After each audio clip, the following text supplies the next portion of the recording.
Good morning, everyone. Let's start po at 8:30 po. Hintayin po natin yung ibang participants to join with us this morning po. Thank you.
Sir Kevin, pwede pong paki-add as co-host si Sir Hoshendaod and Sir Yeftak and Sir Benji. Thank you.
Sir Kevin, hindi ako makashare ng slides. Thank you. Pwede naman po kasi co-host po kayo. Ano pong error yung lumalabas? Host disabled, attendee screen sharing.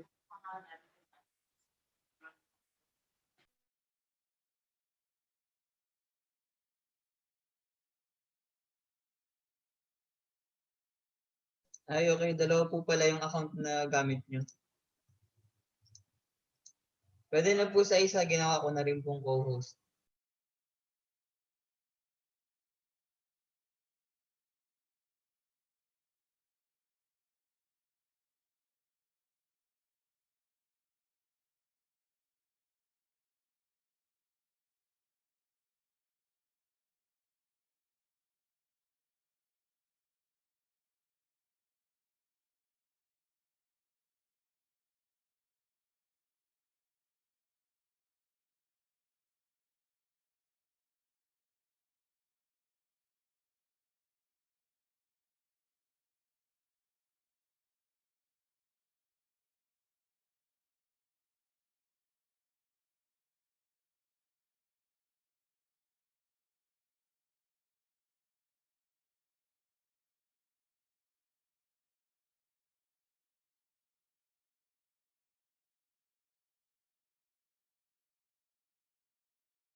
Good morning, everyone. So it's 8:30.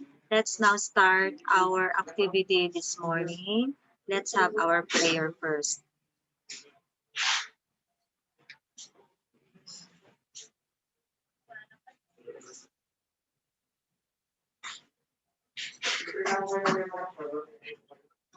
Sige.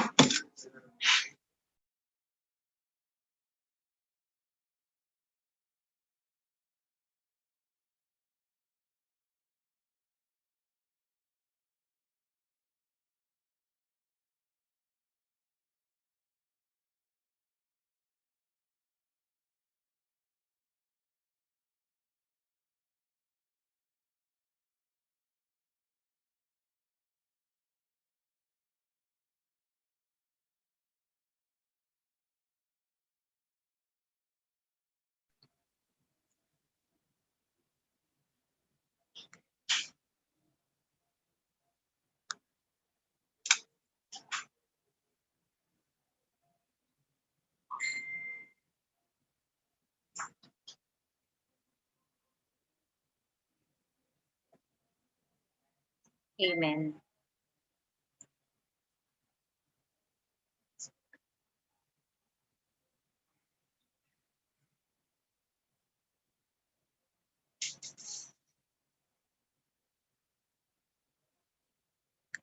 At this moment, let's wrap up our topics yesterday.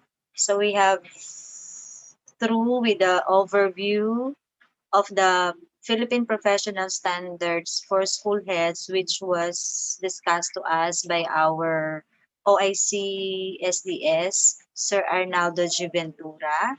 And then we have done with our domain one, which is leading strategically, discussed with us by Sir Benjamin J. Lamitar Jr.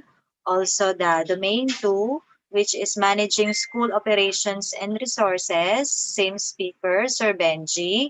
And then the domain three, which is the focusing on teaching and learning, which was discussed to us by Sir Alvin Lalong Isip. At this juncture, we will be having our domain 4, which will be discussed to us by Sir Yeftak R. Belmonte. It is all about developing self and others.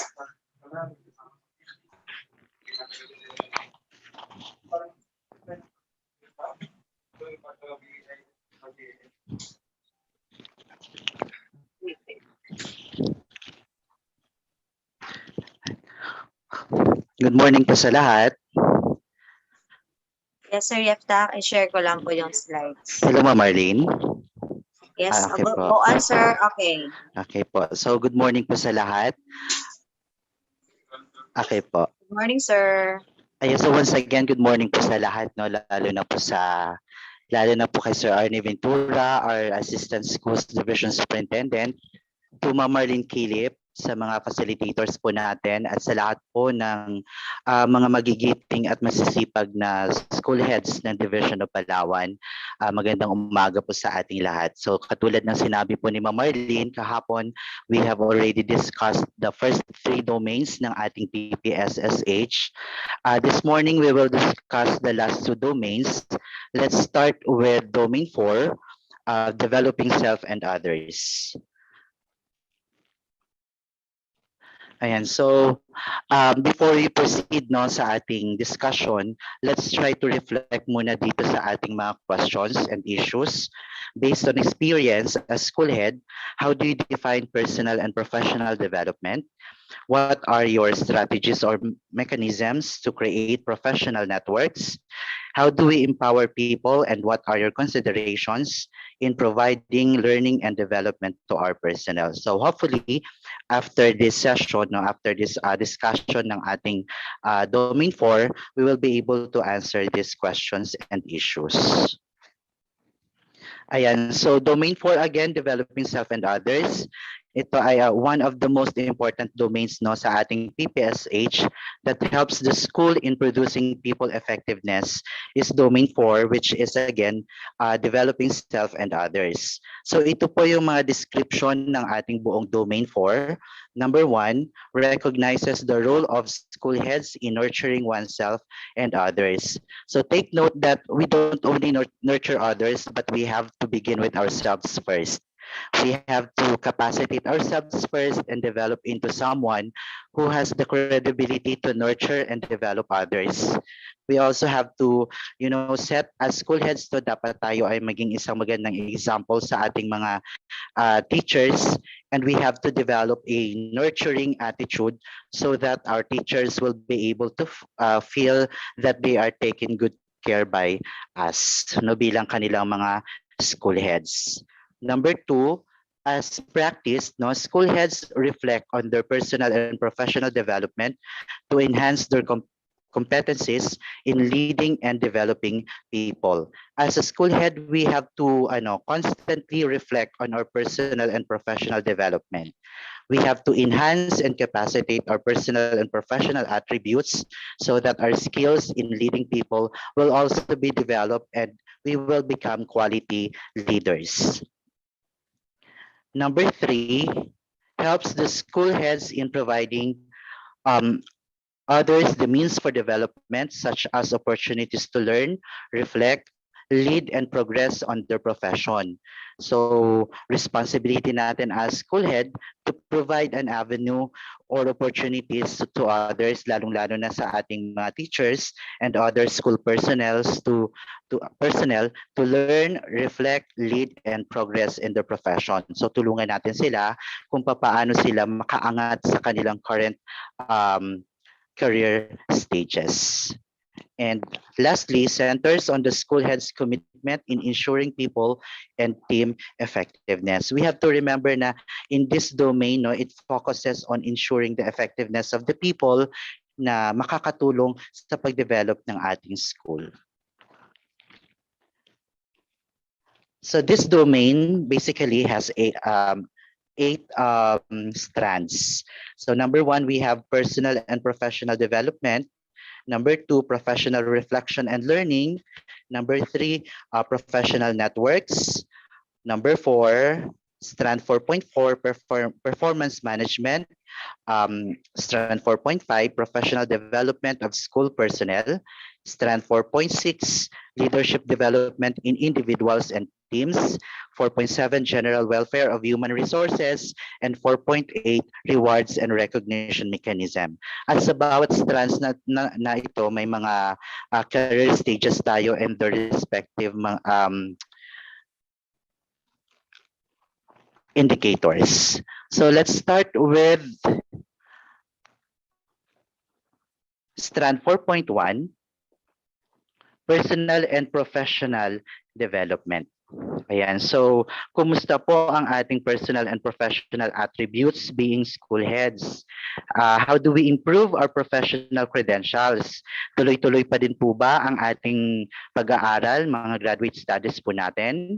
Let's continue attending seminars, trainings, and workshops despite the pandemic. No? Anyway, marami namang mga virtual na mga seminars and trainings offered for us to capacitate and develop more.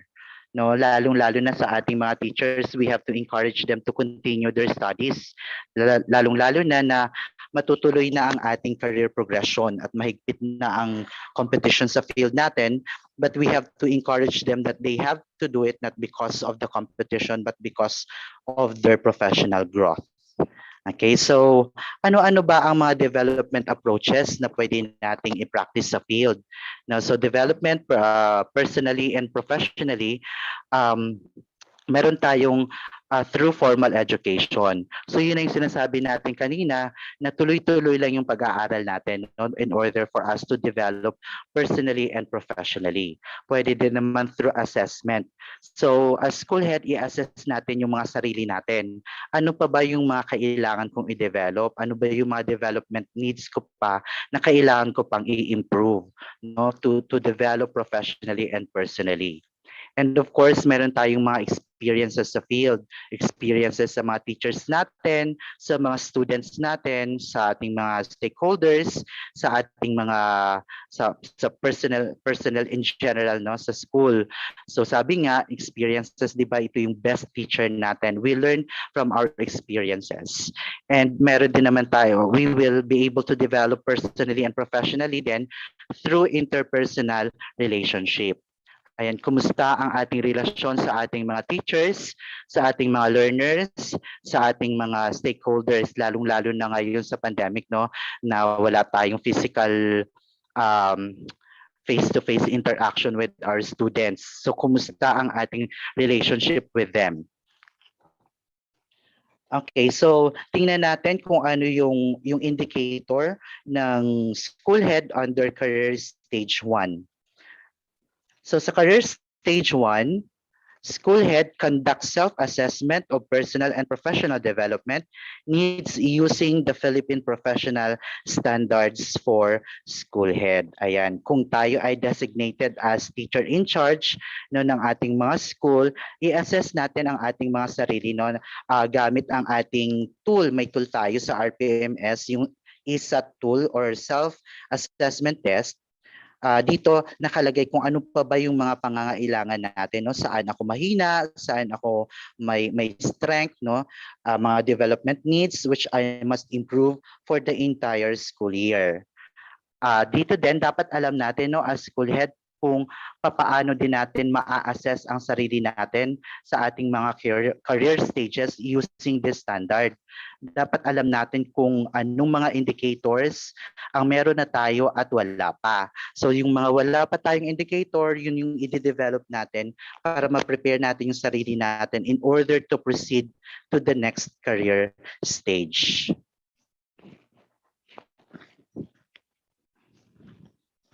Under naman sa career stage 2, ito yung ating mga principals.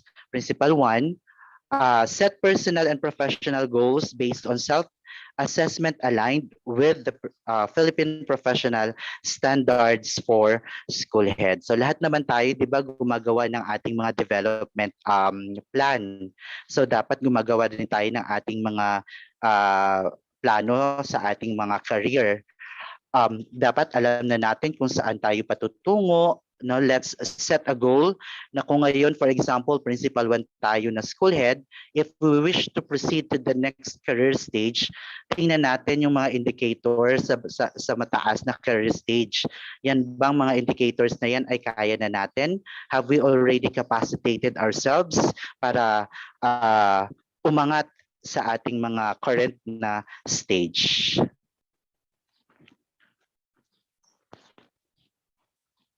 Sa career stage 3 naman po, reflect on the attainment of personal and professional goals and objectives based on the Philippine Professional Standards for School Heads. We should always have to remember na itong PPSSH, ito yung parang Bible natin as school head and blueprint natin. No?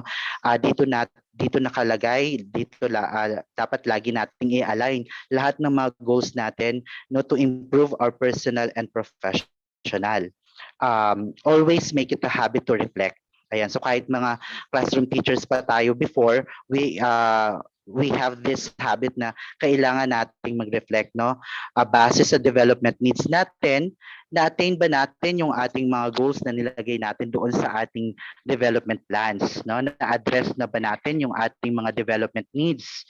Kung hindi, what went wrong? So saan tayo medyo nagkulang at ano yung dapat natin gawin in order na mapuna natin or ma-achieve natin yung mga goals na nilagay natin doon sa ating development plan. Ito sa ating career stage 4, medyo mataas na ang posisyon ng ating mga school heads dito kaya dapat sila have already served as a learning resource to fellow school heads in upgrading personal and professional competencies aligned with the Philippine Professional Standards for School Head. Ayan, pwede na silang maging speaker, maging resource person. No, at this stage, dapat yung ating mga, for example, P3 and P4 have already helped their fellow school heads in upgrading, in mastering, and in developing the personal and professional competencies.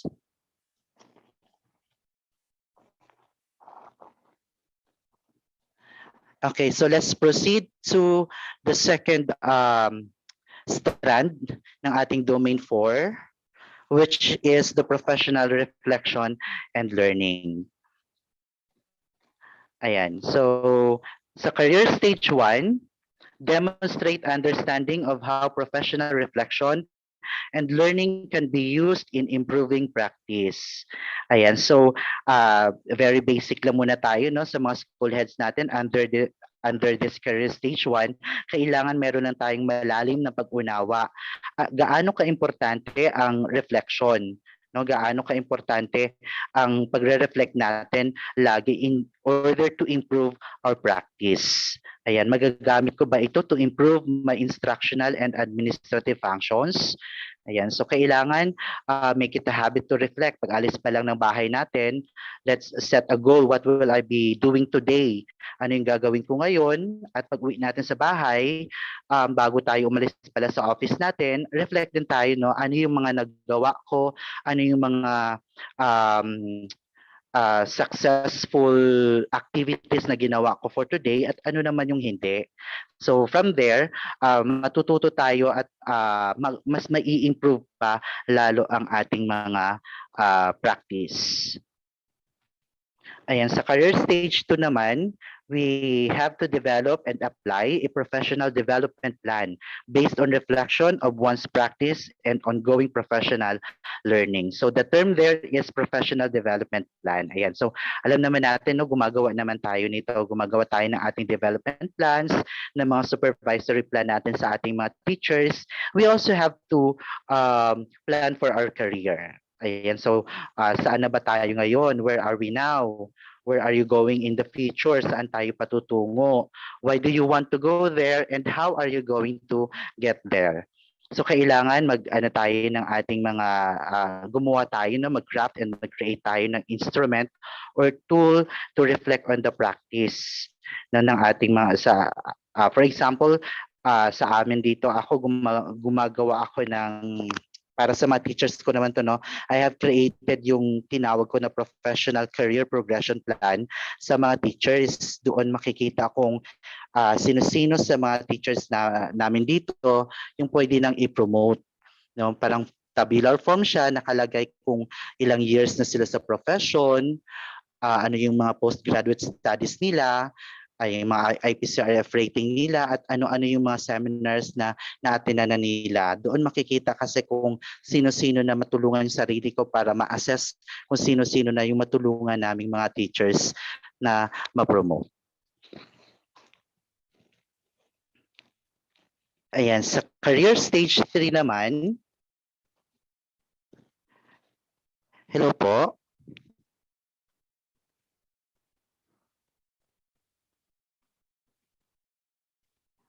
Hello, ma'am.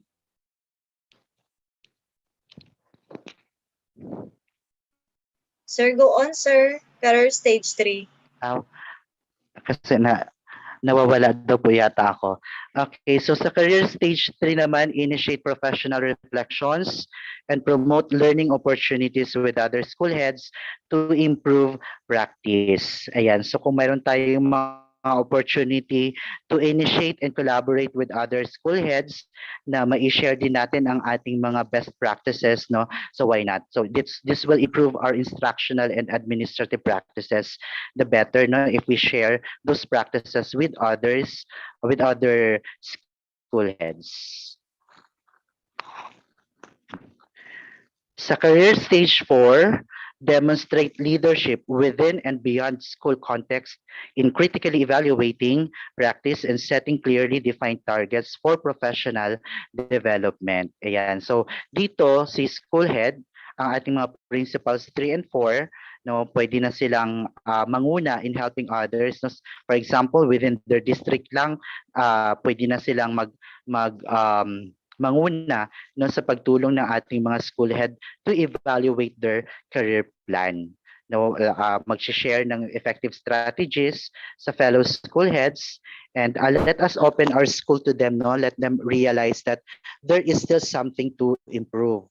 Ganun din sa ating mga teachers, no, let's set a good example for them to emulate na basta yung concern ay tungkol sa professional development.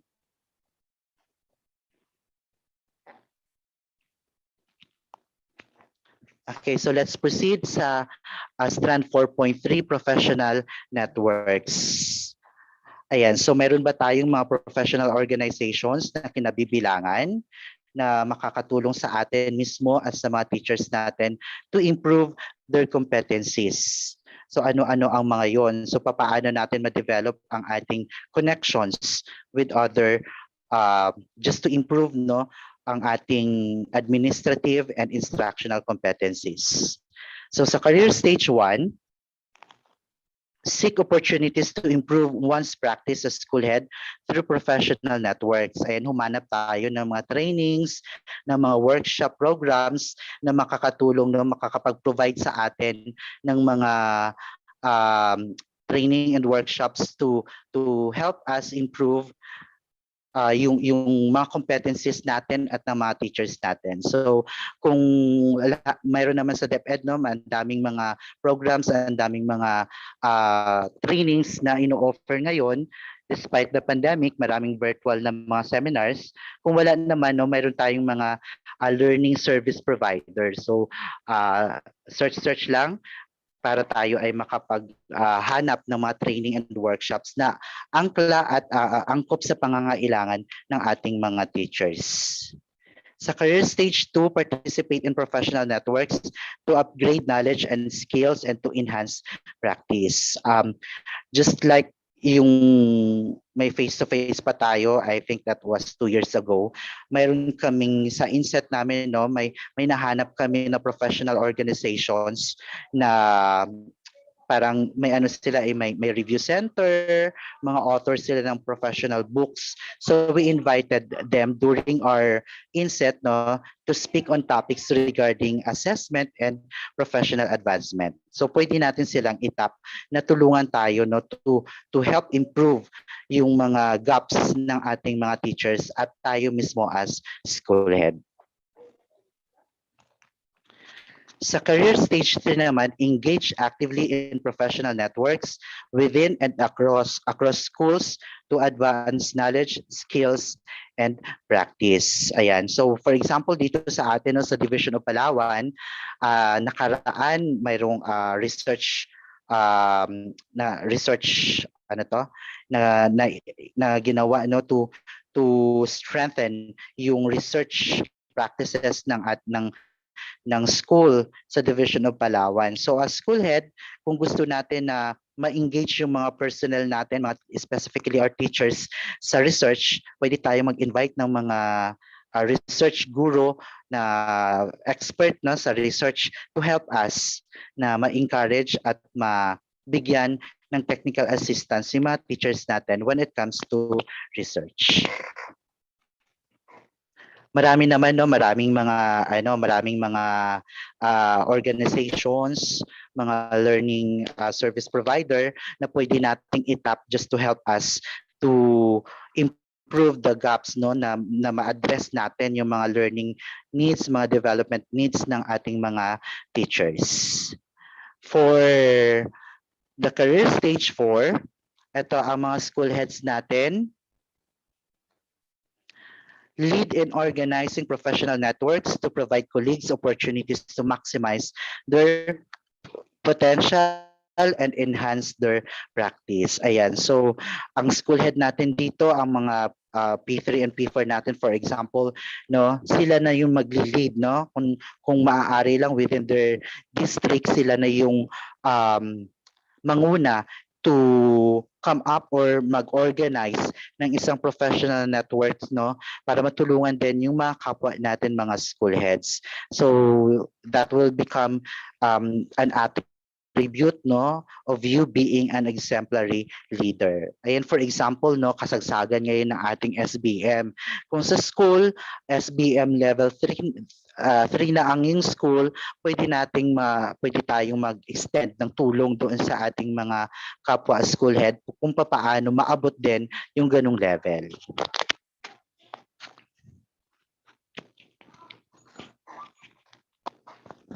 Ayan. Next, strand ay performance management. Ayan, sa panahon ngayon na pandemic, no, so papaano natin ma-assess at ma-manage ang performance ng ating mga teachers? No, babase pa din tayo ngayon sa updated RPMS, no, in time of COVID-19. Kaya kung mapapansin natin sa ating mga COT tool, nakalagay talaga dun sa baba na RPMS in the time of COVID-19 for this particular year only. So dapat alam natin, no, ano-ano yung mga modality natin sa pag-conduct ng classroom observations, ano-ano yung mga objectives na dapat nating mga bagong objectives at mga na-retain na objectives, at ano yung mga objectives na lang na nai-rate natin, um, na-rate natin during the classroom observation. Ayan, so sa performance management naman natin, no, dito yung pinaka means of verification natin yung IPCRF ng ating mga teachers. Na doon natin makikita kung ilan nasa mga teachers natin yung very satisfactory, yung outstanding yung performance nakaraan, for example, nakaraang rating period. If we manage the performance effectively, the number of outstanding teachers then will also increases every year. Yan. So wag tayong madamot, no, sa pagbigay ng mataas na performance rating sa ating mga teachers and personnel, especially if they deserve it naman. Because it also reflects sa atin, no, ng mga school heads. Tayo ba ay nagbibigay ng technical assistance, nagko-coach ba tayo at nagme-mentor ba tayo sa ating mga teachers? Ayun. For career stage 1, ang ating mga school head must demonstrate knowledge and understanding of the implementation of the performance management system in improving school personnel and office performance. Ayan, so dapat ngayon maalam, no, may knowledge, may pag-intindi na tayo sa RPMS natin sa ngayong panahon. So alam naman natin na may updated tayo na RPMS. So are we implementing yung bagong RPMS natin, approved na yung yung bagong RPMS natin, no? Alam naman natin na pati ang cycle ng phases ng RPMS ay nabago na din. So dapat alam natin as school head 'yon. Na dito sa career stage 2 naman, implement the performance management system with a team to support the career advancement of school personnel and to improve office performance. Ayan. So let's include na our master teachers, our department heads, lalong-lalo na sa mga malalaking school, no, na mayroon tayong mga master teachers at mga department heads. So let's coach them, let's mentor them, and let's provide technical assistance sa kanila, lalong-lalo na, no, sa implementation ng ating bagong RPMS. Now, so that they will also do the same to our proficient teachers. Sila na rin ang mentor, sila na rin ang magbibigay ng technical assistance. So in this manner, we are also training them, no, to become leaders and develop or enhance their leadership skills and potentials. For example, dito sa amin, no, sa akin lalo na sa senior high school, I have 5 master teachers. 2 of them are already master teacher 2. So yung ginawa ko sa 36 na aking mga proficient teachers, I divided them into 5 at inassign at dinesignate ko sila sa bawat isang master teacher as their mentor. So para katuwang ko yung mga mentor na yun, no, sa pag-implement ng ating bagong RPMS. Ayan, sa career stage 3 naman, ang mga principal natin nagmo-monitor at nag-i-evaluate, no, with kasama pa rin yung ating mga school personnel, the implementation of the performance management system to ensure career advancement for individual school personnel and to improve office performance. Ayan, so i-monitor, i-evaluate natin. Strictly, kailangan ma-supervise din natin yung ating mga ginamit na mga master teachers at head teachers, no, to sa implementation ng ating RPMS. So dapat, for example, nung March, nag-conduct na tayo ng mid-year review para doon natin ma-assess, no, yung mga teachers natin kung ano yung mga na-prepare na nila ng mga MOVs, ano yung mga kailangan pa nilang i-provide para doon papasok yung ating technical assistance. Sa career stage 4 naman, the school head already exhibited exemplary practice in the efficient and effective implementation of the performance management system to ensure career advancement for individual school personnel and to sustain, improve office performance. Ayan.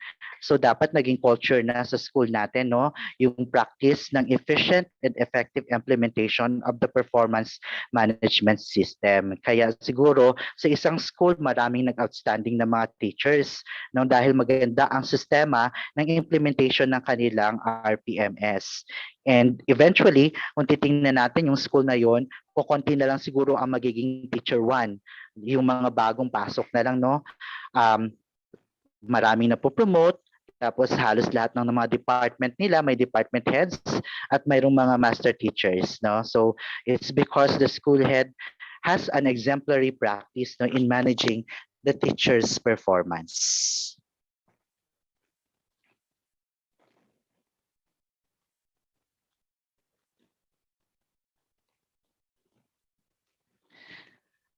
Ayan. So next is we have the professional development of school personnel. Ayan. So do we provide an opportunity to our teachers and other school personnel no, to develop them professionally? Ayan. So sila ba yung mga pinapadala or pinapa-attend natin sa mga trainings, sa mga seminars, sa mga workshops for them to learn and develop? So tingnan din natin kung ano yung mga pangangailangan ng mga teachers natin. Ibase natin yung sa result ng kanilang ISAT development plan. No? Yun yung intervention na pwede nating ibigay sa kanila and identify their needs. Doon natin i-mentor at bibigyan ng technical assistance. And we also have to encourage them to pursue their graduate studies. Ayan, so dapat alamin din natin yung learning and development no na for us to know kung paano natin matulungan ang ating mga personnel. So first, we will conduct learning needs analysis. Tingnan natin ano ba ang mga kailangan natin, kailangan ng ating mga school personnel, specifically our teachers. I-assess natin yung mga competency ng mga personnel natin. Saka papasok si intervention design and development. No, magka-craft tayo ng mga competency based doon sa learning interventions at i-implement na natin yung na-craft natin ng mga intervention delivery. At papasok din, syempre, pinaka-importante dapat yung monitoring and evaluation of the implementation. Dito magbibigay tayo ng mga feedbacks whether effective ba yung strategy natin o hindi. Kung hindi, balik tayo doon sa una, no? Learning needs analysis and then craft tayo ng effective intervention, design and development, and then monitoring and evaluation. Ayan, so sa career stage 1, tingnan natin ang ating mga school head under this career stage. 4.5, Ma'am Marlene, Professional Development of School Personnel pa lang po. Ayan po. Sa career stage 1, demonstrate knowledge and understanding of the learning and development system in enhancing strengths and in addressing performance gaps among school personnel. Ayan. So tulad ng sinabi ko kanina, magkaroon tayo dito ng needs assessment no para makapag-design tayo ng learning and development system para ma-strengthen natin yung mga gaps no na pwede natin gamitin yung result ng kanilang mga SAT no or ESAT. So alamin natin kung ano yung mga development needs nila, ma-address natin yung mga gaps, ma-address natin yung mga pangangailangan ng ating mga teachers. So dapat alam, no, demonstrate knowledge and understanding. Ayan. Hindi lang mga teachers natin, kundi pati dapat lahat ng ating mga personnel sa school. Specifically, yung ating mga non-teaching personnel, ang ating mga bookkeepers, kung meron tayo sa school, ang ating mga admin aid, disbursing officers, yan. So they also need to be guided at i-mentor natin kung kinakailangan. Ayan, sa career stage 2 naman, implement the learning and development system to enhance strengths and address performance gaps among school personnel. So after identifying kung ano yung kailangan nila, kung ano yung development needs nila, doon na tayo mag-craft na tayo ng mga topics na um, i-address natin during our learning and development system sa school, just like mga inset programs, mga FGD, no? Papaano ba tayo pumili ng NSET? So alamin natin ano ng topic sa NSET natin. So pwede nating basihan yung, again, yung result ng kanilang mga SAT o yung result ng kanilang mga self-assessment tool.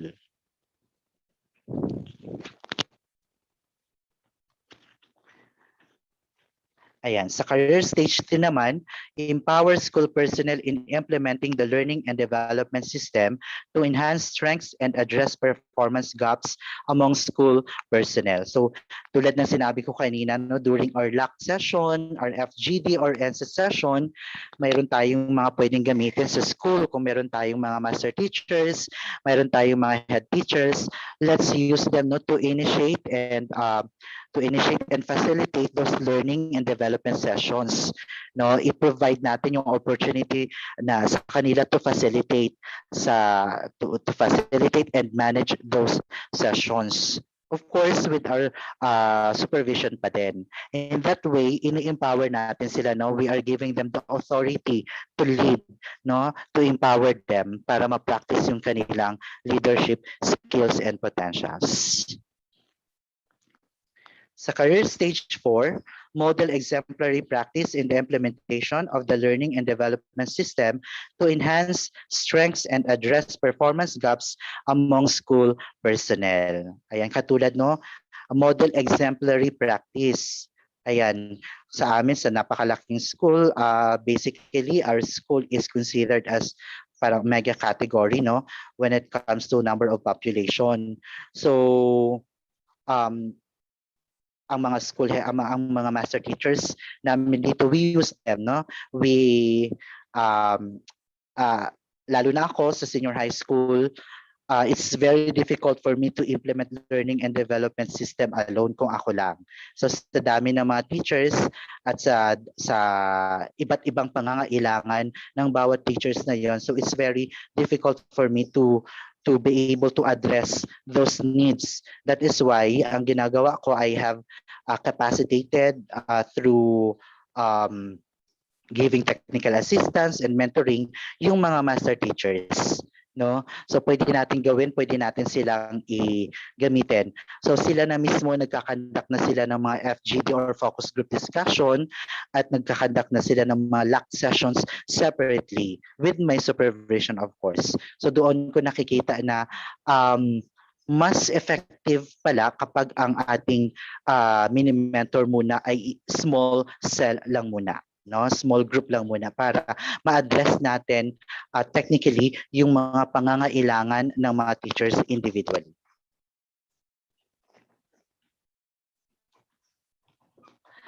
Ayan, so pagkatapos nating matulungan, no, ang ating mga teachers to develop professionally, let's help them naman to develop their leadership skills and potential. Let us always emphasize na yung mga teachers natin, no, emphasize natin sa kanila na sila ay mga leaders din in their own way.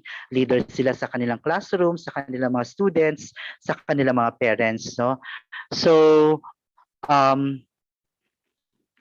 as school head, it will now be our responsibility to bring out the leadership skills in them, no, and help them develop this skill. So leadership development in individuals and teams, that's strand 4.6 under domain 4. So tingnan natin sa career stage 1, ang ating mga school heads identify strengths, capabilities, and potentials of individuals and teams in performing leadership roles and responsibilities. Meron ba tayong mga profile ng mga teachers natin? Na yan. So alam ba natin yung kanilang mga kakayahan? Alam ba natin yung mga talento nila? Yung mga alam ba natin kung ano yung mga kahinaan din nila, no? So because importante yon para ma-align natin doon sa kanilang mga kakayahan yung possible na position na pwede nating ibigay sa kanila. Okay? So magkaroon tayo ng profile ng ating mga teachers, ano yung mga postgraduate studies nila, no, para ma-align natin ang ibibigay natin na tasks base sa kanilang kakayahan. Yan.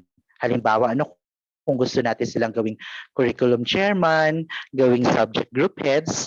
So alamin natin kung ano yung mga potentials nila, no? Kung nakitaan natin ng potential, let's encourage them and let's develop them into good leaders. Sa career stage 2 naman, no, provide opportunities to individuals and teams in performing leadership roles and responsibilities. Ayan. So kung na-identify na natin yung kakayahan nila, bigyan natin sila ng venue para ma-practice yung leadership skills. Gawin natin silang curriculum chair, subject group heads, no, para mabigyan sila ng chance to perform their leadership roles and responsibility. Kung magaling si teacher, for example, sa ICT, gawin natin silang ICT coordinator, no? At bigyan natin ng designation order. I-orient natin sila ng kung ano yung mga responsibilities nila, ano yung mga dapat nilang gawin. At during the inset, kung doon sa SAT, nakita natin na may mga teachers na nangangailangan na ma-improve ang kanilang ICT skill, so pwede natin bigyan ng topic si ICT coordinator natin, no? Gawin natin sila as resource speakers. Ayan. Sa career stage 3 naman, capacitate individuals and teams to effectively perform leadership roles and responsibilities in fostering shared governance and accountability. So take note, shared governance and accountability. Now, so we have already provided them the opportunity or the venue for them to perform their leadership roles. I-assess natin, no?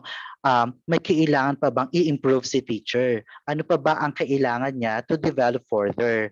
So it's time for them to capacitate them by mentoring, giving them technical assistance, no? If may opportunity, said natin or require natin sila to attend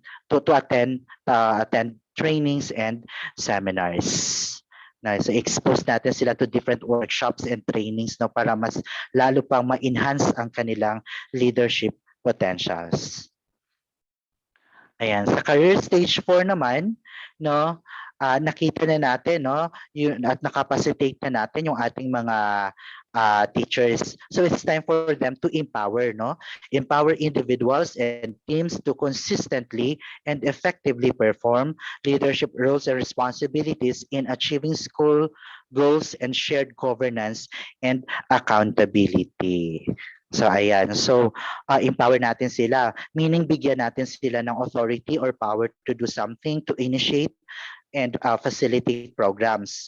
At sa mga programs and activities ng school natin, let's include them, no, from planning to implementation to monitoring hanggang sa sa evaluation for them to realize na ay hindi lang pala ito gawain solely ng principal or ng school head. No, it is a shared governance and accountability na if we want to achieve our goals sa school, so dapat we have to work together.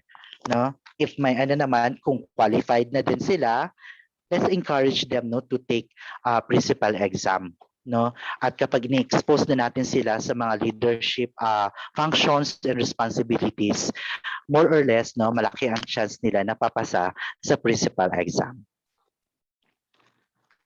Ayan, so after we help them develop personally and professionally, even their leadership skills, kumustahin naman natin yung kalagayan ng ating mga teachers, no?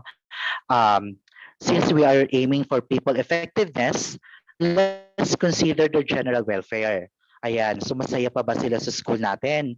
No, nakatatanggap ba ang mga teachers natin ng mga bonuses, yung mga qualified na tumanggap ng bonuses? Ayan, binibigyan ba natin ng mga service credits sa pag-overtime ng mga teachers natin, no, dahil sa mga gawain related naman sa school, lalo na ngayon nakasagsagan ng ating SBM, paggawa ng script, no, at pagre-record sa RBI, kasi like dito sa amin, junior high school and senior high school, iisa pa lang yung unfortunately iisa pa lang ang aming RBI equipment, no. Ibibigay pa lang, no, according doon sa aming nasolicitan.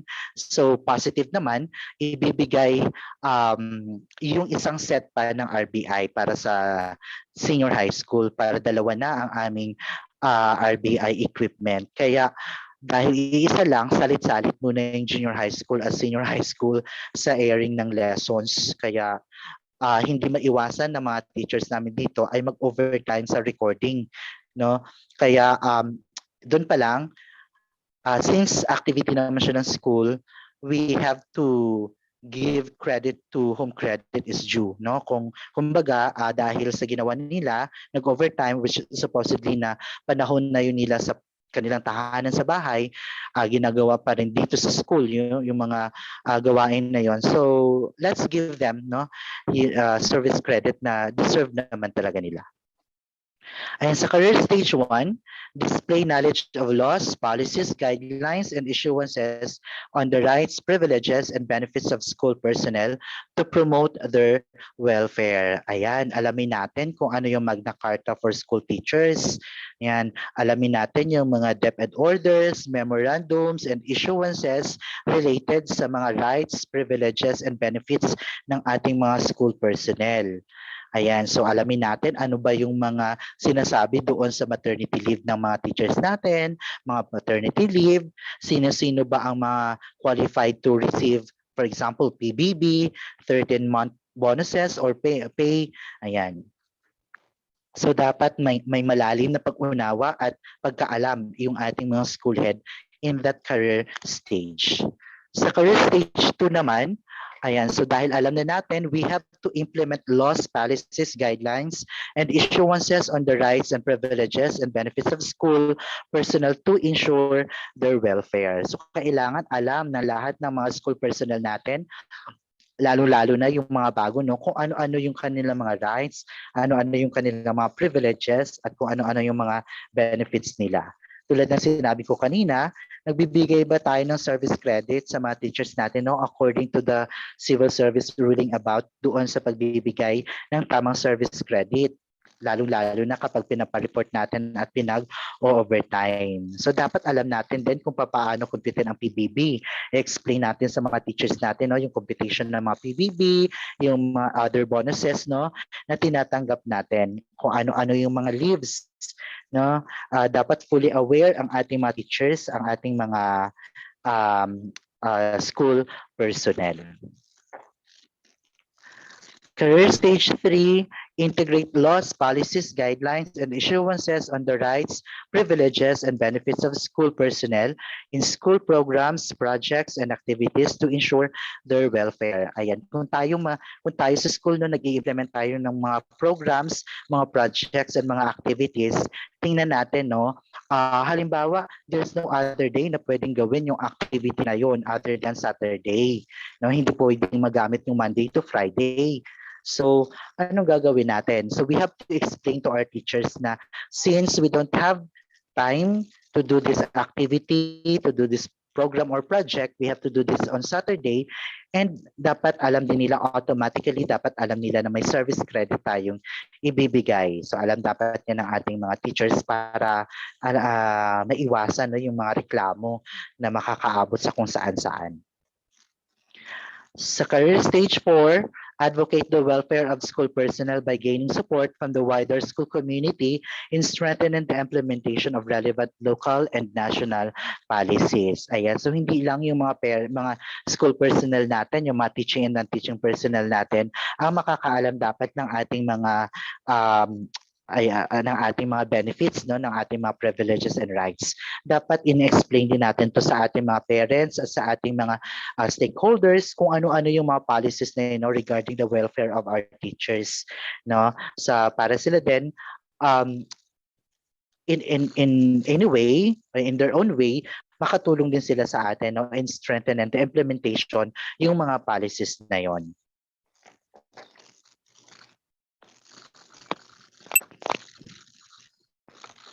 Okay, so lastly, dito na tayo sa pinakahuling strand ng Domain for Developing Self and Others, rewards and recognition mechanism. Ayan, tayo ba ay nagbibigay ng awards? Alam naman natin, no, academically, ang mga bata natin, binibigyan natin ng awards, ng recognition. No? May mga recognition program tayo sa school. The question is, may sistema ba tayo ng rewards and recognition sa school natin, sa mga school personnels natin at students natin. No, papaano natin ma-recognize yung mga positive contributions, mga excellent efforts ng ating mga students and teachers, lalo-lalo na ang ating mga stakeholders. So sa career stage 1, reward and recognize learners, school personnel, and other stakeholders for their exemplary performance and or support. Ayan. So, sa mga students natin, sa mga learners natin, we have dapat order, di ba, na nagsasabi kung paano tayo magbigay ng recognition and award for them. At ano yung mga award at recognition na ibibigay natin sa kanila academically. Sa non-academics naman, for example, in the field of sports, no, kapag ang mga bata natin ay nag-excel sa sports and other fields, no, ang usual na practice na ginagawa natin during the flag ceremony, no, flag raising natin, pinapakilala natin, nire-recognize natin yung mga awards ng mga bata na yun, no, para ma-motivate din yung ibang mga bata to do the same, no. Ayan, sa mga teachers natin ganun din, no? Kahit simpleng ano lang, simpleng pagbibigay lang natin ng reward para ma-recognize yung effort nila. For example, may sistema ka na whoever submits, no, ahead or on time, yung pinakauna na magbigay ng report, so bigyan natin ng kahit certificate lang, bigyan natin ng kahit maliit na token lang, no, to recognize yung effort nila.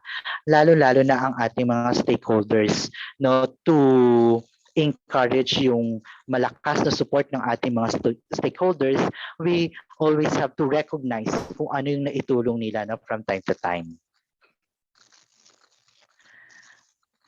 Ayan. So sa career stage 2 naman, implement a school reward system to recognize and motivate learners, school personnel, and other stakeholders for exemplary performance and or continued support. Ayan. So dito sa stage 2, mayroon na tayong system. May sistema na tayo na pagbibigay ng awards and recognition. For example, dito sa amin sa school, every year na nagbibigay kami ng outstanding teacher 1, outstanding teacher 2, outstanding teacher 3, master teacher at saka head teachers. Ayan. So sa PTA natin may naka-allocate ba na fund, no, para mabigyan natin ng kahit maliit na monetary reward yung mga learners natin na nag-excel, no, na maganda ang performance na ipinakita sa different competitions. So dapat bigyan din natin sila ng ganong klaseng reward. Kung hindi man monetary, kahit recognition lang, no, simpleng patarpulin lang ng kanilang mga sarili, kung anong award dun sa ating mga gates, sa labas ng gate natin, para makita ng sambayanan, makita ng mga tao, makita ng ating mga stakeholders, no. So napaka mataas na 'yon, no, na nagbibigay ng support, ng ego sa ating mga students. Ayan. Sa career stage 3 naman, work with school personnel to encourage stakeholders to support the implementation of the school reward system in recognizing and motivating learners, school personnel, and other stakeholders to sustain exemplary performance and or continued support. Ayan. For example, dito sa amin, no, sa school, naging sistema na namin sa school na kapag, for example, nanalo ang mga learners namin o mga teachers namin sa mga higher competitions, no, lalong-lalo na kung may counterpart yung aming LGU. So ang ginagawa namin, no, pinipresent namin kay Mayor yung award kasama yung bata at yung teacher, and para ma-recognize din ang ating LGU, no, na ito yung tinulungan namin, so maganda ang naging bunga. So most of the time, no, sa amin dito si Mayor pa mismo yung nagre-request na kung pwede ay may present din doon sa kanilang flag ceremony. So yun yung parang nakaugalian, nakagawian na namin, no, lalong-lalo na may counterpart yung LGU. So dapat ma-feel ng LGU na hindi lang tuwing may kailangan tayo, no, na lumalapit sa kanila. So if we have received an award, paliwanag natin na part din sila ng award na yon. Okay? And sa career stage 4, institutionalize the implementation of the school reward system with support from the wider school community in recognizing and motivating learners, school personnel, and other stakeholders for sustained exemplary performance and or continued support. Ayan. So since naging sistema na namin sa school, we institutionalize na yung rewards and mechanism system namin. Na sa lahat ng mga competition namin, academic man or non-academic, alam na ng mga learners, alam na ng mga teachers namin na that whenever they excel, whenever they get an award, they will be given rewards and recognition. Hindi lang dito sa school, but we also presented them sa aming mga stakeholders. Kaya taon-taon, no, tulad ng sinabi ko, meron kaming mga binibigay na awards sa outstanding teacher 1, lahat ng mga teacher 1. So we selected yung pinaka-outstanding sa kanila, sa teacher 2, teacher 3, sa master teacher at saka sa head teachers din. No? At yung mga awards na yon magagamit yon ng ating mga teachers when it comes to their career progression, lalo-lalo na sa promotion, sa reclassification. So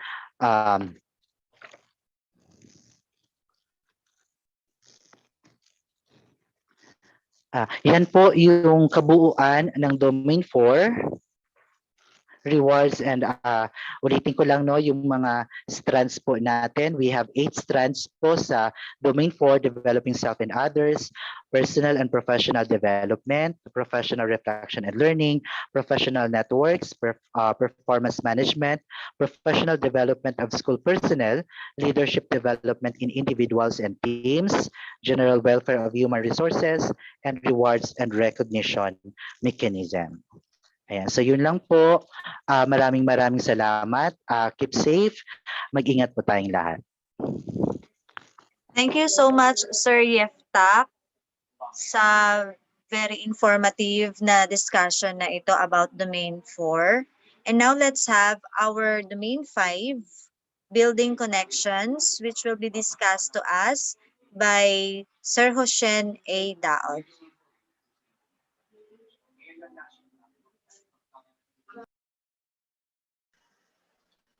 Hello, good morning.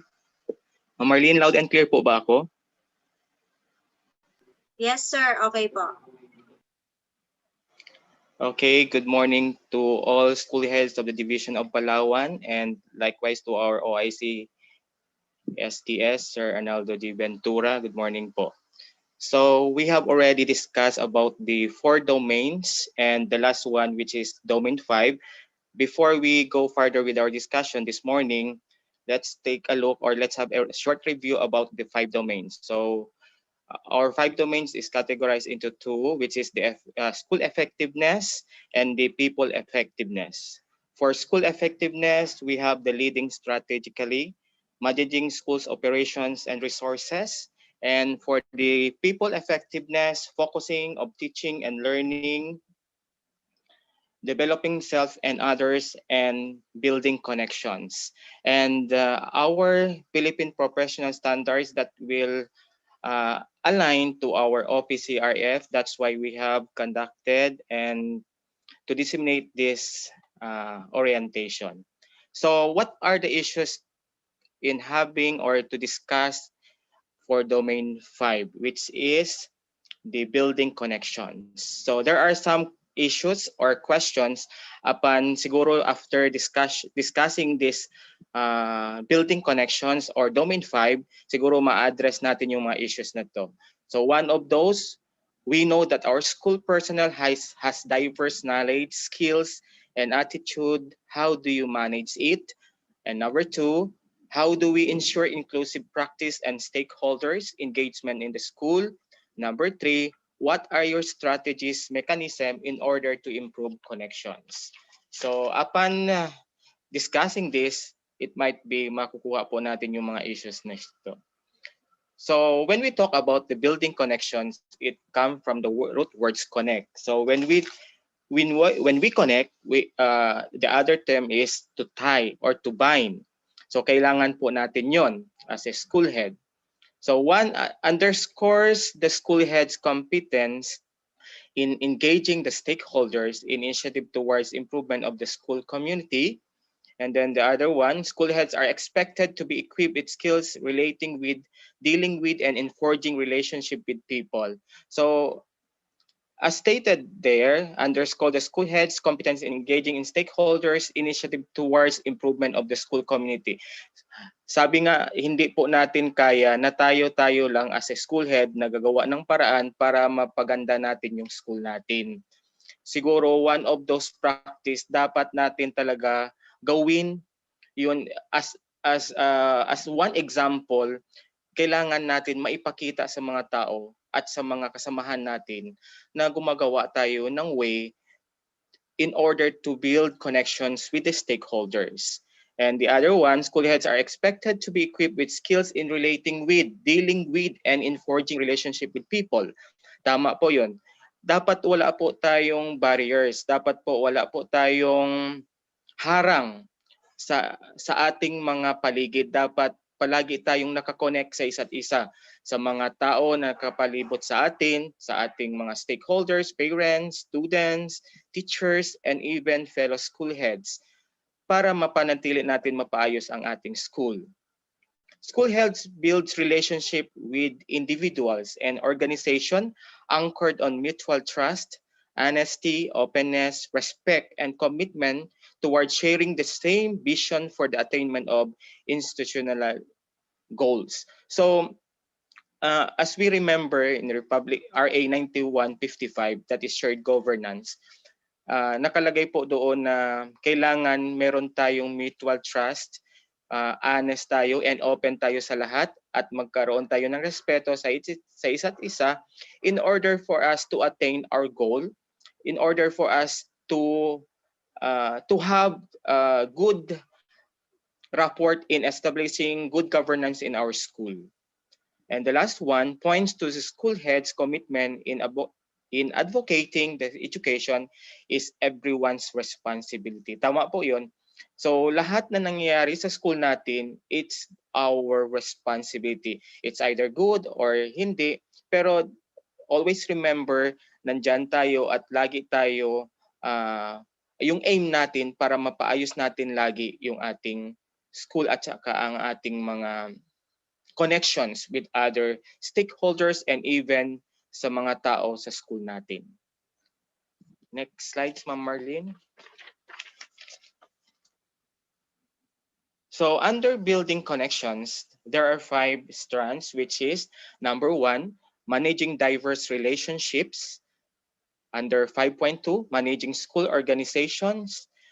Under 5.3, inclusive practice.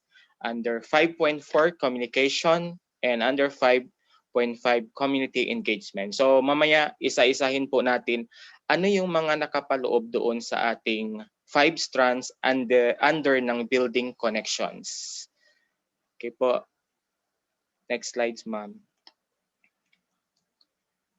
So under managing diverse relationship, so when we talk about diverse relationship, we have to examine, we have to look na kung ano yung magandang relationship na dapat nating i-establish sa school. And one of the concrete example that I have given to you for this session is kahit saan po, halimbawa kahit kasi tayo as a school head, kung minsan kahit saan tayo na-assign na school, kailangan ma-establish natin yung good rapport, yung good relationship with the people that surrounds us, like teachers, stakeholders, parents, and even our colleagues, para mapanatili natin mapaayos ang ating school. So ako, one of my experience, even though nalipat-lipat ng school, pero hindi naman po naging maayos naman po. Hindi ako nahihirapan doon sa when in terms of the support of the stakeholders. Kailangan po siguro hindi naman basehan yung physical aspect natin, pero dapat marunong tayo makitungo sa ating mga kapwa at lalo't higit sa ating mga kasamahan sa trabaho at sa ating mga stakeholders. So sa career stage 1, mayroon po dyan as a school head or as the school head or principals or TICs, the school head should demonstrate skills in dealing with various personalities, such as authorities, colleagues, parents, and other stakeholders to encourage an enabling and supportive environment for learners. So as a school head, kailangan marunong tayo, i-demonstrate natin yung kakayahan natin paano magkaroon ng isang maayos at mapayapang pakikisama or samahan sa isang school para ma-develop natin at magkaroon ng walang problema sa school at maayos ang ating school po. So that is career stage 1. So when we demonstrate the skills in various that personalities, for career stage 2, we have to build constructive relationships. So kailangan mag-build tayo, gagawa tayo ng isang magandang samahan para mapaayos natin such as authorities, colleagues, parents, and other stakeholders to foster an enabling and supportive environment for learners. So dito papasok yung ating pakikitungo sa bawat isa. So under career stage 3, support school personnel in strengthening relationship with various personalities such as authorities, colleagues, parents, and other stakeholders to maintain an enabling and supportive environment for learners. So kung kanina, we have to build relationship, ngayon naman ay suportahan natin, kung na-build na natin yung relationship sa school, under career stage 3, so suportahan natin po yung ating personnel para mas strengthen yung ating relationship at ang kanilang relationship with other stakeholders. Okay, so under career stage 4, we are going to exhibit exemplary skills in strengthening relationship with various personalities. Okay, kanina sa career stage 3, nagkaroon tayo ng support sa ating personnel. Ngayon, sa career stage 4, kumbaga napapractice natin, nag-excel na tayo, nag-exhibit exemplary skills in strengthening relationship. Pwede na tayo i-benchmark ng mga ibang school head or ibang school para makita nila ano ba yung ginawa ng isang school na to, bakit maayos yung kanilang relationship with the stakeholders, o pwede na rin dito yung school head to share their expertise in dealing with those stakeholders and other colleagues. Okay, Ma'am Marlene, next slide please. Managing school organizations. So when we talk about the school organizations, it talk about the like clubs or other organization that is recognized by the DepEd. So kagaya ng sa school, meron tayong Supreme Student Government for Student, meron tayong PTA, at saka meron tayong SGC, and some other, meron tayong school paper organization. So marami po yon. So as a school head, for career stage 1, the school head should demonstrate knowledge and understanding of policies and guidelines on managing school organizations such as learner organizations, faculty clubs, and parent-teacher associations in support of the attainment of institutional goals. So, under career stage 1, as a school head, kailangan meron tayong kakayahan na ipakita or i-demonstrate yung kung paano natin suportahan or magsunod sa ating policies and guidelines, kasi meron po tayong sinusunod na guidelines. Halimbawa sa PTA, meron tayong bylaws. And then sa SSG, meron din po. So kailangan we have to demonstrate knowledge at intindihin natin kung ano yung mga nakapaloob po doon. Okay? So under career stage 2, after demonstrate, we have to manage school organizations. Kailangan, as a school head, i-manage natin po yun. We are one of those person para mapanatili natin mapaayos yung ating organization sa school. Merong kagaya ng faculty clubs and parent-teacher associations by applying relevant policies and guidelines to support the attainment of institution goal. So para mapanatili natin, kailangan i-manage natin ng maayos. That is for career stage 2. For career stage 3, after managing the school organization, we have to evaluate the accomplishment of the school organizations. Kailangan po, that's why di po ba in every end of the school year, meron tayong nagsasubmit yung mga organization, yung club, yung PTA, SSG ng kanilang accomplishment report. Dapat po ma-evaluate natin ng maayos para makita natin ano ba yung strength, ano ba yung weakness natin, ano ba yung weakness nila doon, pwede natin ma-develop pa yun. Okay, so after evaluating the accomplishment of the school organizations for career stage 4, kung sa tingin natin ay nakikita natin ay good practice ito, maganda ito, pwede po ito i-develop or pwede po ito maging practice ng school o kaya pwede rin ito i-share sa mga ibang schools para at least kahit paano po makikita at ma-apply din nila in their respective school. So we have to exhibit exemplary practice in managing school organizations such as learner organization, faculty clubs, and parent-teacher association to support the attainment of institutional goals. So tayo ay parang good example tayo pag doon na sa career stage 4 as the school head, siguro mga principal 3 or 4, kailangan marunong na sila mag-share kailangan i-share nila what I mean yung kanilang expertise on how to organize or to manage the school organization in one certain school. Okay, next slide, ma'am. Next is inclusive practice. So when we talk about the inclusive practice, there are some issues about this practice because marami po tayong mga dapat i-consider. Meron tayong nakikita din, gender sensitivity, physical, and even the culture of our learners and culture of our stakeholders.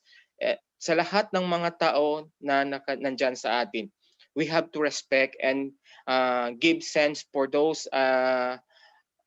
gender and whatever the physical and mental health awareness and even the culture. Kagaya po sa amin dito, mix yung mga culture dito. May Muslim tribe, may Palauan, may Ilonggo, marami po. So may mga iba't ibang tribe tayo, may mga iba't ibang culture tayo. So once na na-practice na yun at na-observe na natin po at na-examine na natin at nagawa na natin, pwede natin yun i-practice sa school at pwede natin gawing example yun para mapanatili natin yung participation ng ating mga kapatid at saka mga tao na kung saan nandito sa ating school. So under career stage 1, the school head should demonstrate knowledge and understanding of inclusive practices such as gender sensitivity, physical and mental health awareness, and cultural responsiveness to foster awareness, acceptance, and respect. So the key word there is awareness, acceptance, and respect. Kailangan talaga meron tayong word respect. Sabi nga nila, respect begets respect, love begets love. So dapat ganun po. Dapat give and take. Ika nga.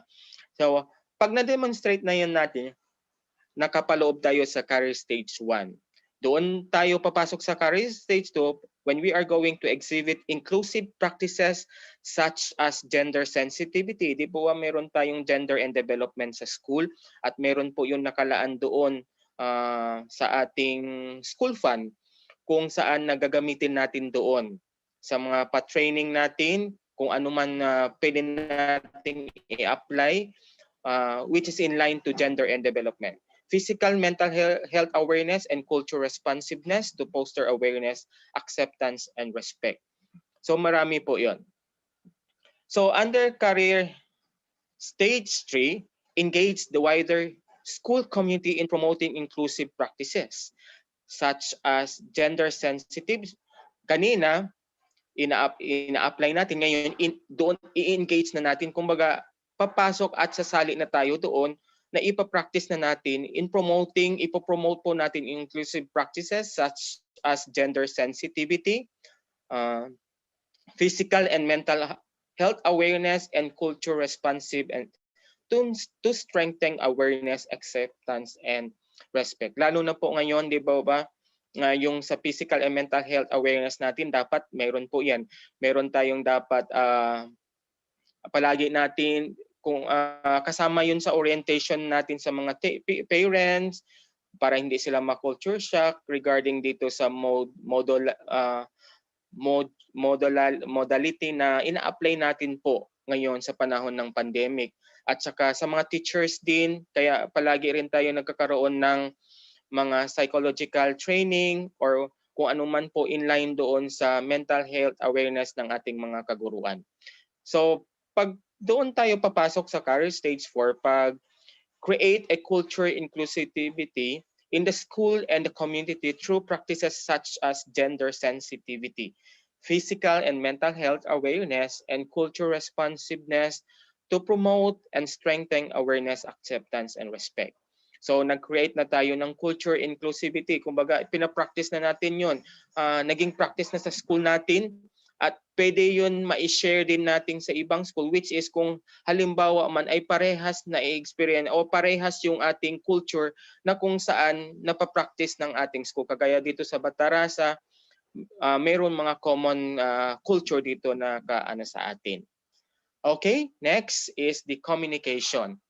So I think this is very most important among the strand in building connection is communication.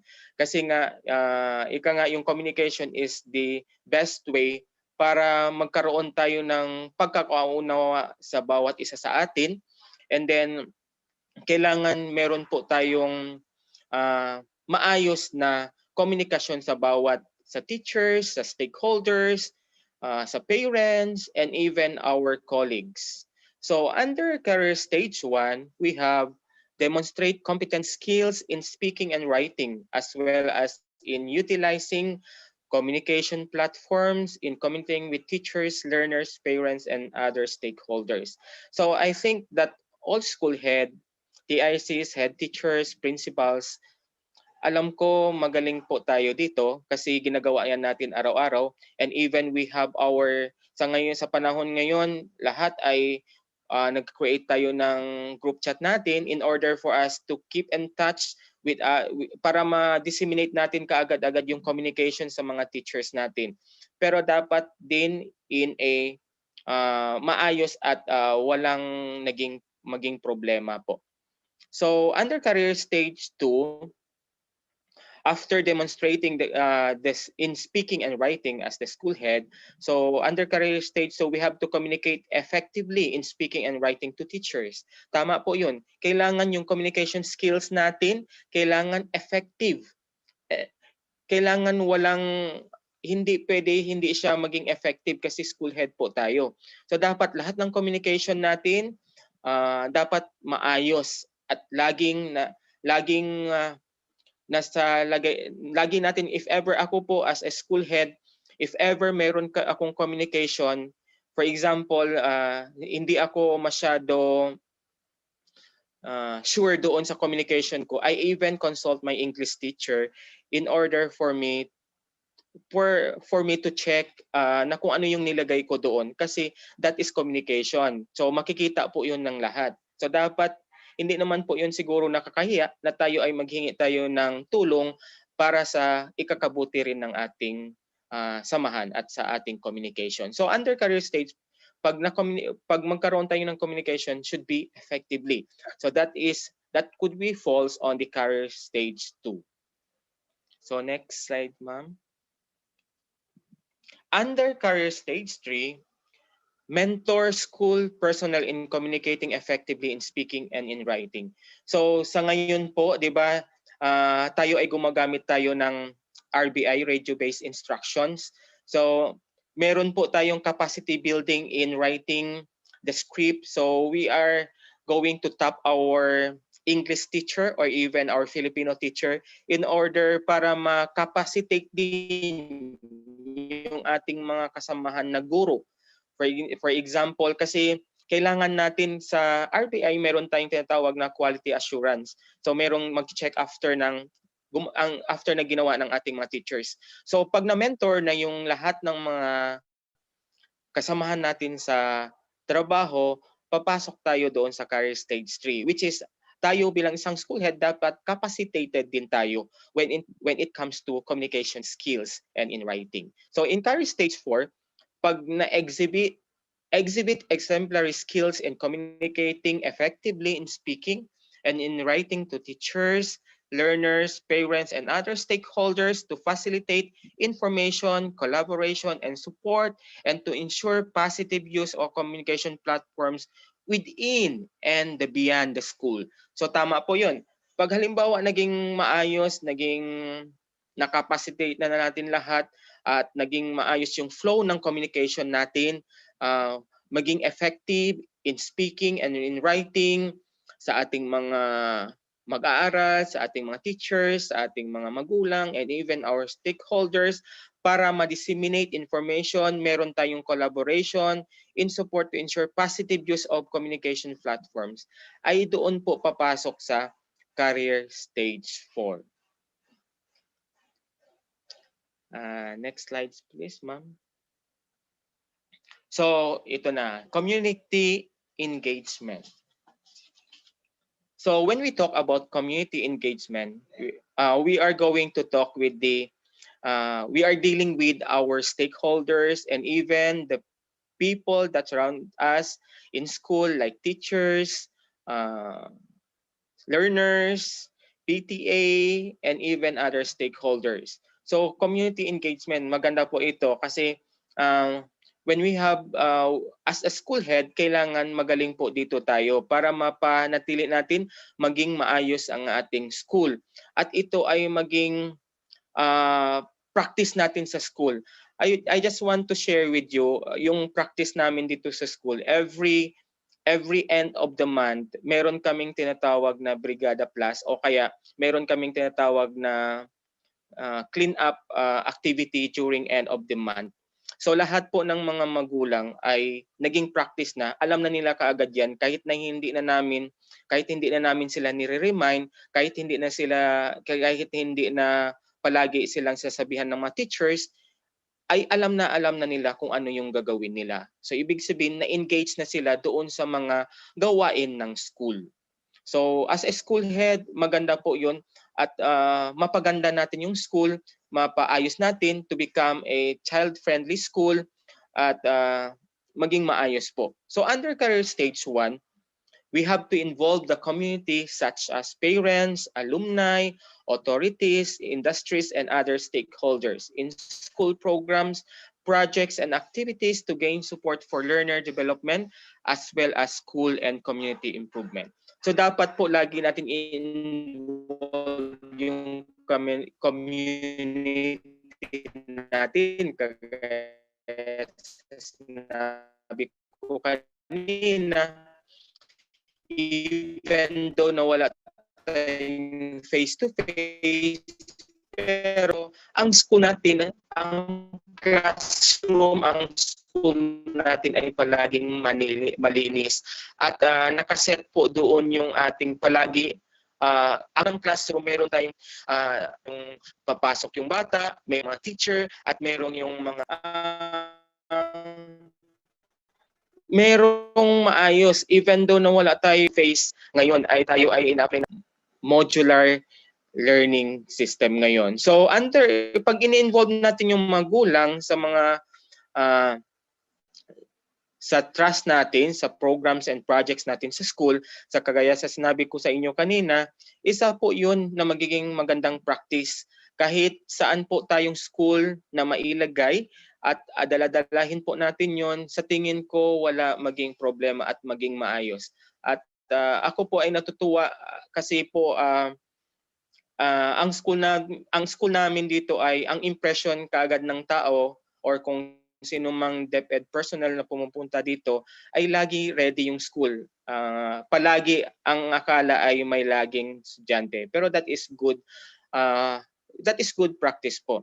So under career stage 2, initiate partnership with the community. So pag nagkaroon na ng involvement, kailangan magkakaroon tayo ng initiation. Initiate natin yung partnership with the community. Sa sinabi ko kanina, kailangan iti-tie up natin yung sarili natin, yung school natin sa ating komunidad.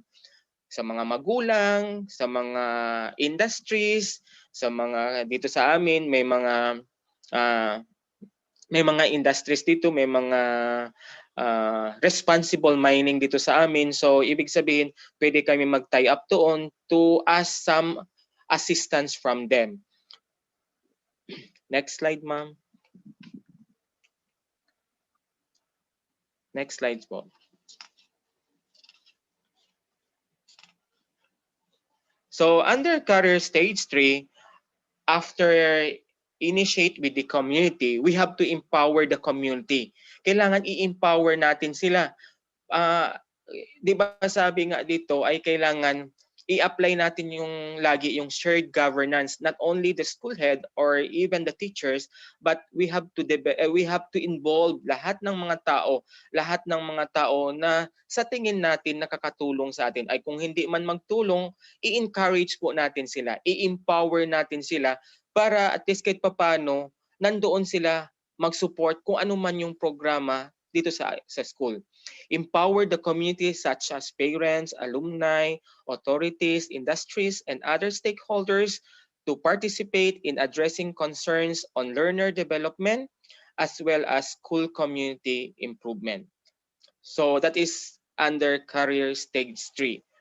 Pag na-empower na po natin yung community and other stakeholders, we have to lead the community. Lead the community for career stage 4, lead the community including parents, alumni, authorities, industries, and other stakeholders in creating collaborative actions in solving complex issues and learner development, as well as the school community improvement. So hindi lang sa school community, hindi lang sa school improvement, but it is also the same pag may mga issues and concern yung school, we have to develop and we have to lead the community, we have to involve them to solve some issues and concern of our learners, of our parents. Kailangan po yon. At sana maging maayos yung practice natin. Kasi sabi nga, kailangan makikita ng mga community na tayo ay na sumisikap din. Laging motto ko sa buhay na as a school head, kailangan yung lagi ang nangunguna. Pwede utos ng utos. Pwede po tayo mag-utos, pero kailangan unahan po natin. Pag halimbawa, maglinis tayo sa school, at magdamo tayo or kaya magrabas tayo, uunahan po natin yan. Kailangan makikita ng mga stakeholders, kailangan makikita ng mga teachers, kailangan makikita ng parents na tayo as a school head, tayo yung nangunguna sa lahat ng gawain.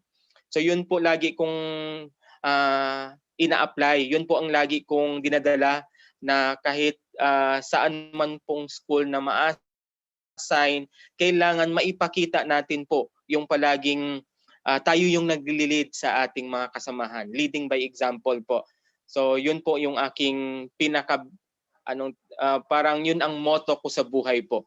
So when we lead the people, when we excel in those practice, nahihiya po yan sila na hindi tutulong at hindi sila makilahok kung anumang programa natin sa school. Next slide please, ma'am. Okay, I think I've done with the...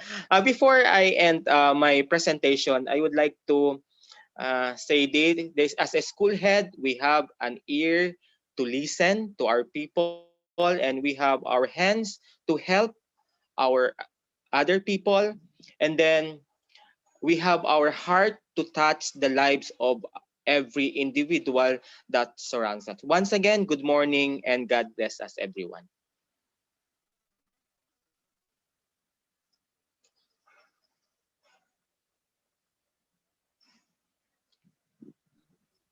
Thank you so much, Sir Hoshen Daod, our speaker for Domain 5, which is Building Connections. And now, we still have time, so we proceed with the Philippine Professional Standards for School Heads. Ano po ba talaga ito? So we have already heard, listened, and see the presentations on the 5 domains. Let's go over again the Philippine Professional Standards for Teachers, which will be discussed to us by Sir Benjamin J. Lamitar Jr.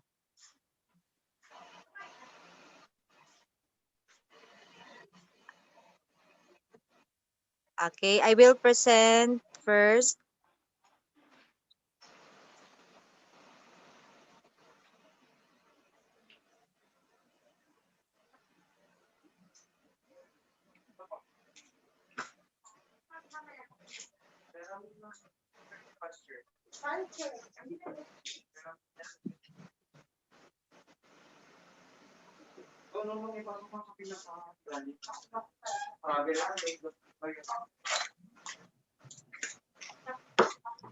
Okay, Sir Benji, welcome po.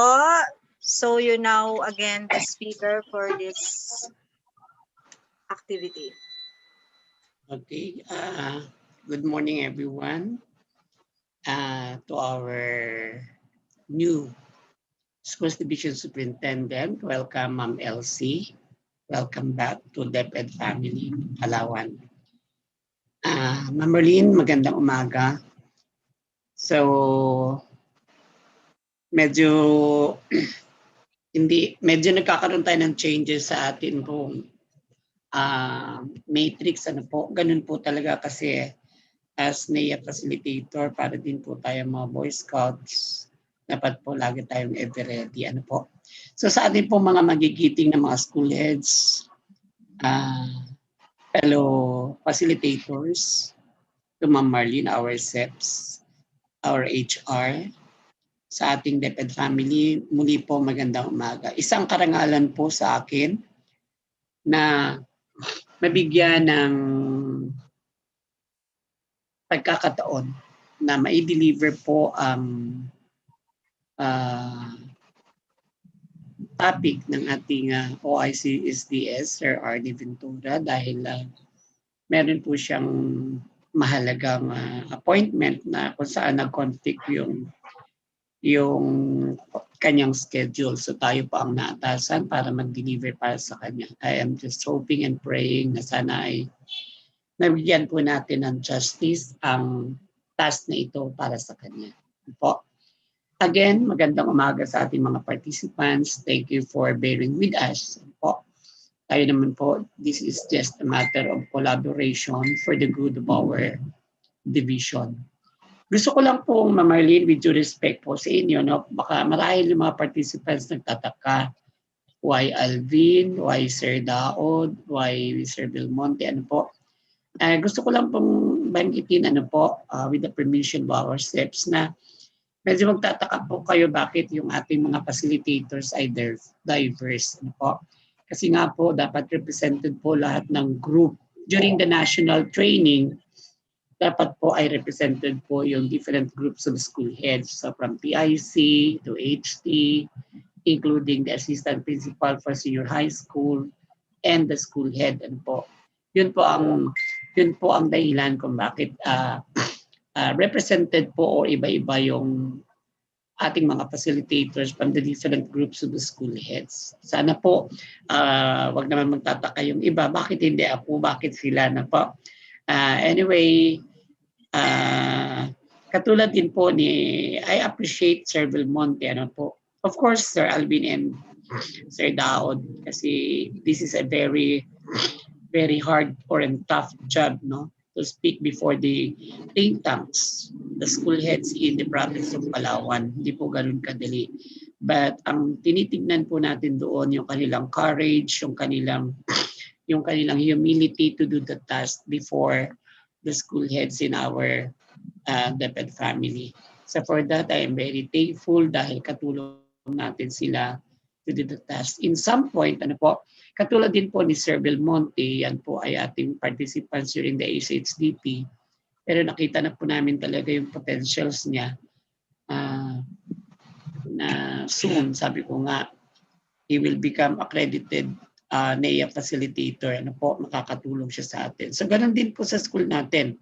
We try to scout yung mga potential leaders natin para makatulong po sa atin.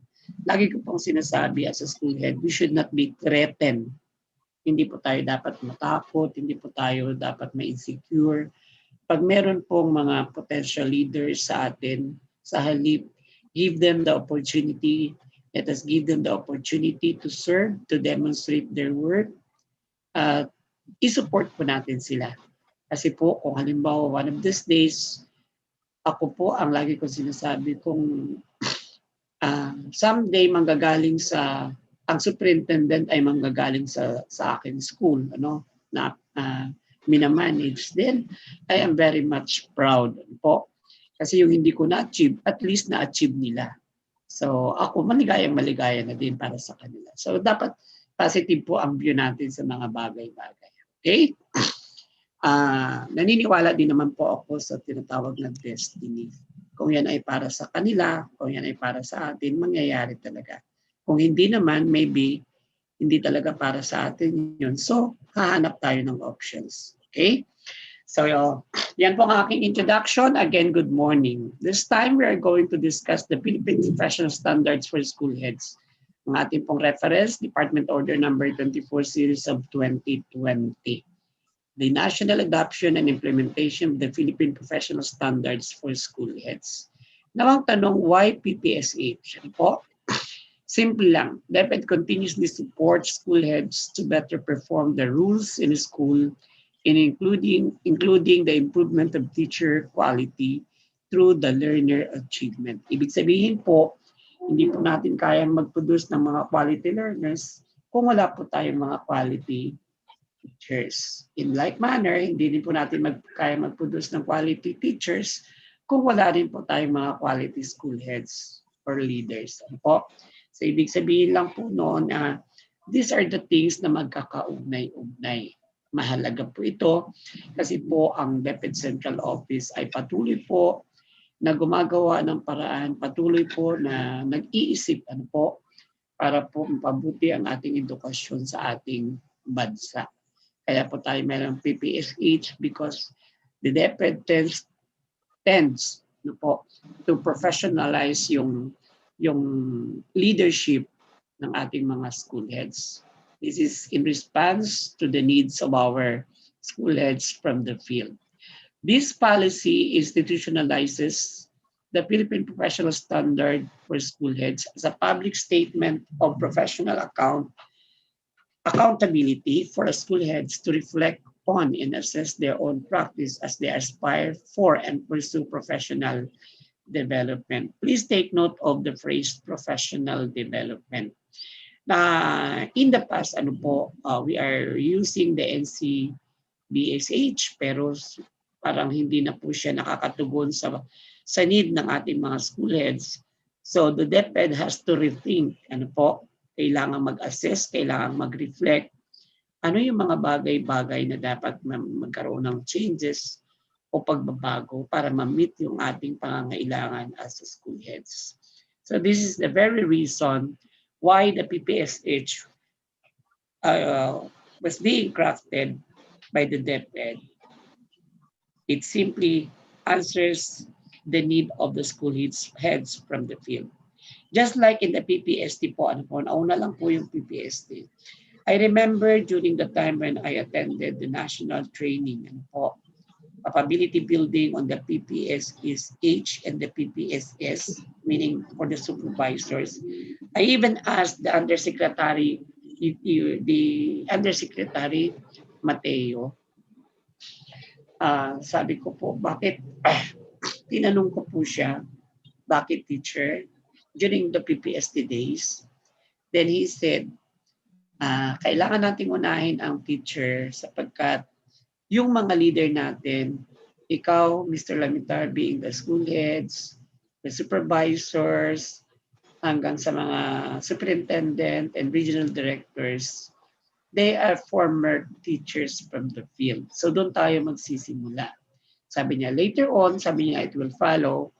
Susunod na kayo mga school heads and then supervisors. Ibig sabihin, inuuna lang natin yung doon sa grassroots, to professionalize their profession, to establish yung tinatawag nating standards para ma-develop, para ma-enhance yung ating mga competencies. So ito na nga po during the time, 3 years ago when I was in Quezon City. So nangyari na po yung binanggit ng ating Music Mateo. We are now done with the PPST. Now here comes the PPSH. And then susunod pong i-roll out ay mga para sa mga supervisor, yung PPSS naman. This policy is consistent with the implementation of the PPST adopted through DO 42 Series 2017. So 4 years after, meron na po tayong PPSH. The transformation of NEA pursuant to DO number 11 series of 2019 and the implementation of the PPSS. So yun na po yung binabanggit ko kanina. Now, the development of validation work at the PPSH, led by the Bureau of Human Resource and Organization Development and the National Educators Academy of the Philippines, the NEA, in collaboration with the Philippine National Research Center for Teacher Quality, the ICTQ, sila po yung responsible dito, has ensured that this set of standards is K-12 aligned, internationally comparable, and responsive to the career aspiration of the school heads.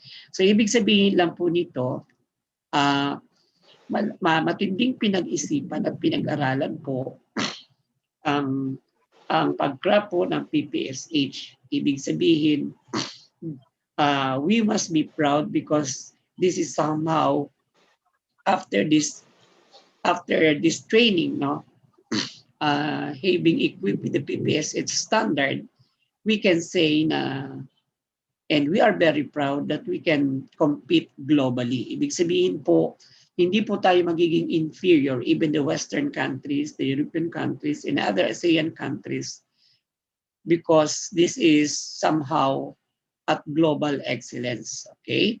Now we have 3 objectives for the PPSH. The PPSH aims first to set out a clear expectations of the school heads along well-defined career stages of professional development from beginning to exemplary practice. Ibig sabihin po ng first objective lang, nililay, the DepEd try to lay down yung malinaw po na direksyon at mas defined, no, na stages ng ating professional career as a school head. Mag-start po tayo sa beginning and then to exemplary 1. Then the second objective is to engage school heads to actively embrace a continuing effort to attain high levels of proficiency. Ibig sabihin po, whether we like it or not, we are duty-bound to embrace, to adapt, and to practice yung effort po natin, para ma-attain po natin yung high level of proficiency. Ibig sabihin, we should not be contented only with the beginning or the basic one. Kailangan po natin mag-adapt, kailangan po handa po tayo sa pagbabago to address the needs and the expectations of the school community in the next years to come.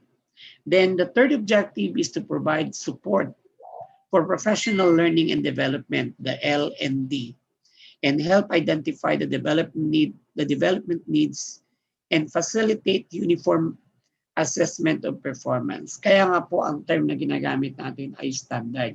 Ibig sabihin, kung naalala po ninyo, balikan lang po natin, let us be reminded of our practice during the first year of implementation ng ating OPCR and IPCR. Remember, we are the one crafting our own objectives. Diba? Tayo po ang nagka-craft. Ang nangyayari po, we craft our objective based on the assumptions na dito tayo magiging, or ito yung ating comfortable zone. Ito yung magiging parang favor sa atin. So if that is the case, then parang wala po tayong uniformity, wala pong standard. Para bang although we practice yung tinatawag nating contextualization, but then again, for fairness and justice, we must have a clear standard na pwede nating events, i-benchmark natin. Kasi hindi naman pwedeng we have to craft our own objectives and then present our own indicators and MOVs based kung saan po tayo magbe-benefit. So if that is the case, then parang nawawala po yung tinatawag na fairness and justice. So para po hindi po tayo magkaroon ng tinatawag na na yung tinatawag po natin na para bang pabor lang sa atin, wala tayong yung para po maiwasan yung fairness in terms of promotion, kailangan po may malinaw po tayong standard na kung saan i-anchor po natin yung ating competencies po. So yan po yung tinatawag natin PPSH ngayon. So we must be thankful for this kasi dumating na po sa panahon natin ngayon na kung saan yung ating pong practice, yung ating pong competencies ay naka-anchor sa isang matibay na batayan. Yan nga po ang PPSH na. Next slide, Ma'am Marlene. Now, this introduces a continuum of professional practice that supports school heads to pursue career progression and various national and international reforms such as the K-12 Basic Education Program, the Philippine Professional Standard for Teachers, as well as the ASEAN integration, globalization, and the changing character of the 21st century learners. So tingnan po natin, ma'am, excuse po, pabalik lang po, Ma'am Marlene. Hello po. Bigyan po natin ng emphasis. Why PPSH? Ano po? Dito po sa statement na ito o sa text na ito, malinaw po na nilalatag dito na dapat po lahat ng program consistent to each other. Ibig sabihin po, para po maging effective po yung implementation ng ating K-12 curriculum which was approved as early as 2013. I am referring to Republic Act 10533, the Enhanced Basic Education of 2013. And then, ito rin pong ating PPSH, ano po, dapat tumutugon din po, ano po, doon sa yun sa tinatawag nating globalization relative to the 21st century learners. Ulitin ko po, kung meron po tayong 21st century learners, dapat meron po rin po tayong 21st century teachers. Kung meron po tayong 21st century teachers, dapat meron din po tayong, we need to establish 21st century classrooms or learning centers. So siguro po in detail i-discuss ko po ito doon po sa ating review this coming Saturday, if God's permit, that is April 17. Ano po ba yung 21st century skills na ito? Dapat po malinaw sa atin bilang mga school heads yung mga programa na ito ng DepEd. Kasi po pag hindi po natin ito in-embrace, hindi po natin ito inunawa at tuluyang inintindi, ang mangyayari po magiging passive tayo. We just only exist because we are just only awaiting for our retirement to come. Alalahanin po natin, isang beses lang po tayo mabubuhay. Tayo po ay dadaan nandito sa DepEd, sa ating mga posisyon. Now, ang question po doon, anong legacy ang iiwan po natin? So it's not a matter of long or short. We serve DepEd, we serve our client, the learners and the teachers. It is just a matter of quality, no? Na ating isinerve na parang tatatak sa ating school community. Again, ulitin ko lang po, yung PPSH po dapat ito rin po ay makakatugon o makakasabay sa ating curriculum because these are the things we live. Ibig sabihin, yung context po natin na ating kinabibilangan ay nasa education sector. Dapat po consistent po lahat ng ating mga programs, ng ating mga practice, or even our profession and competence. So, ito po yung sagot sa atin para makakaagapay po tayo sa programa ng DepEd. Hindi po tayo dapat maiwan. Kung meron po tayo sa classroom na tinatawag na no child left behind, in like manner sa ating level, dapat no school heads shall left behind. Yan po ang ibig sabihin po. Okay? So, what are the scope of the policy? So, ano po ang sumasakop dito sa PPSH natin? This DepEd order directs the adoption and implementation of the Philippine Professional Standards for school heads in the department of the whole system. Dapat maging adherence tayo and compliant dito sa ating policy na ito. The school heads or principals in private schools are highly encouraged to adopt the PPSH. So ibig sabihin po, Dahil iisa lang naman po yung ating role, iisa lang naman po yung ating objective to educate our young learners. Even the private sector are encouraged to adopt the Philippine Professional Standard for School Heads. Okay? Although sometimes yung mga private schools ay meron silang leeway, binibigyan naman sila ng autonomo ng ating DepEd, but somehow the Philippine Constitution warrants that the state shall be the sole responsible in the education system in the Philippines. Kaya ibig sabihin, kahit po may mga private schools tayo, may mga private universities tayo, still they must be compliant with our curriculum, with our practice and policies. So what are the definition of terms? Ano po yung mga mahalagang terminology na dapat nating matandaan at unawain dito po sa ating PPSH? The first one is domain. This domain is a broad conceptual sphere of school leadership practices defined by specific strands in the Philippine Professionals Standard for School Heads. Ibig sabihin po, sa PPSH po, katulad ng na-discuss na natin, meron po tayong 5 domain. Ano po? Na mapapansin po natin, kung i-compare po natin yan doon sa dating PPA, sa ating NCBSH, 5 din po siya, kaya lang meron pong plus factor. Ano po? Nagiging 6 siya.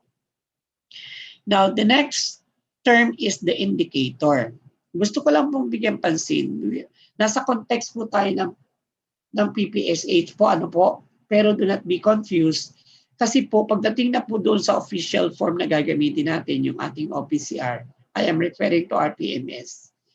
We are actually po, we made a very hard labor in aligning, inalign po namin yung DO number 2 series of 2015, yun po yung RPMS natin, with DO number 24 series of 2020.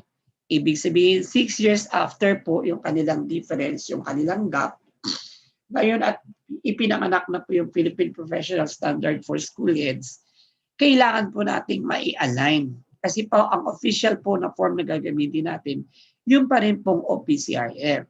Kaya po bukas, pag na-present po natin yung aligned PPSH with the OPCRF, huwag po tayong malilito kasi po, magbabago po yung nomenclature niya. Halimbawa po, domain sa PPSH, KRA naman po doon sa OPCR. So kung indicator po dito or strand po, indicator naman po doon sa kabila. So yung mga terms po na yun, maging aware po tayo para hindi po tayo mako-confuse. Again, balikan ko lang po ang the second term is the indicator. This is the concrete, observable, and measurable school head behavior practice covered in every strand in the Philippine Professional or in the PPSSH. Okay? Professional standards, meaning the professional practice expected of quality professionals to achieve at every stage of their career. We have the career stage 1, 2, 3, and 4. So bawat career stage po, meron po tayong tinatawag na standard. So ang school head naman, very common sa atin, Republic Act 9155, Section 4, ang definition po is a person responsible for administrative and instructional supervision of the school or cluster schools. Medyo nalulungkot lang po kung balikan kasi by observation, I might be wrong, pero napapansin ko po, by practice po, nakapokus na lang po karamihan. Hindi naman lahat kasi marami naman talaga tayo mga dynamic school heads. Pero yung iba by practice, napapansin ko, nakapokus na lang doon sa administrative function. Remember, dual po yung ating functions. It is both administrative and instructional. So yan po ay ginagarantihan ng ating batas, Republic Act 9155. So I challenge my fellow school heads to do the task fairly and squarely. Okay?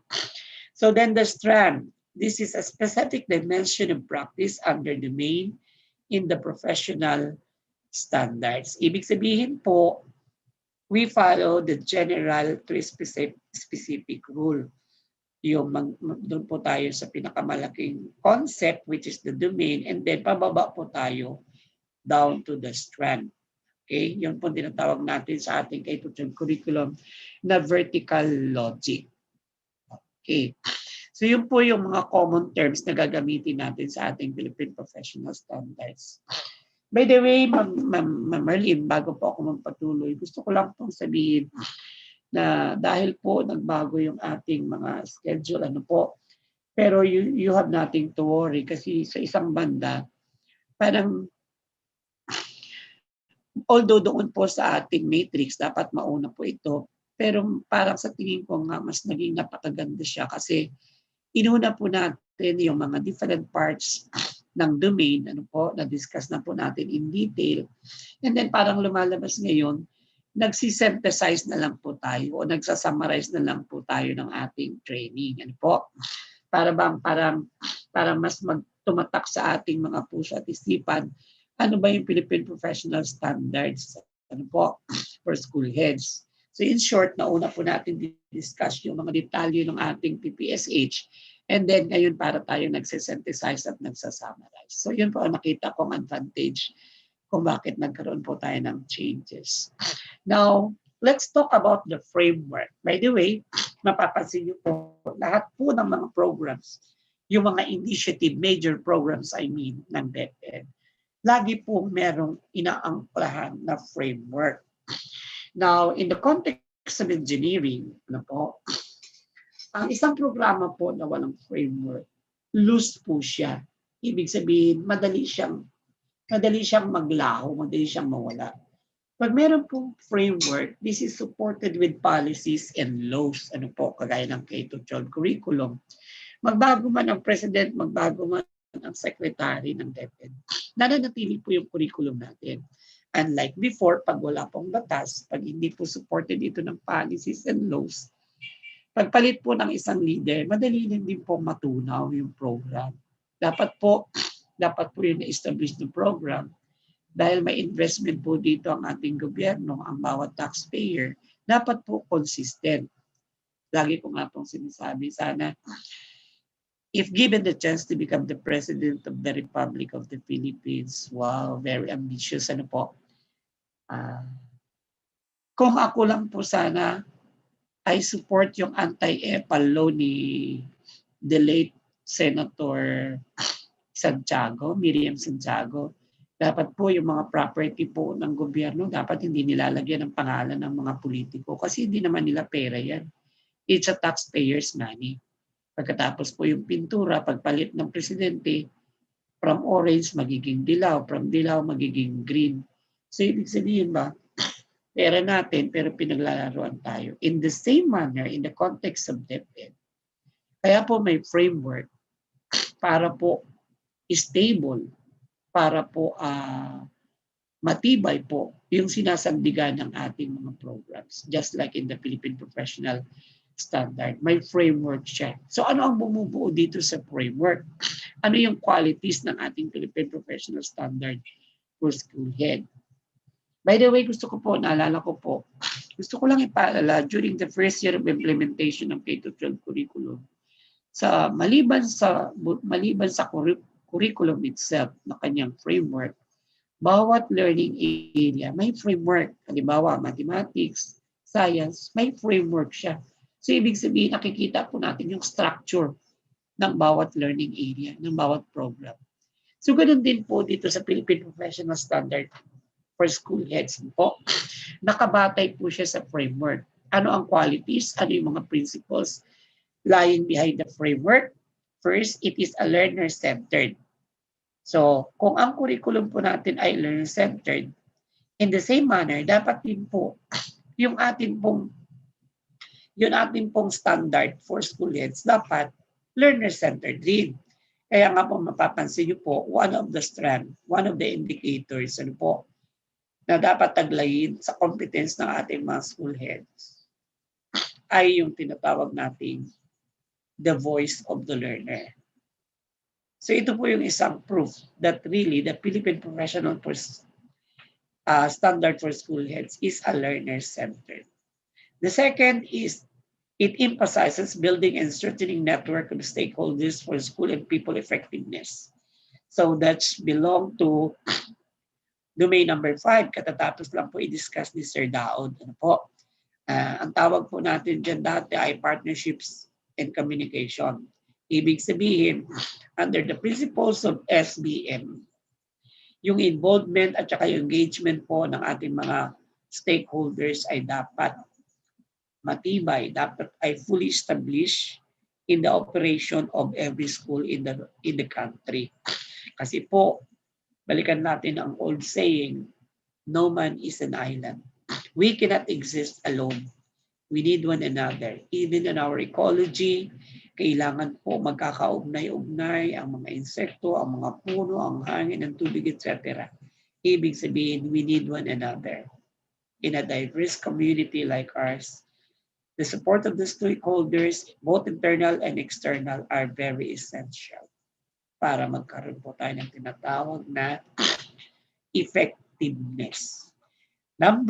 Letter C, the third principles, it reflects the understanding of problems and issues at the school and the need to address them. This is somehow belongs to indicate research and innovation indicator. Dapat po si school head ay nagre-reflect, dapat inaaral, ina-analyze yung mga problems and issues sa loob ng ating paaralan at kailangan hindi lang natin inaral. After analyzing, after synthesizing, dapat may course of action. Dapat ma-address yung mga challenges and issues. And then letter D, it focuses on the developing high-quality instruction. Remember, third domain, focus on teaching and learning. Developing a strong culture and ensuring job-embedded professional development for school personnel. Sa kung titignan po natin itong principle D, pumapasok po dito ang domain 3 at yung domain 4. What is domain 3? If you still remember, domain 3, focusing on teaching and learning. And domain 4 is developing self and others. That belongs to principle D of our PPSH. Next slide, please, ma'am. And then letter E, it reflects values and concepts in promoting school success. This is self-explanatory. Ano po? Yun pong PPSH natin ay nagpapakita po ano po ng mga concepts kung saan pinupromote po yung pagtatagumpay ng ating paaralan. Letter F, it regards supervision as a crucial organizational behavior in school management. Dapat po si school head ay hands-off ano po sa lahat ng mga bagay-bagay na nangyayari sa kanyang paaralan. Sabi dito, supervision as a crucial organizational behavior. So hindi lang po siya supervision, dapat nandun din yung monitoring and evaluation. Inaaral po natin what's happening, the progress, ano po, tinatrack po natin. Tapos po nagbibigay tayo ng feedback. Mahalaga po yun kasi ibig lang sabihin, we are fully aware on what's happening in our respective schools. Ano po? Hindi po yung magiging passive tayo, no matter what, bahala system. So those are the behaviors and the characters na dapat nating baguhin. Kung natatandaan po ninyo, we have the so-called Filipino ideology. Ako po, lagi ko pong tinatandaan when I was a young one, ano po, lagi kong tinatandaan yung sabi ng ating magiting na presidente. Ako, I'm sorry, pero po ako, I consider President Marcos one of the best leader in the country. Kasi po natatanda ko siya, sabi niya, sa ikaunlad ng bayan, disiplina ang kailangan. So, pinatutunayan lang po ngayon na sa sobrang kalayaan at demokrasya nawala yung disiplina. Kapag nawala po yung disiplina, nagkakaroon po tayo ng tinatawag na chaos. Ano po? Nagkakaroon ng social disorder.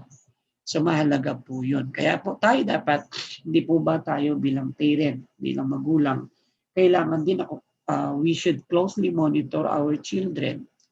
Anong oras siya dapat umuwi, anong oras siya dapat matutulog, ano yung dapat niyang papanoorin, ano yun. Okay lang naman po yung technology.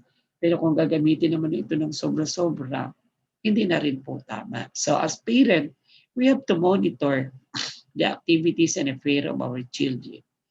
In the school context, tayo po bilang mga magulang ng ating mga guro at mga magulang at mga mag-aaral, dapat we have to closely monitor and supervise the programs and projects within the school campus. Okay? Letter G, it highlights the importance of accountability and transparency of school heads. Yung po Philippine Professional Standards din po, isa sa mga highlight niya or binibigyan ng emphasis, yung kahalagahan po ng accountability and transparency. Ibig sabihin po, we should not only responsible, we must also be accountable. Ano man po yung mangyayari sa ating school, ano man po yung magiging outcome, dapat po accountable po tayo doon. Hindi po tayo dapat mag-play safe, hindi po tayo dapat mag-finger pointing.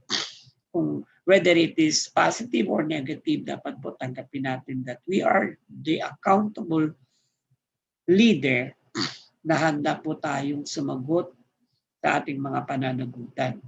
And one of the best dito po sa ating PPSH, yung principles of transparency.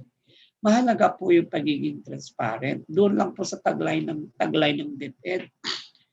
Yung ating pong motto, honesty is the best policy. Yung iba naman, they said honesty is just a policy.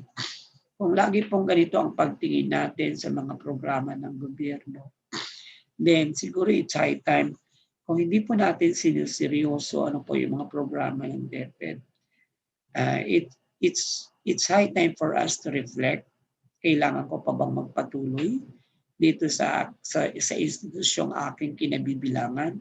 O hindi na ako masaya, kailangan ko nang i-waive ito at ibigay sa mas interesado at makagaganap ng buong katapatan sa kanyang mga sinumpaang tungkulin sa DepEd. Ano po? So, hindi naman po masama ang mag-reflect, mag-evaluate. Kung sa tingin po naman natin ay hindi na rin tayo masaya sa ginagawa natin, meron naman po tayong option. Ano po? Okay? Pero hanggat maaari po, hanggat nandito tayo, sana po ay maging seryoso po tayo sa programa ng DepEd sapagkat ang bottom line ng lahat ng ito, nakadepende po dito yung future ng ating mga kabataan. Nakadepende rin po sa atin yung professional growth ng ating mga guro. Kaya mahalaga po yung very crucial po yung ginagampanan nating papel bilang mga school heads. Go back with the principles of transparency. As a school head, dapat po transparent tayo. Halimbawa po, maglagay po tayo ng corporate example. Pagdating po sa mga promotions, i-open po natin yung opportunity sa lahat. Iwasan po natin yung practice ng mga traditional leader na kung saan nagkukulong, itinatago yung mga item, pagkatapos naka-arrange na, kinausap na kung sino ang makakakuha. For that, we are being dishonest. Hindi lamang po sa DepEd, maging sa ating sarili. So, kung ganun po yung ating magiging practice, we tend to accumulate yung ating mga kasalanan. At ang kasalanan po, hindi naman dapat malaman ng tao. Hindi man yan alam ng tao, pero ito po ay alam ng Diyos. Hindi po tayo makakapagtago sa Diyos. So, ibig sabihin lang po, i-practice po natin yung pagiging transparent sa lahat ng bagay. Even doon sa mga financial na aspeto ng ating paaralan. Pagdating po doon sa procurement ng supplies, dapat po alam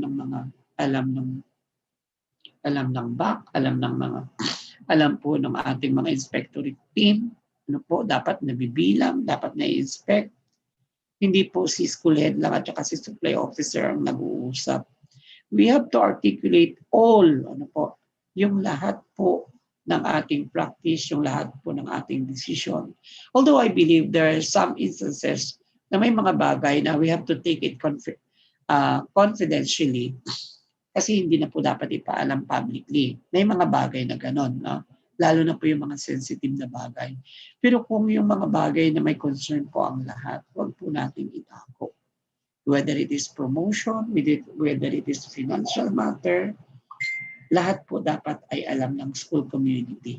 Dahil po, pag naging transparent po tayo, yung trust and confidence po ng school community ay laging mataas, yung respeto po sa atin ay nananatili.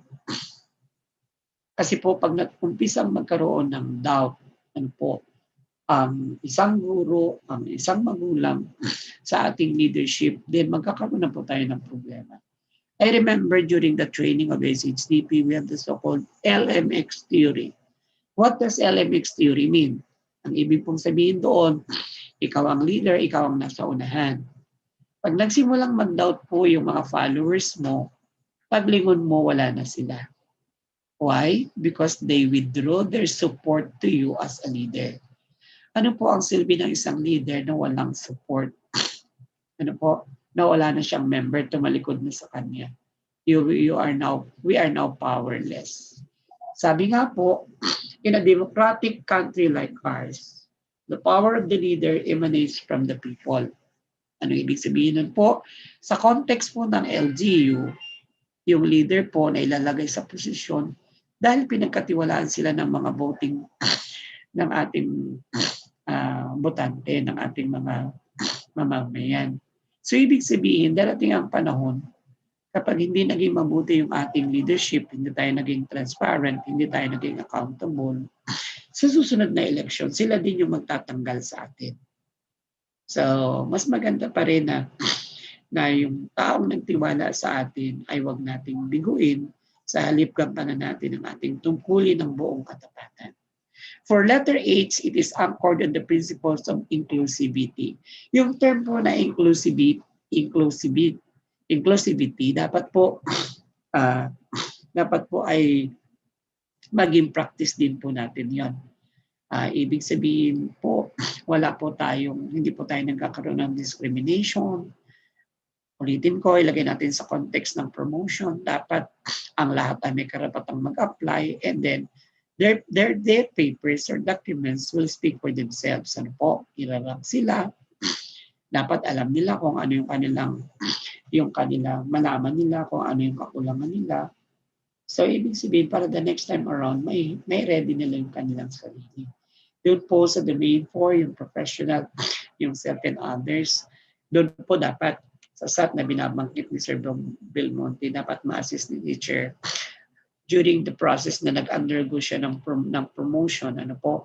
Makikita niya, hindi man po siya ma-hire o hindi man po siya makuha sa promotion. At least, the concerned personnel is now aware ano yung kanyang mga kakulangan, ano yung kanyang dapat i-develop, ano pa yung dapat niyang i-accomplish para the next time na mag-undergo siya ng promotion, meron na siyang karapatan na makuha ang item. So yun po ang ibig sabihin ng Principle H.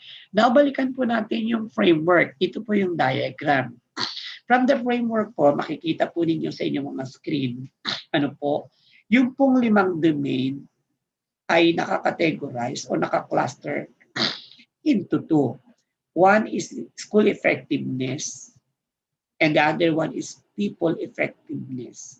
At the center of this framework, makikita natin yung red na bilog, nandun po yung learners. Ibig sabihin po, siya yung ating pinagsisilbihan. Ang lahat ng pinag-uusapan natin, ang lahat ng programa natin, ay para sa ating mga learners o ating mga kabataan. So kung natatandaan niyo po during the day 1, na-present po ito ng ating OIC SDS Sir Arnie. Yung school effectiveness po ay dito nakapaloob yung 2 domain, leading strategically and managing school operations and resources. Ang tawag po natin dyan ay school effectiveness. And then the last three domains, building connections, developing self and others, and focusing on teaching and learning, this has something to do with people. Kaya ang tawag doon ay people effectiveness. Natatandaan ko po, I am with Ma'am Celine Gadjano during the national training ng PPSH at saka PPSS. No? May-share ko lang po.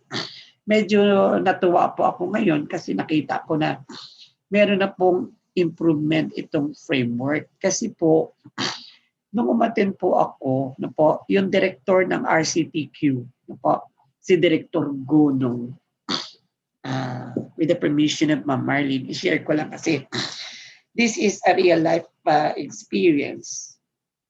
Nung pinapa-critic po sa amin itong yung mga domains na ito, yung mga strand na ito, tsaka yung framework po, nag-comment po ako kasi po hindi po ganito yung pagkaka-craft niya.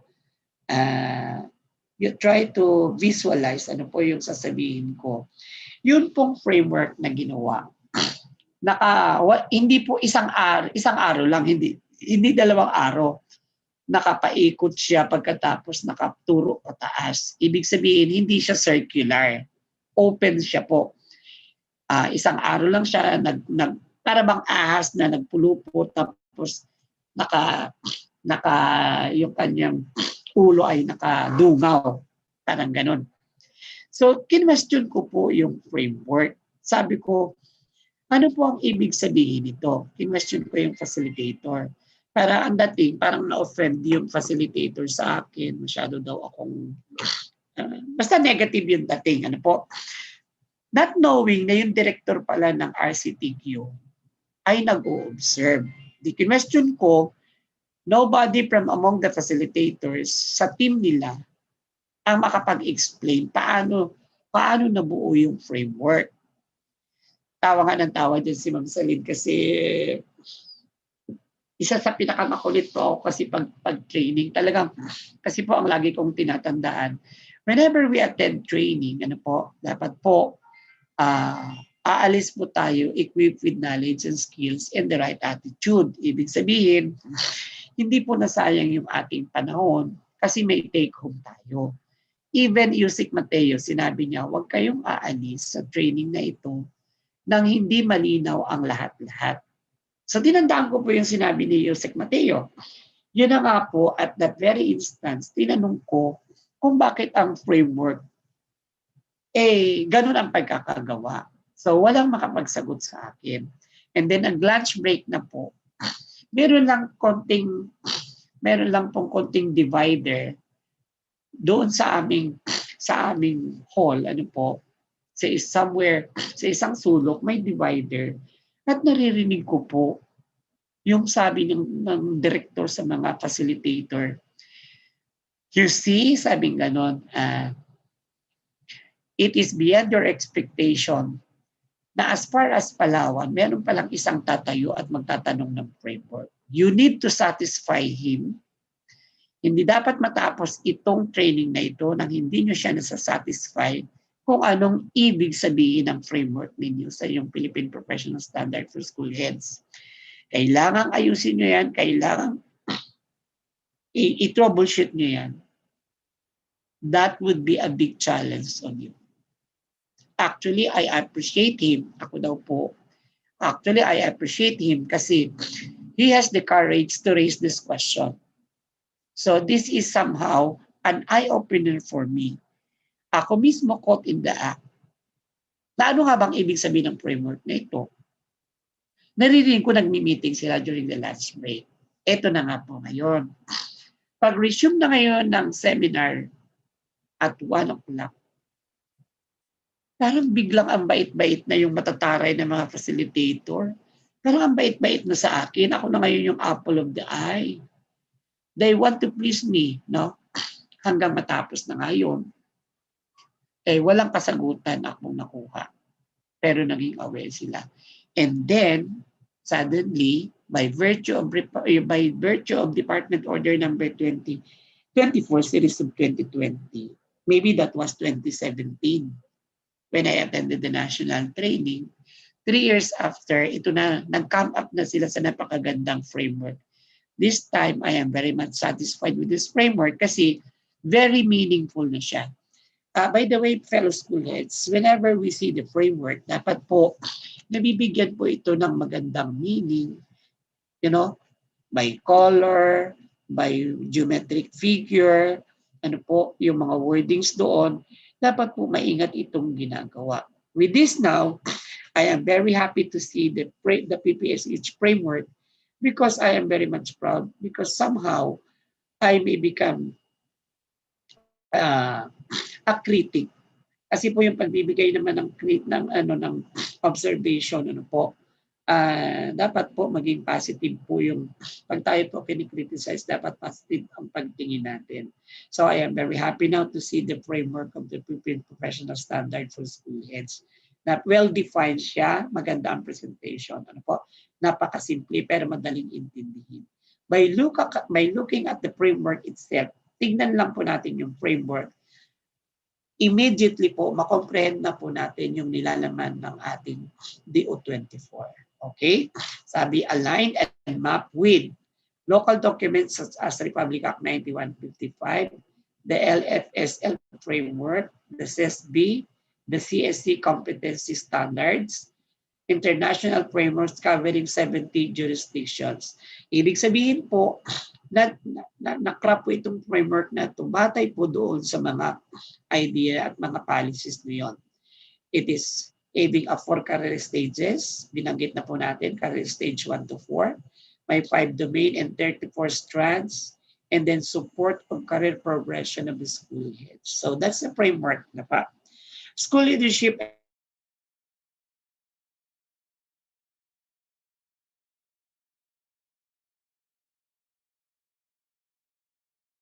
and quality in the field that are required of the school head to be effective century. Quality schoolage in the Philippines ay nangangailangan ng mga sumusunod. Tignan po natin set direction of the school, manage the system and the processes in the school. By the way, balikan po natin yung phrase na set the direction of the school, if I may ask, anong domain siya? Pansinin po natin. Hello? Anong domain siya, mga kapatid? So, set the direction of the school, that's domain 1. Tama po? Leading strategically. And then, manage the system and processes in the school. So yan po yung simplified, simplified content ng bawat domain. Okay, ulitin natin. Set the direction of the school, that's domain 1. Okay? What is domain 1? Domain 1 is leading strategically. Okay. Then manage the system and processes in the school. So that's domain 2, managing school operations and resources. Promote quality teaching and learning. That's domain 3, focusing on teaching and learning. And then nurture themselves and others. Definitely, that's domain 4, developing self and others. And then engage stakeholders. That is domain 5, building connections. So yun po, napaka-simplified po. Alam na po agad natin yung nilalaman ng bawat domain. Kailangan lang ma-define po natin bawat strands kasi po, pagdating po doon sa OPCR natin, dapat define yung bawat indicators at saka MOVs. Okay? Next slide, please. So what are the guiding principles of the PPSS? Again, learner-centered, and then emphasizes on the building and strengthening of the network stakeholders for people effectiveness, and then it reflects the standing of problems and issues para ma-address, developing high-quality instruction, and then reflects values and concepts. Pag sinabi po nating guiding principles, ito po yung ating magiging guide. Halimbawa po, para mas maintindihan po natin what does guiding principles mean. Doon po sa ating K-12 curriculum, o yung ating pong DepEd program, meron po tayong tinatawag doon na DepEd Vision, DepEd Mission, at meron tayong tinatawag na core values. Somehow, these core values, yung maka-Diyos, makatao, makakalikasan, at makabansa, these four words are very important and very essential as our guiding principle. Ibig sabihin, yun pong practice natin sa DepEd, yun lahat po natin ginagawa, dapat po ang ating gabay ay ito ba'y maka-Diyos? Ito ba'y makatao? Ito ba'y makakalikasan? O ito ba'y makabansa? Even in decision making, yun po ang ating magiging guiding principle. Ano po? Kasi po yung apat na salita na yun, sasakop na po yun sa pagiging mabuti at effective nating decision maker.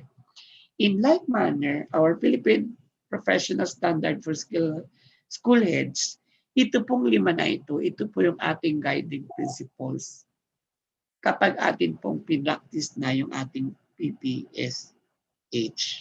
Okay? So yun po. Next, Ma'am Marlene. We still have 3. The Philippine Professional Standards for School Heads regard supervision as crucial organization. Actually, na-discuss na din po natin yung the first part of this. Then 7, yung accountability and transparency, we're done. And then yung principles of inclusivity. Na-discuss na din po. We're done, Ma'am Marlene. Let's now proceed. These are the domain of the PPSH. Okay? 1, leading strategically, managing school operations and resources. Anong effectiveness yan? We call that the first 1 and 2 domain. These are called school effectiveness. And then domain 3, 4, and 5, focusing on teaching and learning, developing yourself for others, building connections. These 3 domains belong to the cluster of people effectiveness because it has something to do with the people. Okay? So yun po. These are the 5 domains of the PPSH. Under domain 1, we have 7 strands: vision and mission and core values. By the way, anyway, binabalikan po natin, we are trying to summarize and synthesize. Gusto ko lang pong bigyan pansin. Sana po yung DepEd vision, hindi lang po natin binabasa, hindi lang po natin nire-recite, hindi lang po natin sinasaulo. Dapat po pinapractice din natin at isinasa puso. Paano ba natin i-comprehend yung ating vision? Yung vision po, kung hindi man po natin masaulo yan, at least maisapuso man lang natin yung diwa, the very essence of vision. Anong ibig sabihin? Tandaan po natin yung salitang access sa SBM. What does access mean? A child community-centered system. Yan po yung very essence, no po? Yan po yung the very meaning or essence ng DepEd vision, yung access natin sa SBM. Okay? Then school planning and implementation, policy implementation and review, research and innovation, program design and implementation, learner voice, monitoring and evaluation processes and tools. All of these 7 strands are being discussed yesterday. Ano po? So yan po ang domain 1, leading strategically. Ano yun ang pinaka-essence niya? We are setting direction. Saan patungo ang ating school? That's domain 1. And then, let's proceed with domain 2, managing school operations and resources. Okay, so this includes records of management, financial management, school facilities and equipment, management of staff, school safety for disaster preparedness, mitigation, and resiliency. So we have 5 strands under domain 2. Then domain 3, focusing on teaching and learning. So domain 3 has 7 strands. Tingnan natin. Balikan natin ng konti. School-based review, contextualization, and implementation of learning standards. Doon po sa ating ACHDP, lalo na po yung nag-undergo ng ACHDP po, remember, for us to be able, for our learners to comprehend the lessons, we need to contextualize, ano po, so that the curriculum would become relevant and meaningful. That's the very essence why we are contextualizing, ano po, para madaling makarelate ang bata. Now, it would be very difficult for us as a leader, as a teacher, to manage, to supervise instruction without knowing the curriculum standards. Ano po? Dapat alam po natin yung learning standards natin. Halimbawa po, ano ba yung mga standards? Isa sa mga standards natin, may tinatawag na grade level standards. Kinder to grade 3, grade 4 to grade 6, grade 11, grade 7 to grade 10, grade 11 to grade 12. We call that grade level standards. At ang bawat learning area at the different case stages, meron tayong tinatawag na curriculum standards. Halimbawa, science. Ano yung dapat nilang matutunan from kinder to grade 3? Ano yung dapat nilang i-practice, ma-comprehend, ma-practice? Remember, in our CG, we have the so-called content standard and we have the so-called content standard and performance standard. So, ibig sabihin po, mahalagang nauunawaan ni school head yung ating curriculum pagdating sa mga standards. Because this, accordingly, by law, sabing gano'n ng Republic Act 10533, standards are non-negotiable. Halimbawa, sa CG po natin, content standard, performance standard, the learning competencies, hindi po siya pwedeng palitan, hindi po siya pwedeng ipagwalang bahala, because we are mandated to develop every Filipino learner holistically, meaning complete. ASA na naman tayo, or as attitude, skills, and knowledge, equipped with 21st century skills. So yun po yung strand number 1 under domain 3. Sa domain 2 naman, sa strand 3.2, teaching standards and pedagogy.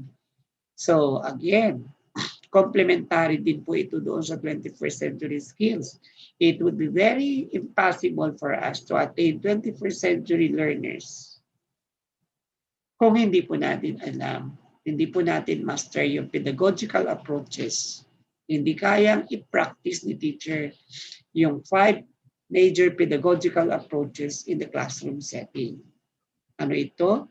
Let us be remember of constructivist approach, inquiry-based, collaborative, reflective, and integrative. These are pedagogical approaches that the teacher has to practice so that teaching and learning would become effective.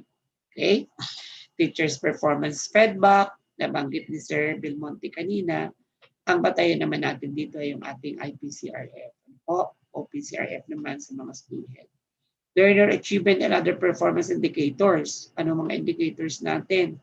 Diba? Meron tayong NAT, meron tayong mga dropout rate, meron tayong mga survival rate, etc., etc. So ito naman po yung ating batayan for strand 3.4. And then 3.5, learning assessment. So sa learning assessment natin, we have different forms. Hindi na po tayo traditional. We do not limit our assessment by using paper and pencil. This time around, ang practice po natin, there are many ways of assessing the learners. Under constructivist approach, remember the number 8, series of 2015, classroom assessment. So, performance-based na po yung mga bata ngayon, especially in pandemic. Wala po silang quarterly examination. Dalawa lang po ang basis ng ating computation ng mga grades ngayon. That's why our leaders from the DepEd Palawan said during our virtual meeting, no dropout. Which is very true naman. Sino ang mata-drop out? Wala sila sa school. Sila yung mga nasa bahay. And then learning environment. Ito po yung binabanggit ko kahapon doon sa dating domain, sa dating KRA po natin, domain ito, Pero pagdating na po dito sa PPSH, this is just only part and parcel as strand ng domain number 3. Which is very true kasi nga naman, for the teacher, for the facilitator of learning to become effective, hindi lang po siya dapat nakafocus doon sa process, teaching and learning process. Dapat din, he has to create a child-friendly, safe, and effective learning environment. And then step 7, career awareness and opportunities. That is something for the teacher and the school heads. Let's now proceed with domain 4. Marlene, domain 4 na po tayo. Developing self and others. Katatapos lang po yan ni Sir Belmonte, very fresh po sa ating mga mind. We have 7 and 8, again, 8 strands. Personal and professional development, professional reflection and learning, professional networks, performance management, professional development of school personnel, leadership and development in individual and teams, general welfare of human resources, and the last one, hindi mabasa. But anyway, gusto ko lang bigyan ng pansin. I am very much happy to hear from Sir Belmonte as the facilitator of this domain na dapat po as a leader po tayo, dapat po institutionalize yung pag-manage natin ng ating mga personnel. Dapat po talaga meron tayong nabanggit po niya, meron siyang organizational chart as to the qualities and achievement ng bawat guro. So dapat po tayo bilang mga school heads. Kasi po, the usual, yung 201 file nila, nakalagay po yun siya sa mga folder, nandoon po sa mga steel cabinet, nakalock. So ibig sabihin, hindi po natin siya natatrack, hindi siya natin nakikita. Dapat po, si AO, or bawat department head, dapat po isa-summarize niya yung bawat achievement ng bawat teacher, para bang i-manage niya, kukuha tayo ng ating ICT, paano i-arrange, yung profile ng bawat teacher. Pagkatapos ilalagay po natin yan na lagi nating nakikita. At a glance lang, makikita na muna kaagad yung status ng bawat personnel mo. Okay? Makikita mo sino yung nabibehind, sino yung nagpa-fast forward, sino na yung mga potentials. So kasi doon, pag nakita po natin yung status ng bawat personnel natin, at least pwede natin i-call yung attention natin. Sir, ma'am, may mga opportunities tayo. Baka naman pwede nating i-improve yung ating career, yung ating masteral, tapusin natin para naman magkaroon tayo ng opportunity to grow professionally. Kasi pag nag-grow po tayo professionally, kaakibat din po dito yung pag-grow natin financially or economically. Mahirap naman po kasi na parang contributory tayo sa school's development, and yet pagdating doon sa mga benefits, binabanggit nga kanina, ay hindi tayo nagbe-benefit. Dapat po sabayan yung ating pong professional and economic development that must be go hand in hand po. Dapat po ay sumasabay din po yung ating career. Sumasabay din po yan kasi yung blessing will follow. Okay? So, yun po ang ibig sabihin nun. Now, let's proceed with domain 5. Building connections.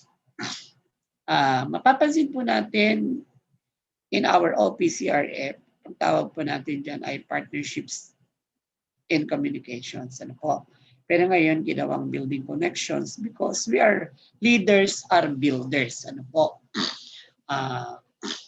Pag binanggit po natin yung diverse relationship, katulad din po yan, pagkatawag natin diverse learners. Yung ating pong relationship, napakarami.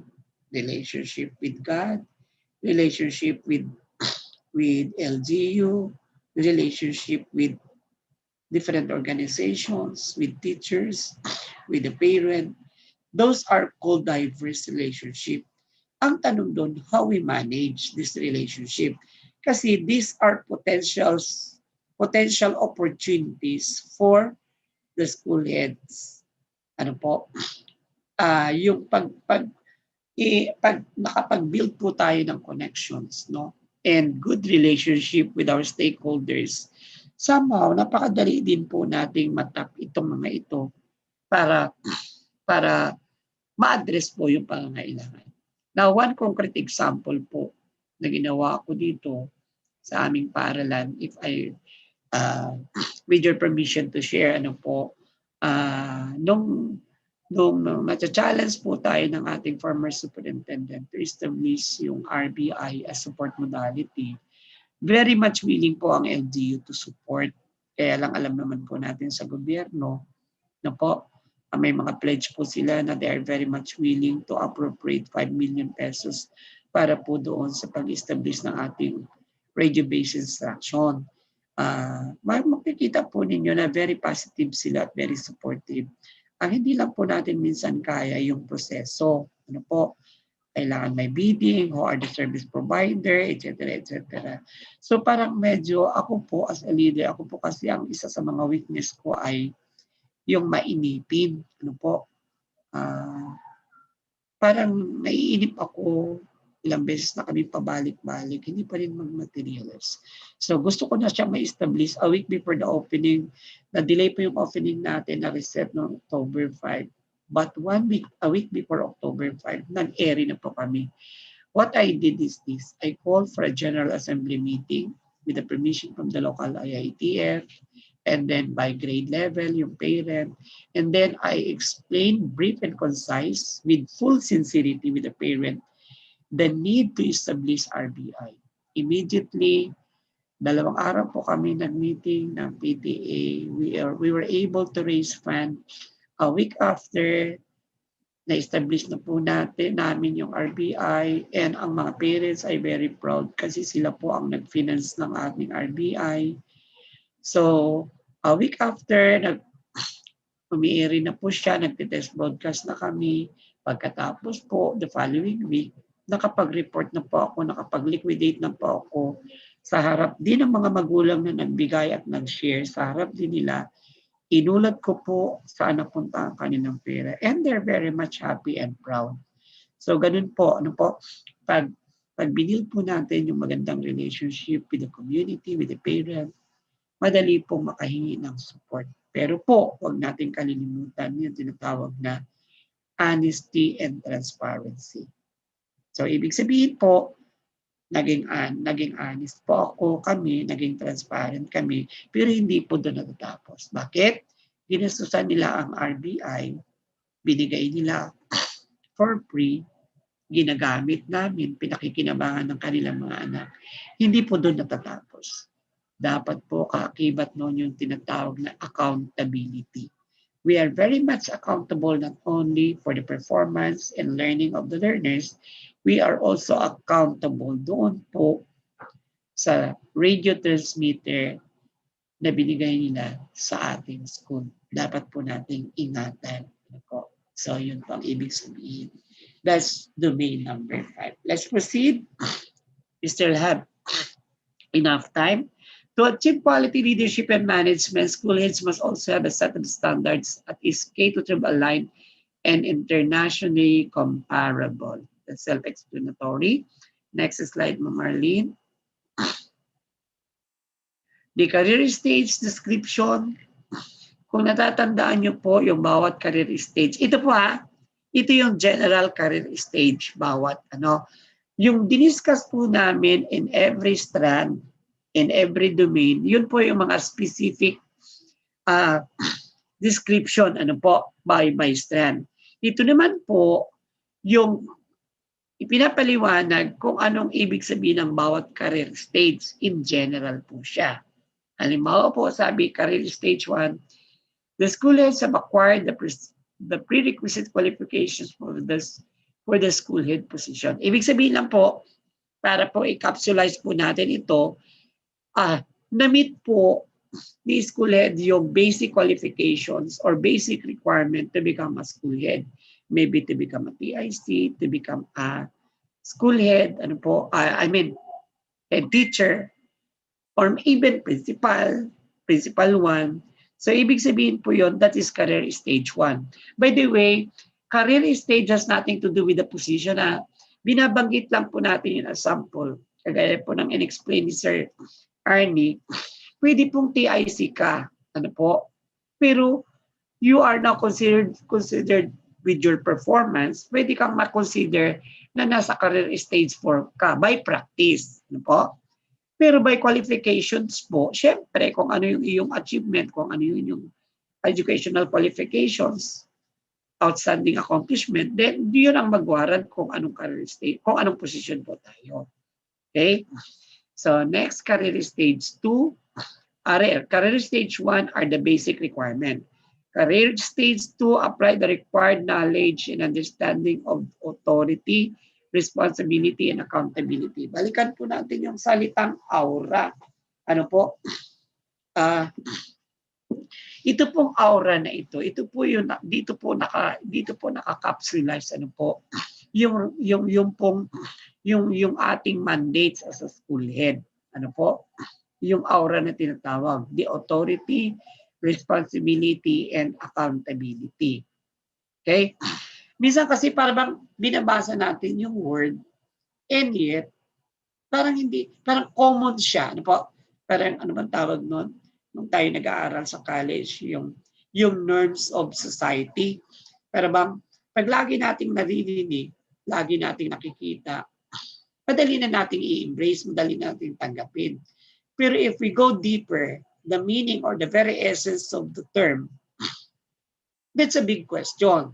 So in like manner, sabi natin, authority, alam ko na yan. Responsibility, common na sa akin. Accountability, common na sa akin. Pero ilagay natin sa context, halimbawa ng teacher. When do we say that the teacher is it is called responsibility. When do we say it is called accountability? Halimbawa po, maglagay tayo ng concrete example sa context ni teacher. Responsibility ni teacher ang mag-enroll ng bata. Po. So, siyempre po, sa pag-i-enroll ng bata, magsasubmit yung bata ng kanyang mga credentials, ng kanyang report card. Kung transfer siya, meron siyang tinatawag na Form 137, including yung original copy ng birth certificate, etc. So, itong mga documents ng bata, yung pag-enroll niya, yun yung ating responsibility. Ano yung accountability natin? Yung itago at ingatan yung kanilang mga documents. Doon tayo naman accountable. So, that's a concrete example of responsibility and accountability. Sa context naman po ng school head, we called it aura. Ano po? So dapat po ina-apply po natin doon sa career stage 1, understanding lang tayo, na-meet lang natin yung basic requirement. Pero sa career stage 2, dapat we need to apply yung ating aura. Okay? That's career stage 2. Then career stage 3, Ma'am Marlene. Hello. Yan. Kung kanina, meron tayong basic understanding sa aura, ngayon naman, meron naman tayong tinatawag na consistent display.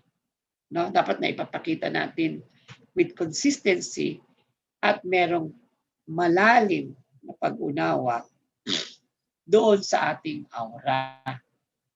If that is the practice, if that is the description, then we classified under career stage 3. Okay?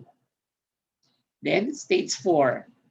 Actually po, na-explain ito ni Sir Arnie kahapon during our opening program sa kanyang introduction. Sa career stage 4, please take note magbabari lang po yung different stages depending on the qualifier being used.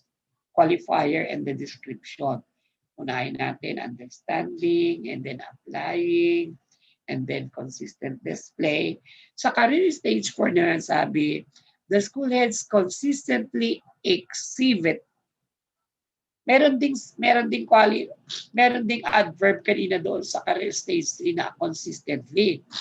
Pero this time sa kanina consistently display career stage 3. Dito consistently exhibit the mastery and their application of aura. Hindi lang siya nag-display, hindi lang siya nag-apply. Dapat maipakita niya na talagang master niya yung kanyang aura. Kaya nga as a school head, ako nga po, lagi kong sinasabi, for us, yung school head pala, para din pala siyang lawyer. Para din pala siyang attorney. Bakit? Kailangan he has to interpret perfectly.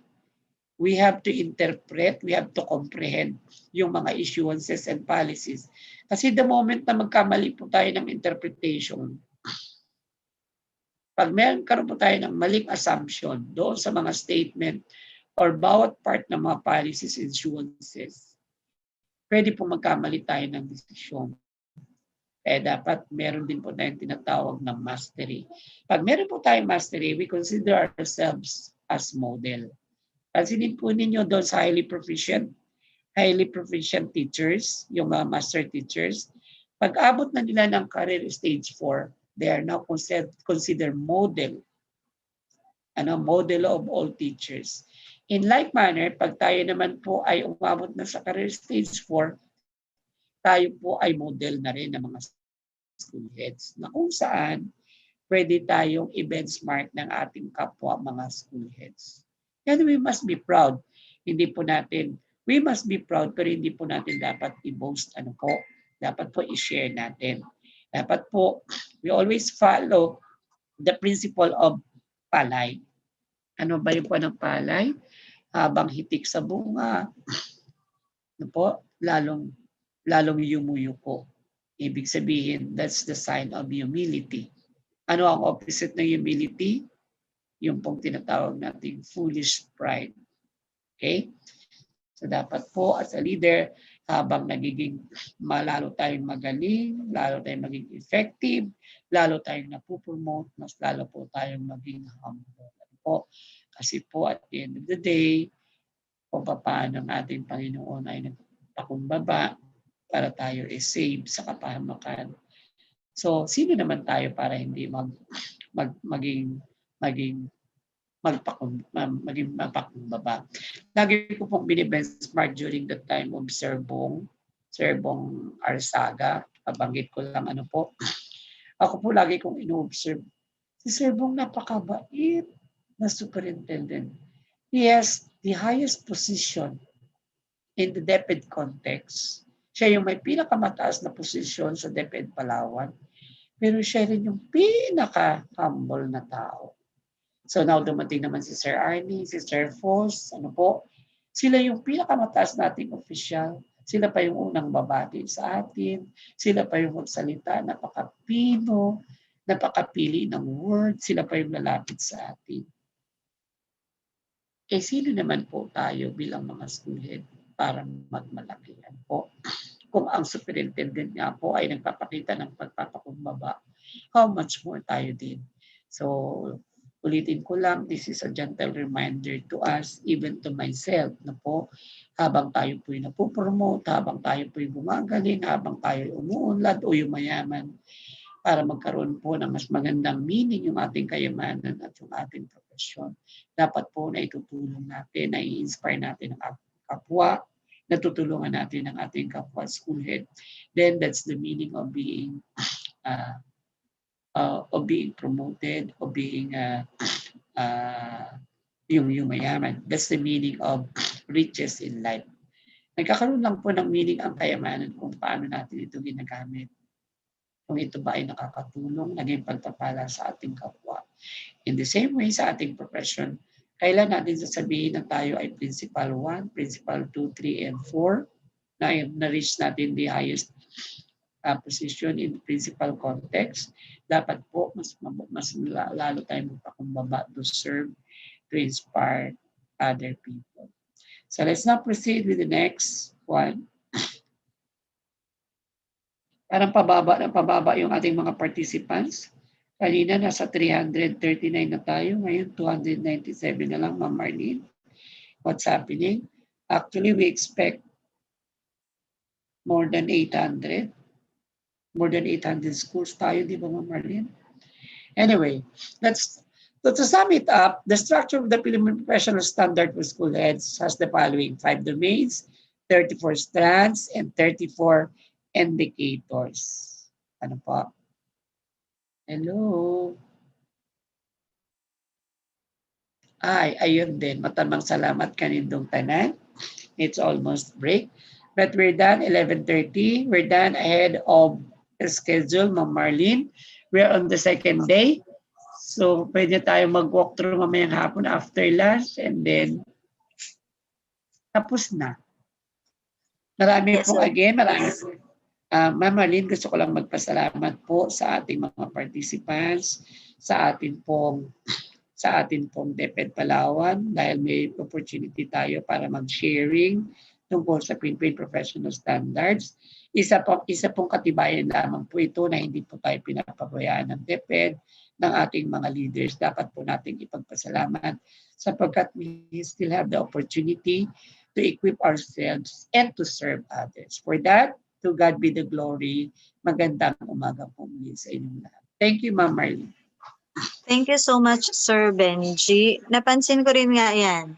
Bumababa na yung ating participants. Malamang siguro may difficulty sila sa mga signal nila. Well, anyway po, so natapos na natin ang discussion with the 5 domains, strands, and the indicators. So this afternoon po, we will be having our alignment sa parang sasabihin natin old and the new na PPSSH natin para makita natin ano ba talaga yung nabago o naidagdag doon sa dati nating sinusunod na standard dito ngayon sa bagong introduce sa atin na national standards ng school heads. So titingnan natin mamaya yung alignment nung previous at saka ng ngayong national standards na dapat na nating sundin by virtue of DepEd Order number 24 Series 2020, which is the National Adoption and Implementation of the Philippine Professional Standards for School Heads. Again, we will resume at 1 o'clock this afternoon. So may I request Sir Alvin to to present the presentation of the walkthrough and the alignment of the Philippine Professional Standards for teachers in the school heads performance. Thank you once again and good afternoon.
Hi, Sir Pantay.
Tangin, nilip ko na nga eh. Tangin, wala tayo ito. Ito ba si Lilip? Ay, dito pa. Ay, nakaunta pala, sorry.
Sige, sige, okay.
Good afternoon. Okay, so it's already 1:07. Pero ang participants natin nan 144 pa lang. Hello, Sir Benji. Good afternoon. Pwede na ba tayo mag-start para sa ating alignment? Yes, On the ma'am. It's 1 meeting. o'clock. Good afternoon po. Yes. Okay, once again, let's welcome our facilitator and speaker, Sir Benjamin J. Lamitar Jr., to discuss with us the alignment of the domains strands of PPSSH.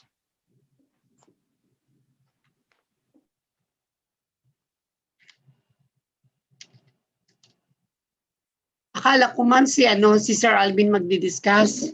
Hello?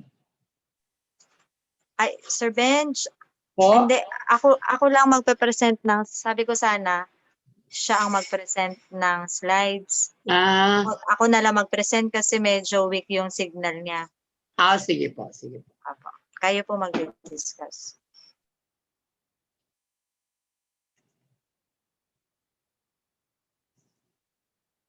Ay, ma'am, okay lang ba? 152 pa lang tayo. Sayang naman yung ano. Hello po, Ma'am Marlene. Sige sir, let's wait until 1:30. Opo, okay lang po para naman. Okay. Kasi Sige po. sayang naman, ma'am. Dear participants, so para hindi naman po masayang yung effort natin, let's wait for other participants to join po. So 1:30, we will start po. Thank you so much.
Sir G, check naman ako kung tama kung mga drama ko.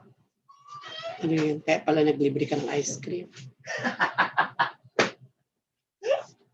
Hindi, konti lang to. Start na kayo? Ikaw ang Oo. speaker pa din? Oo. Kala ko nga, kumain pa ako ng ice cream. Ano yan? Yung kung tama yung gramming ko, wala akong mapachikan, malayo. Invincible. Ah, Inviolable. Ano yan? hindi ko, ay, Invaluable. Oo. O, i-check ko lang. Services rendered. Services. Oo, plural. Sige. Naka-on siya. Yung mic mo naka-on. Ay, nga pa. Ari ba ito?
Ma'am Marlene, good afternoon po.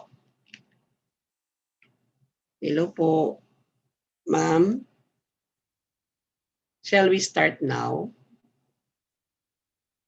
Hello po.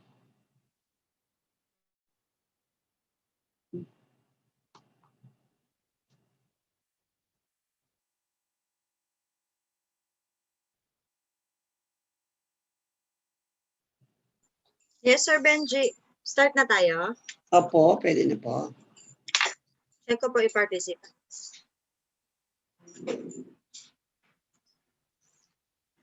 So good afternoon once again. At this juncture, we are 217. Okay. So let's now have our Philippine Professional Standards for School Heads, Domains, Strands, Alignment, which will be discussed to us by Sir Benjamin J. Lamitar Jr. Welcome, Sir Ben. Thank you, Ma'am Marlene. Fellow school heads, once again, good afternoon. Thank you for joining. Ano po? As of the moment, we have 218 participants. Nawawala na yung 100 plus kaninang umaga. We are more than 300. Sayang naman yung ating pagkakataon para naman ma-familiarize tayo sa ating Philippine Professional Standards for School Heads. Nonetheless, we are very much happy to present to you our product of hard labor. Actually, kami pong nila Ma'am Marlene kasama ng ating mga facilitators. 3 days po kaming pinatawag sa LR ng ating mabait na OIC-SDS, Sir Arnie, para po i-align po ang ating PPSH po para sa ating pong OPCR, sa ating IPMS. In fairness po, bagamat kami ang nagpe-present, to be fair po actually, si Sir Arnie po ang author po nung initially po, siya po talaga ang nag-initiate para mai-align po ang PPSH with the RPMS, yung ating pong gagamiting OPCR.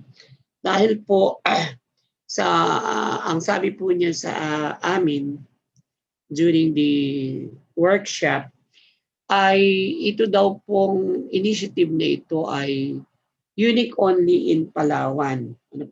For the whole Mimarupa region. Tayo po ang unang nag-attempt para i-align ito. Kaya po ang sabi niya, kung ito ay quality assure, may evaluate ng husto. Actually, pinipresent pa lang namin ito as a raw material. It's not yet final. This is subject for review pa and subject pa for finalization. Katulad po ng aking madalas banggitin, there is no such thing as perfect.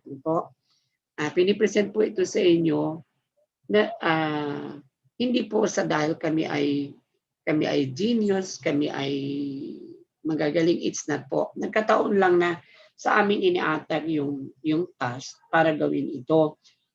Kung dito naman po, ako po bilang facilitator, ang lagi ko pong sinasabi, kung ang services ko po ay makakatulong sa ating division, then I am happy to serve.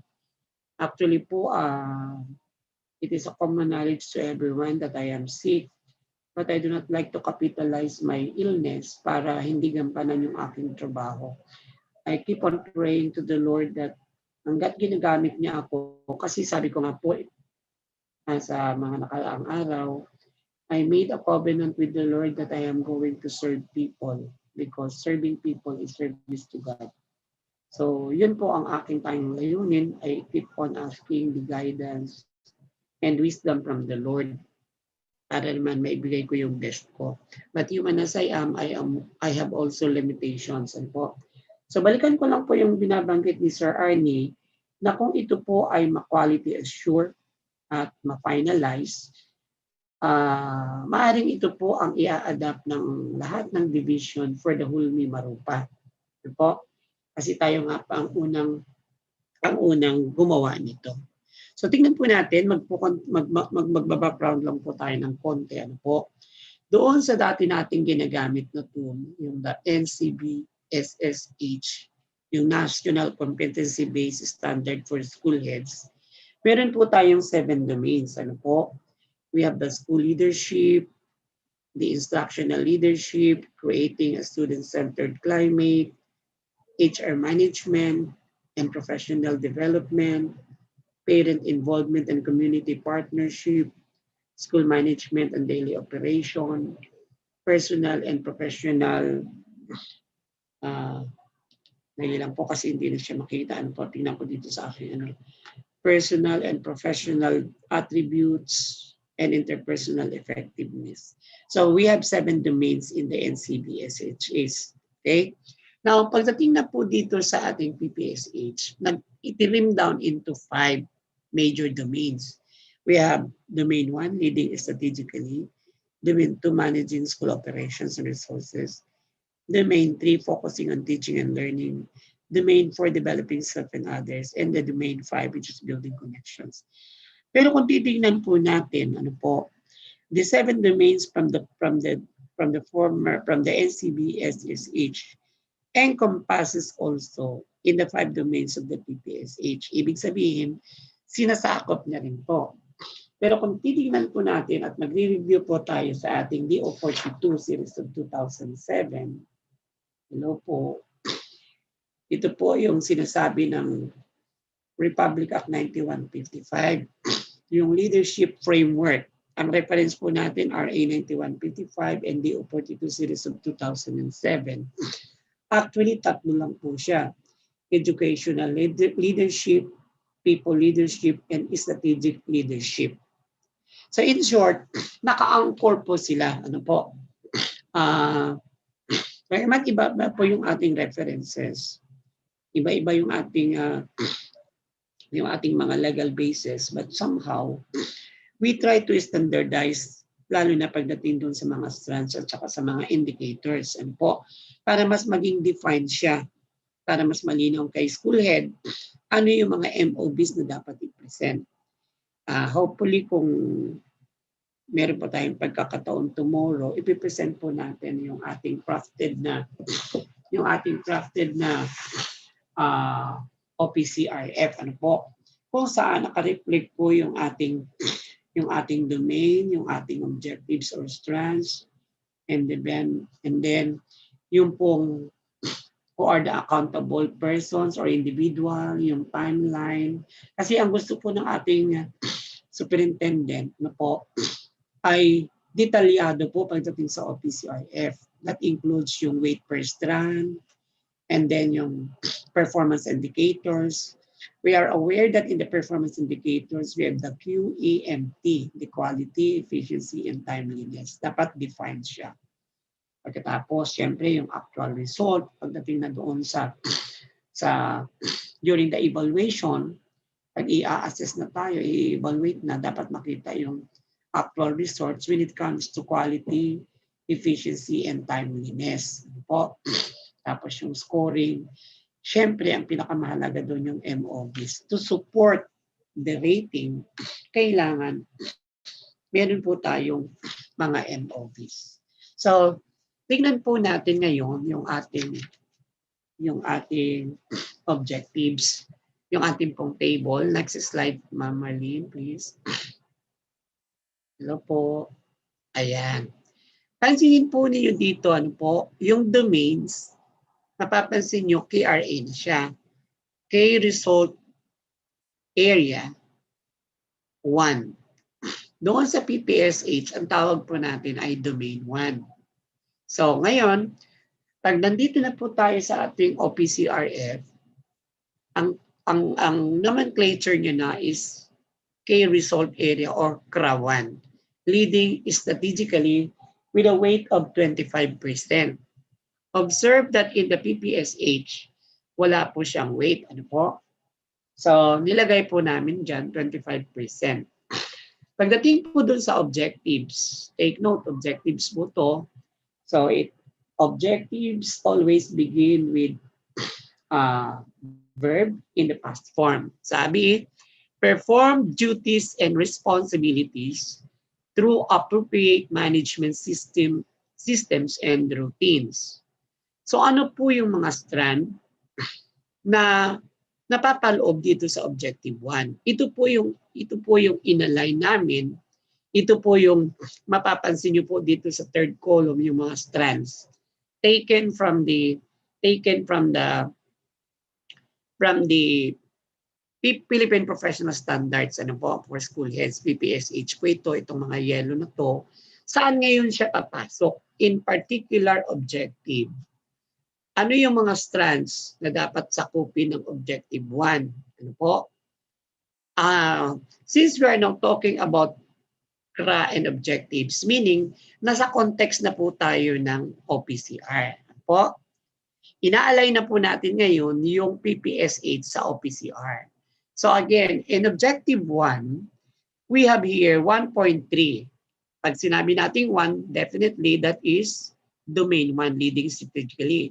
Policy implementation and review, 1.7, monitoring and evaluation processes and tools.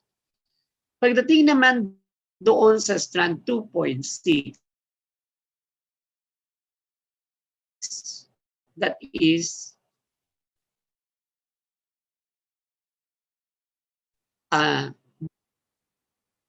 ma'am,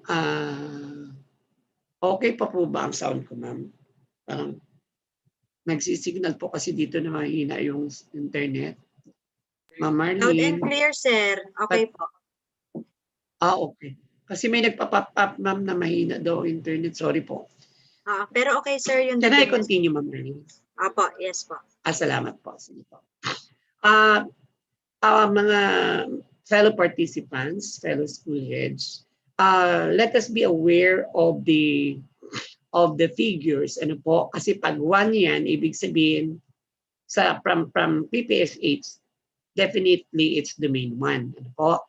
Yung point bago 3.7, those are strands under domain 1. Now, pagdating po dito sa pangatlo, 2.6, definitely it's domain 2 of the PPSH, strand 6, emerging opportunities and challenges. And then 3.8, learner discipline. So, ibig sabihin po, 3.8, yan po ay domain 3 doon sa ating PPSH. At saka yan po ay strand 8. Pagdating naman doon sa 5.3, inclusive practice, ibig sabihin po yan, galing po yan doon sa domain 5, strand 3. So in short, doon sa objective 1, these are the strands na papasok doon sa objective 1. So ibig sabihin po, we are trying to align these strands in one particular objective under KRA number 1. Okay? Then, let's proceed with objective 2. Created SIP, LCP, APP, WFP, and implemented 100% of each activities. Di ba po, ang role natin doon sa ating pag-formulate ng objective dapat ay quantifiable. Ano po? Malinaw po yun. Ibig sabihin, measurable. So, kung ang tinatarget po natin ay 100% of these plans, then, dapat, papasok po dito yung strand 2 of domain 1 ng PPSH, which is school planning and implementation. Okay? And then, strand 5 of the same domain, program design and implementation.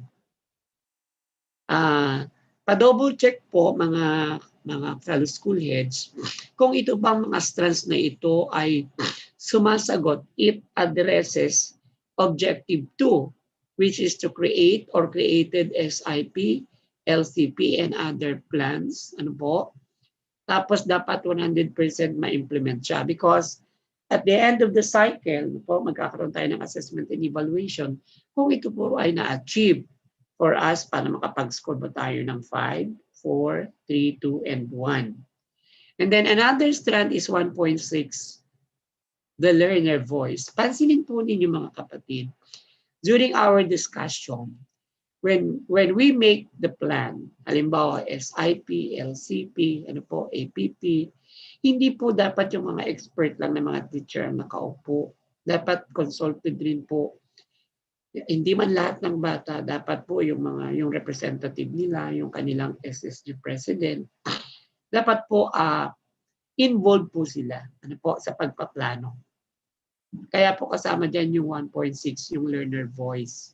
So that is the domain 1 na kung saan ngayon ay KRA1 na in the IPCRF natin or OPCRF. Kaya po naka-highlight siya dito sa ating mga strands.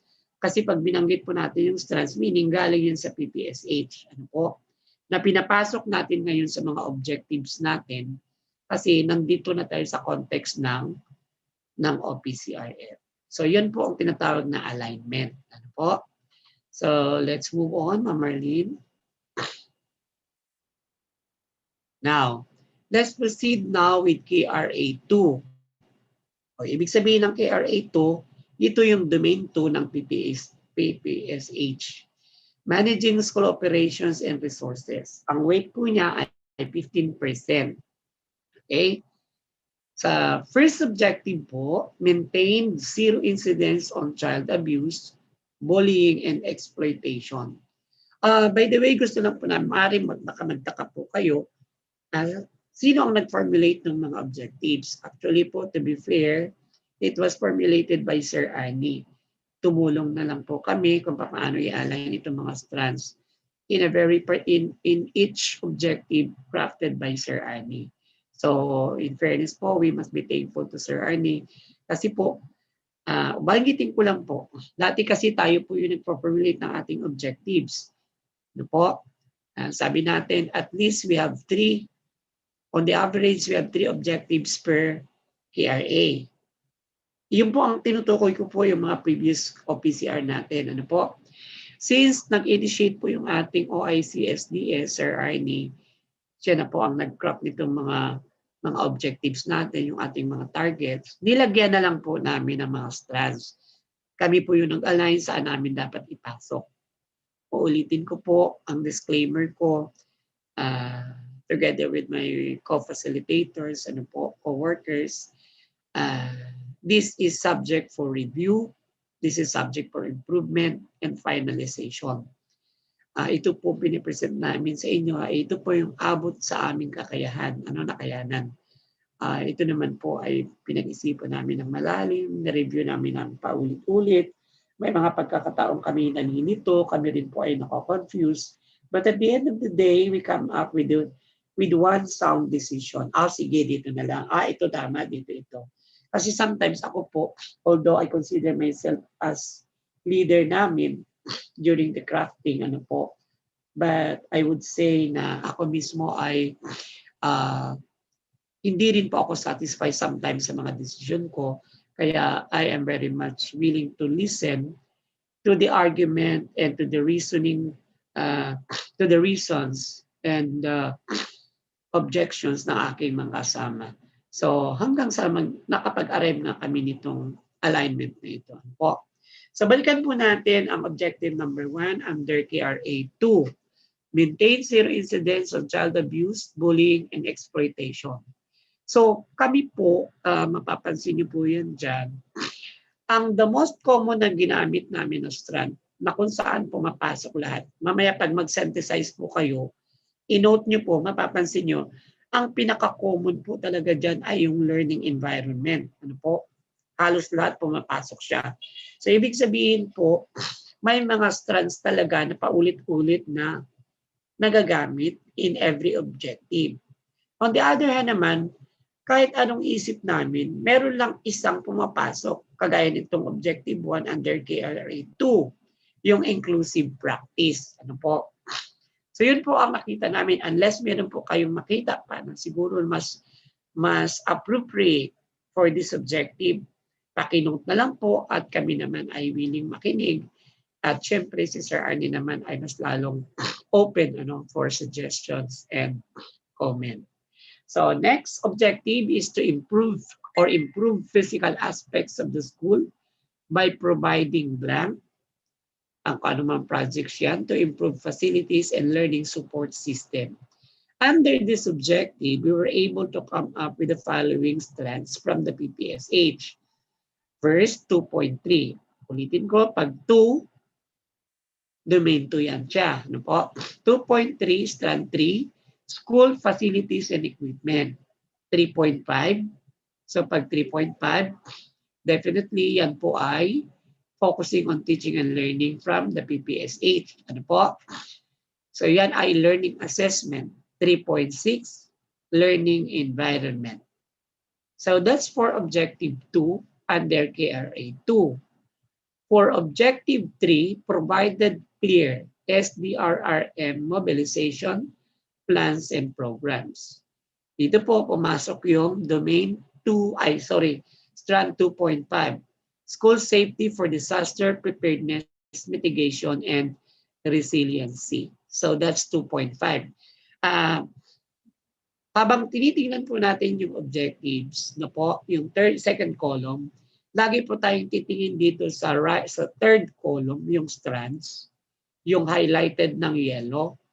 Then dito po hindi nyo makikita. Itong mga strands na ito ay galing po sa PPSH na pinapasok natin ngayon kung saang appropriate objective siya mag-fall under a particular domain or KRA. Okay? So next is objective 4, manage 85% of school financial resources with efficiency. Observe po na ang ating pong on the average po, ano po, by virtue of COA rules and procedures, that our financial resources dapat po on the average ay meron tayong 80% and above utilization in every quarter. Siyempre kasama po doon yung liquidation. Ano po? Since this is something relative to financial matter, then ang pinasok po namin dyan na strand is 2.2. What is that? That is financial management. So that's how we align yung mga strands from the PPSH to the OPCRF. Okay?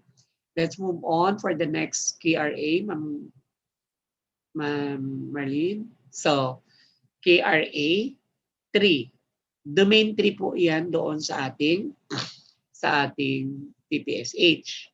Focusing on teaching and learning. By the way, highway and anyway, my dear participants, school heads who are vying for principal's test coming soon, please take note of the following domains and KRAs kasi po kung ano po yung dinidiscuss namin dito sa ating seminar, the same din po yung ating i-discuss doon po sa ating review every Saturday. So by April 17, parang nasa third Saturday na po tayo. Ano po para sa ating review. Kaya please lang po yung ating mga principals to be full-fledged ay paki-note po yung mga mahalagang information na pwede po ninyong pakinambangan during the examination ng ating in-question po. So let's proceed now, focusing on teaching and learning. Napapansin nyo po doon sa weight. Ano po? Napakalaki niya. In the main 1 or KRA1, we have 30%. And then the main 2, financial matter and resources, we have 15%. In the main 3 or KRA3, we have 35%. Binigyan po namin ito ng mas malaking weight. In the first place po, nasa education sector tayo. Yun po ang pinaka-main task natin. Although yung mga financial matters, physical facilities, those are support. Ano po? Support po ng ating But ang ating main ang ating main goal po sa DepEd po ay instruction, teaching and learning. Kaya po meron siyang weight na 35%. I hope everyone would agree with this. Ano po? So since sa teaching and learning or KRA3, we have, I guess, 7 domains. Ay, 7 strands. So tingnan po natin yung mga objectives na na-craft. Increased learning outcomes of the school through promotion rate at least 4%. Let us be, yung promotion rate po natin ito, this refers to the learners. Ano po? Hindi po ito tungkol doon sa mga promotion ng mga teacher. So, ibig sabihin, mga bata po ang tinutukoy natin dito. Naglagay po dito si Sir Arnie ng 4%.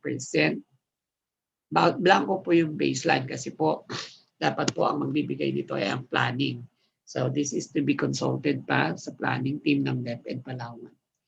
So under objective 1, we have 3.4, learner achievement and other performance indicators.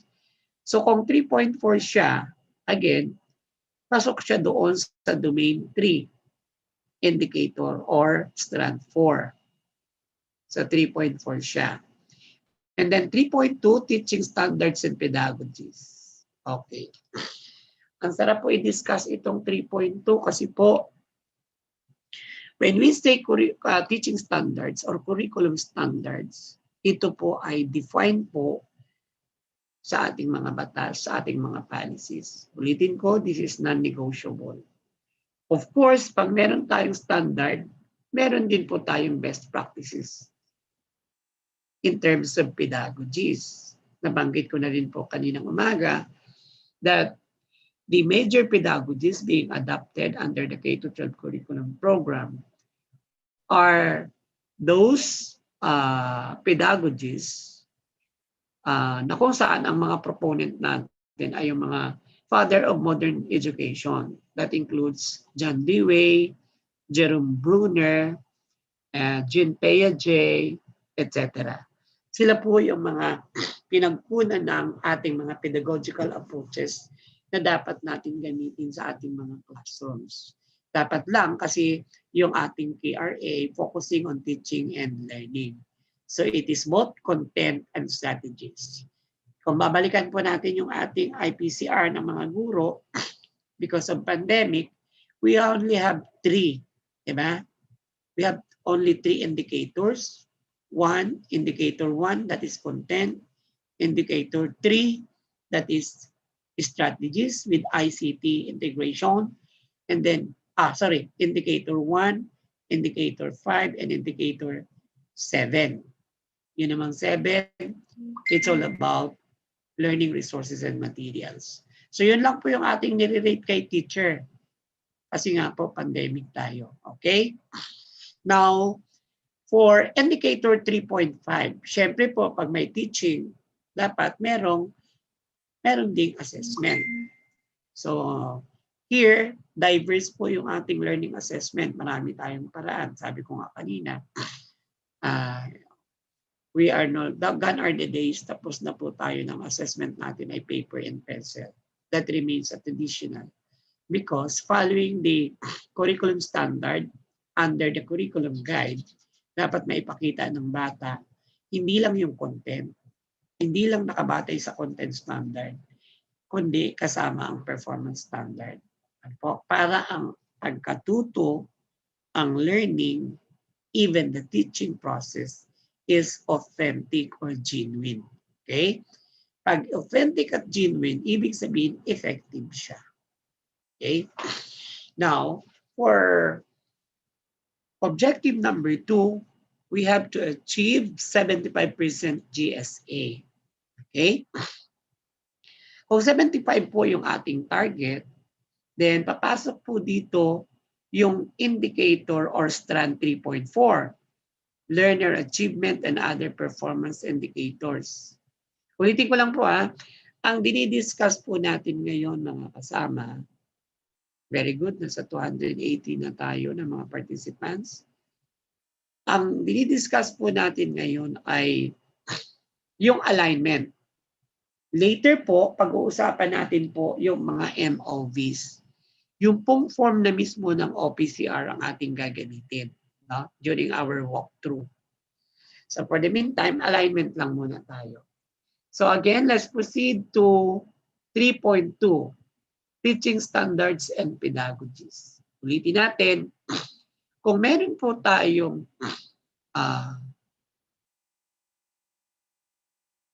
yes, naulit po itong 3.2 kasi achievement pa rin po yung pinag-uusapan natin. Ano po? Yung GSA po natin. General Scholastic Achievement, that is 75%. Kaya, kailangan pa rin po natin yung teaching standards and pedagogies. Okay? Now, for objective number 3, I am very sorry, my dear participants, we cannot entertain questions kasi po yung ating mode ay virtual. Nalulungkot nga po ako kasi mas gusto ko po sana nakikita ko kayo, nakakausap po kayo, namin kayo, sorry. Tapos from time to time na i-raise natin yung ating mga concerns na address kaagad. Ang totoo po niyan, adlib muna ano po, ang totoo po niyan, yung original plan namin nila Sir Arnie, nila Ma'am Marlene, ito po ay trainers training muna. Ano po, yung mga NEA facilitators na dati namin mga kasama, sila po yung i-utilize namin for this. Pagkatapos magkakandak po tayo ng by district, sa part po namin, monitoring na lang sana kami. Ano po, pumayag naman yung ating mabait na superintendent. Kaya lang dahil nga sa lumalala yung ating kalagayan sa pandemic, so it is next to impossible na mag-materialize pa yung ganong setup. Pero I wish sana namimiss ko na rin na makapiling kayo na ako ay nag-talk through the microphone. Ano po. Tapos, nare-raise ka agad yung mga concerns natin. Pero dahil nga sa ganitong sitwasyon natin, I am very sad na hindi ko maririnig ang inyong mga tanong. Although, chinachat sana natin, hindi rin natin yun mai-entertain ng isa-isa. Maganda kasi talaga yung iba pa rin talaga yung face-to-face. I hope everyone would agree with me. Even teachers, they wish na sana mag-face-to-face na. Kasi nahihirapan na rin sila. Okay? Pero wala tayong choice kasi tayo ay kontrolado ngayon ni COVID o tayo ba ay kontrolado ng WHO, I don't know, o tayo ba ay kontrolado ni Bill Gates, etc. etc. Talagang may mga hugot pa, no? Anyway, let's proceed. Now, dito na po tayo sa Objective 3. Prepare and implement supervisory plan with at least classroom observation or class observation per month to ensure achievement of learning outcomes. Pansinin niyo po, may mga blank po yan dyan. Kasi po, dapat mapagkaisahan po natin kung ilan ba yung dapat nating i-target. Ano po, yung pagdating po doon sa quantity, okay? Doon sa mga target natin, whether it is by percentage or by figure, nakablanko lang po siya. Meaning hindi pa siya talaga for final implementation because again, this is subject for review and assessment. So under this, we have 3.1, the school-based review, contextualization, and implementation of learning standards. Now doon po this is one of my topics in our review. Pero yung school-based review po, syempre, those are the policies, those are the legal basis of every program. Kaya lang, pumapasok po yung contextualization. Now, under Republic Act 10533, paragraph H, the curriculum must be contextualized. Po, sabi nga po ni Yusik Dino Campo, yung the best practice daw or the best leader daw in the school are those who try to contextualize the curriculum. Bakit? Because it will address the needs of our learners at different contexts throughout the country. So, again, i-discuss natin yan in separate venue and setting, yung contextualization. Kasi one of the critical topic in the K-12 curriculum is the contextualization. Actually, napakasimple lang naman ito kung tutuusin. We are going to discuss the 2 degree of contextualization, yung localization at saka indigenization. Kaya lang may application po, pagdating po dun sa practice ni teacher in the classroom, it's a different story. Pero dapat si school head, dapat ay very particular dito. Kasi ito po ay ipinag-uutos hindi ni Lamitar, hindi rin ito pinag-uutos ni superintendent. Ito po ay pinag-uutos ng batas. Mandato po ito ng lahat ng school heads, lahat ng teacher, even the superintendent, the directors, etc. Na dapat pag nag-implement po tayo ng DepEd program, dapat holistic siya. Hindi siya selective. Okay? We don't need to evade. Hindi po natin pwedeng iwasan kasi po ito ang itinatadhana ng batas. Sabi nga po, no man is above the law. The law applies to all. And then 3.3, teacher performance and feedback. So ito pong 3.3 nito, sakop pa rin po siya ng ating KRA 3 or Domain 3. Okay? Siyempre po, ang the best reference natin for teachers performance feedback, ito yung ating IPCR. Yun po ang magsasabi sa atin kung ano yung ating kalagayan, yung ating performance. Ano po? Mag-start po siya sa SAT. Ano po? Magkakaroon ng self-assessment si teacher and then isa-summarize ni school head yung SAT. Titingnan niya alin doon sa mga concern ng teacher ang the most immediate need ni teacher. So from there, si school head magpaplano. Whether in the form of lab or inset. Siyempre, kung ano yung pinakamaraming concern ni teacher, yun po ang i-address. We call that needs assessment. So that is 3.3. And the next is maintain zero dropout within the school year. Maintain zero dropout within the school year. Okay? So here, we have, hindi na makita. Anyway, meron akong copy dito. Sandali lang po. Maintain zero dropout within the school. Yan. Di pa pala ako tapos. Sorry. So, under objective, yes, tapos na ako sa objective 3, strand 3.1, and strand 3.3. I am now in objective 4. Maintain zero dropout within the school year. Sino kaya ang superhero na school head na makakapag-maintain ng zero dropout within the school year? Ano po? Napakahirap. This is one of the big one of the challenges, no, ni school head or even a teacher to maintain zero dropout within the school year. Under this objective, we have 3.4. What is that? Wala nang sound. Ma'am Marlene? Hello po. Ma'am Marlene, mayroon pa ba akong... Do I hear loud and clear? Sir, meron po. Loud and clear po. Yes, sir. Opo. Sige, kasi po may nagsisinyas dito sa amin. Wala daw sound. Anyway, thank you po. Salamat po. Balikan ko lang po kasi ayokong manis ito. Doon under KRA 3 pa rin tayo, objective 4, maintain zero dropout within the school year. So ang papasok po doon na strand from the PPSSH is 3.4, learner achievement and other performance indicators. Galing din po yan doon sa domain 3, strand 4. That is for KRA 3, focusing on teaching and learning. Isa lang po ang naipasok namin dyan. Okay? Let's now proceed with domain 4 or KRA 4. Developing self and others. Here, for the first objective, we have conducted at least 10 LAC sessions within the school year to create a professional learning community. Wow, ang ganda ng objective ni Sir Arnie. Ano po? Here, we have 4.2, professional reflection and learning. So that's strand 4.2 under PPSH. Ano po? Professional reflection and learning. Kung ang target po natin ay makapag-conduct ng 10 LAC sessions in one school year, somehow we will be able to create a professional learning community. Ano po?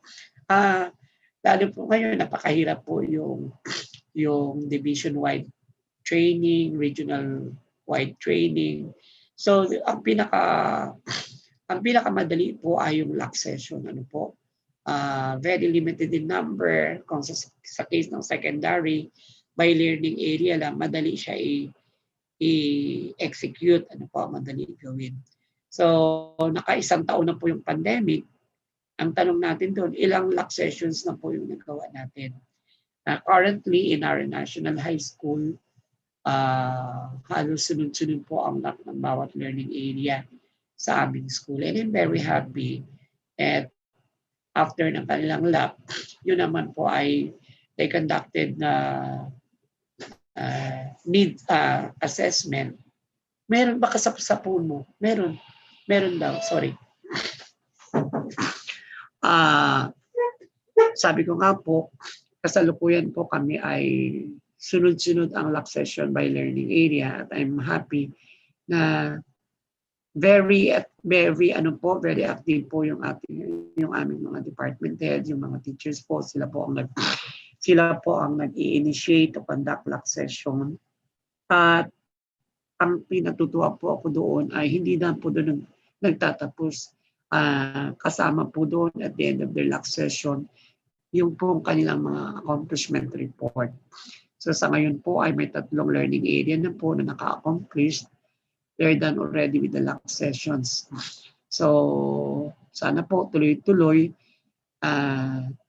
Ang basta ang bilin ko po sa kanila, hindi tayo magkakandak ng lock kasi kailangan lang natin ng certificate of recognition and appreciation. Nagkakandak tayo ng lock kasi ito yung kailangan natin ma-address. Kailangan ma-address ang pangangailangan ni teacher para matulungan natin siya. So somehow it is called the creation of professional learning community. And then, under this, we have the 4.2, the professional reflection and learning. Professional reflection and learning. This also under for the main, strand 2. Okay. And the next objective is to organize and conducted at least 2 needs-based in service training within a rating period. Again, gusto ko pong sabihin na masaya lang po akong i-share kasi mas nakaka-relate ako dahil yung pinag-uusapan is yun po yung aming mga na-accomplish. Ano po? Sa ngayon po ay we're done already with 2 inset. Ano po? Ang una po is all about content. Ano po? And then yung second one is all about pedagogies. Ano po? Doon po sa aming inset, wag po tayo matakot. I challenge my fellow students to use yung ating financial resources kasi ito naman po ay valid. Ito naman ay legal through DO number 31, yung ating policy guidelines on the utilization of MOOE. Kailangan lang sundin lang po natin yung tamang procedure at isupport po natin ang mga documents para sa ating liquidation. So for that, ma-enjoy naman po ng ating mga guro na sila ay makapacitate, ma-equip without spending their own resources, their own money. Ano po? So meron naman pong naka-allocate na mga funds para sa ating pong WFP, sa ating SIP, sa ating AIP. Kasama naman po yung inset. So gamitin po natin yung resources ng ating pamahalaan. Hindi naman po ito nasayang. Ito naman po ay magagamit para i-capacitate, para palakasin, para pasiglahin ang kakayahan ni teacher. So, yun po. Napakasaya namin na kami ay nakapag-hold na ng 2 inset. Ano po? The first one is nakapokus sa content and then the second one is on pedagogical approaches. So under this, we have 2.1, the records management, general welfare of human resources, 4.7, and then 2.4, management of staff. So in short po, Napapansin po natin, pagdating na po sa mga objectives natin, po, tingnan po natin, pakiano lang po, maging, what do you call this? Maging vigilant po tayo, maging observant po tayo. Napapansin po natin, while we are talking of every domain or every craft, pero pagdating na po doon sa objective, nagkakaroon na po ng combination. Ibig sabihin, yung bawat strand in different 5 domains or KRA, somehow, naka-cluster natin into one objective, into one specific KRA. Combination po siya. Doon siya po, yun po yung tinatawag na alignment. Ano po? Ina-align natin base doon sa ating objectives, yung bawat strand. Okay? So, halimbawa po, katulad ng nakikita natin sa screen, na although nasa KRA 4 tayo, developing self and others, yung objective natin, objective 2, but observe that we have strand 2.1, 4.7, and 2.4. So, it's a combination. Ano po?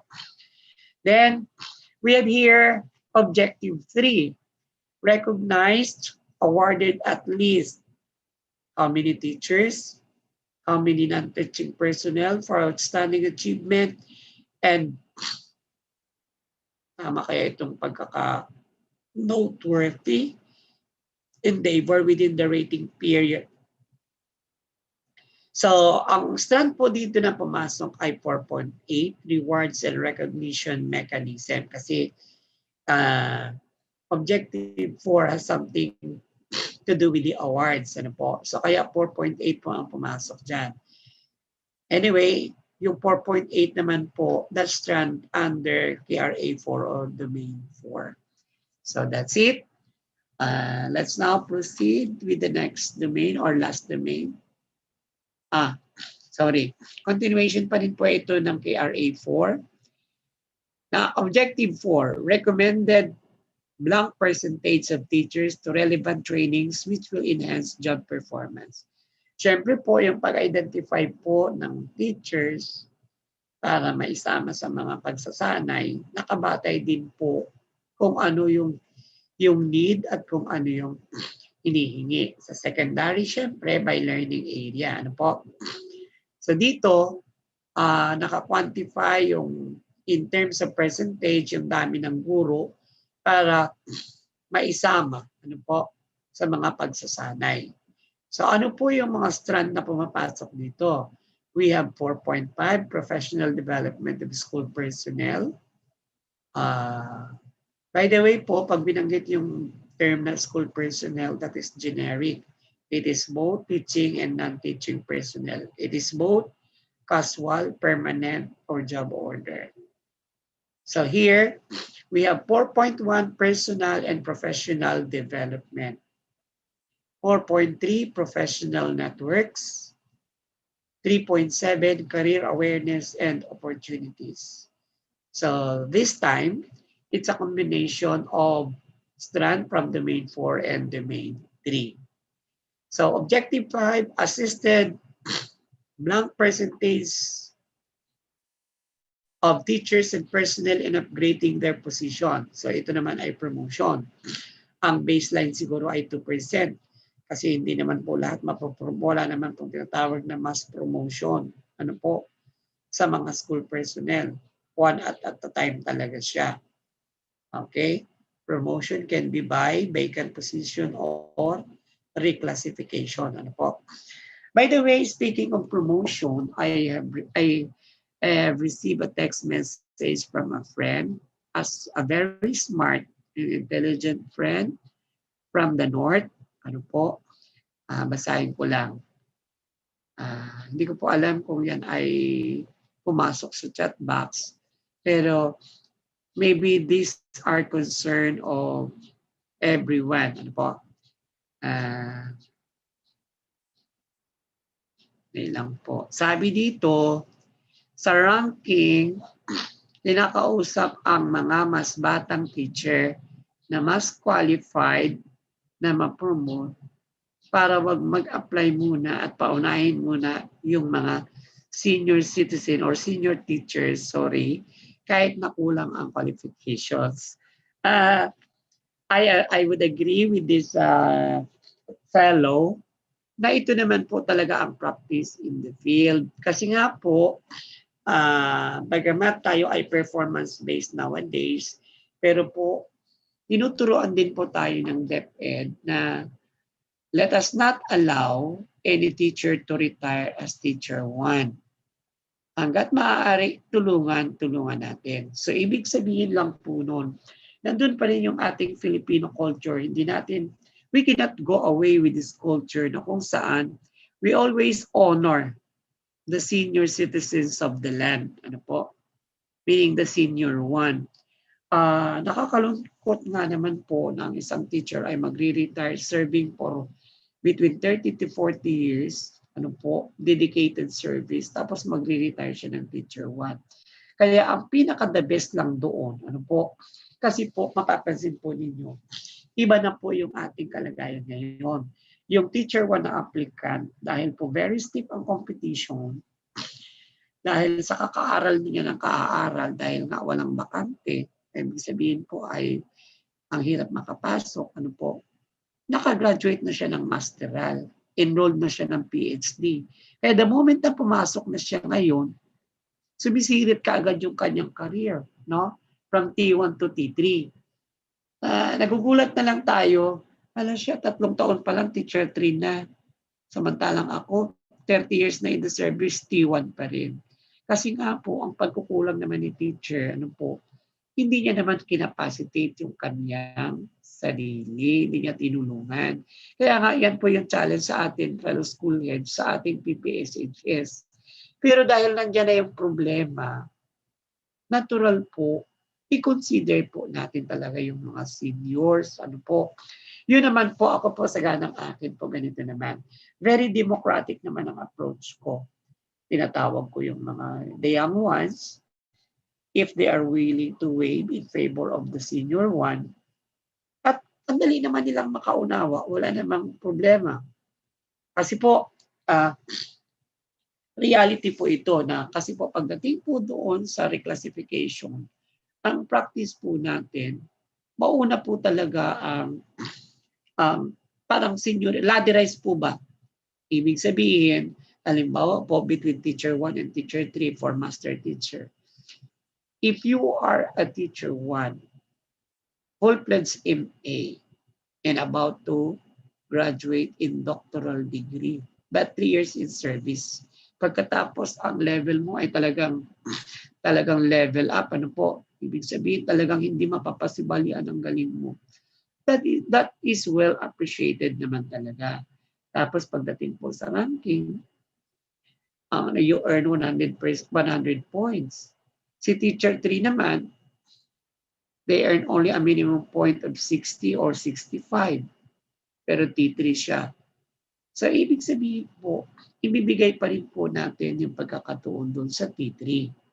Unless from the T3, teachers, walang mag-qualified for empty position, then, pasensya talaga. Mag-overtake talaga si T1.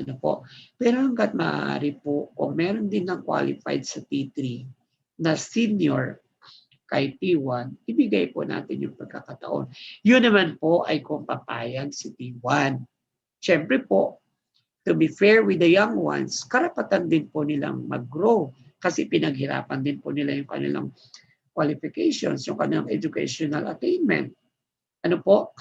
Pero ako po naniniwala na kapag kinausap naman si teacher at ipaunawa sa kanya ng maayos, ay andali naman. Kasi po in my case, marami po akong mga teacher ko pa nung ako ay high school. Ako po ay nag-waive many times, paulit-ulit sa promotion. At ako naman po ay masayang nagbigay, pero in God's perfect time, yung palang gusto mo, may mas mataas pang ibibigay sa iyo si Lord. Kasi nga lang, ang importante lang, matuto tayo magpakumbaba, matuto tayo maghintay ng tamang panahon. Kasi the Lord knows what's inside our heart. Alam niyo po yung laman ng ating mga puso. Kung by age ay bata pa naman tayo, marami pang opportunity sa atin. Ano po? Para po kung tayo magtanda, ganun din po, pag kailangan po natin ang pangunawa at waiver ng bata, madali din po nila tayong pagbibigyan. So kaya po pagdating sa promotion po, whether it is reclass or natural vacancy, when we talk diplomatically with the concerned young teachers at nag-execute sila ng waiver, ibig sabihin po, nandun po yung talagang willingness nila to give way. Wag lang po natin i-practice yung mga school heads na dahil tayo yung person in authority in the school level, parang dadaanin natin sila sa dahas, babrasuin natin sila. That's not good. That's unprofessional. Ano po? Kausapin po natin sila ng maayos, ipaunawa natin sa kanila. Sila naman ay mag-yield kasi wala namang dahilan para hindi sila mag-yield. Madali naman silang makaunawa. Pero kung sa pagkakataon na ayaw talaga nila, ibigay din natin ang karapatan sa kanila. Let us do the ranking openly, fair and square. So i-endorse natin sa division office. Let the division office decide for them. Ano po? At least naging fair po tayo. At least tinry din po natin na kausapin sila to give way to the seniors one kasi mag-retire na rin po sila. Pero itong young generations, ano po, talagang ang labanan ay performance-based. Ano po? Siguro po, pag naubos na yung mga senior citizens of the land, meaning within the school, ang labanan na talaga ay patas na talaga. No more waves, no more kausap-usap. It's definitely a professional competition from among the teachers. So yun po. Okay? So, hindi pa po tapos ang misa. Huwag pa po kayong humayo. So let's now proceed with objective 5. Assisted blank percentage of teachers and personnel. Ito na nga po yung dinidiscuss ko. Sorry. So 4.6 strand leadership development in individuals and team. Okay? Siyempre, pag individual, it has something to do with their personal initiative, yung kanilang pagmamastera, yung kanilang pag-attend ng mga online trainings. Yun yung pong may binabanggit kanina ni Sir Belmonte. If it is group naman or by team, so doon po papasok yung ating mga NSET, yung ating mga virtual training, etc. Okay? So that's it for KRA 4. Now, we are on the last KRA or the last domain, which is KRA 5, building connections. That's 10%. Kaya kung babalikan po natin yung percentage, ito po yung pinakamababang percentage among the KRA or among the 5 domains, 10%. Kasi yung the first 4, pag itinutal po natin yon, that's 90%. Ano po? Tapos isama natin itong KRA 5, building connections, the remaining 10% to complete 100%. Okay? Ng weight of all domains. Tingnan po natin kung merong, kung papasok dyan yung ating tinatawag pa natin na plus factor. Ano po? But for the meantime, under KRA 5, the first objective is conducted 4 meetings with the parents, stakeholders, with agreement and accomplishment. Yun po. Gusto ko lang pong i-remind nowadays, yung atin pong mga training, yung atin pong lahat po ng ating gagawin dapat po supported with document. Pagdating po sa promotion, hindi na po magwawarat yung certificate lamang. Halimbawa, certificate of recognition, certificate of participation. Dapat po, kung training yan, meron po tayong matrix, meron po tayong memorandized document, meron po tayong mga accomplishment or narrative report. Kasi po yun yung mag-support na talagang nag-undergo po tayo ng seminar or training. Ano po? Kaya hindi na po ngayon sapat yung certificates lamang. Dapat merong naka-support or naka-attach na documents relative to accomplishment, matrix, ano po, and yung mga memorandum, dapat po lagi pong kasama po yun. Kaya po pag tayo nag-aayos ng ating portfolio, dapat po intact lahat ng documents. Alam po natin in the past na talaga namang masisipag ang mga guro, masisipag ang mga school heads.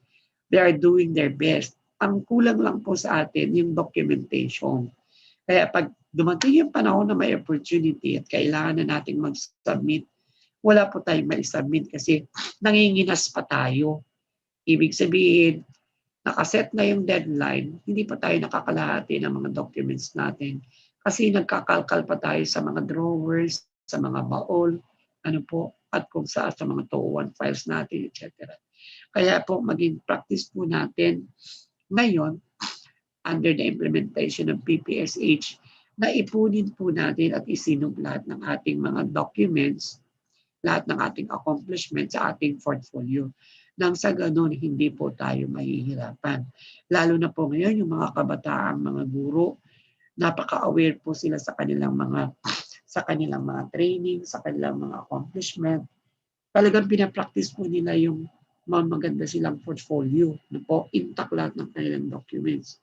Kaya pagdating ng oras, pwede tayong ma-outrank ng mga kabataan kasi sila ay organized, no? Sila ay masinop. So, kailangan yun ang challenge sa ating mga senior citizens na dapat maging model tayo sa mga kabataan. Gawin natin yung best para tayo ay tularan nila. Okay? So, kung 4 na meetings po ang kailangan natin i-conduct with the PTA or stakeholders, no? Dapat po supported ito ng ating attendance, ng minutes, ano yung mga accomplishment, ano yung napag-agreehan. So in this objective, we have strand 5.4, communication.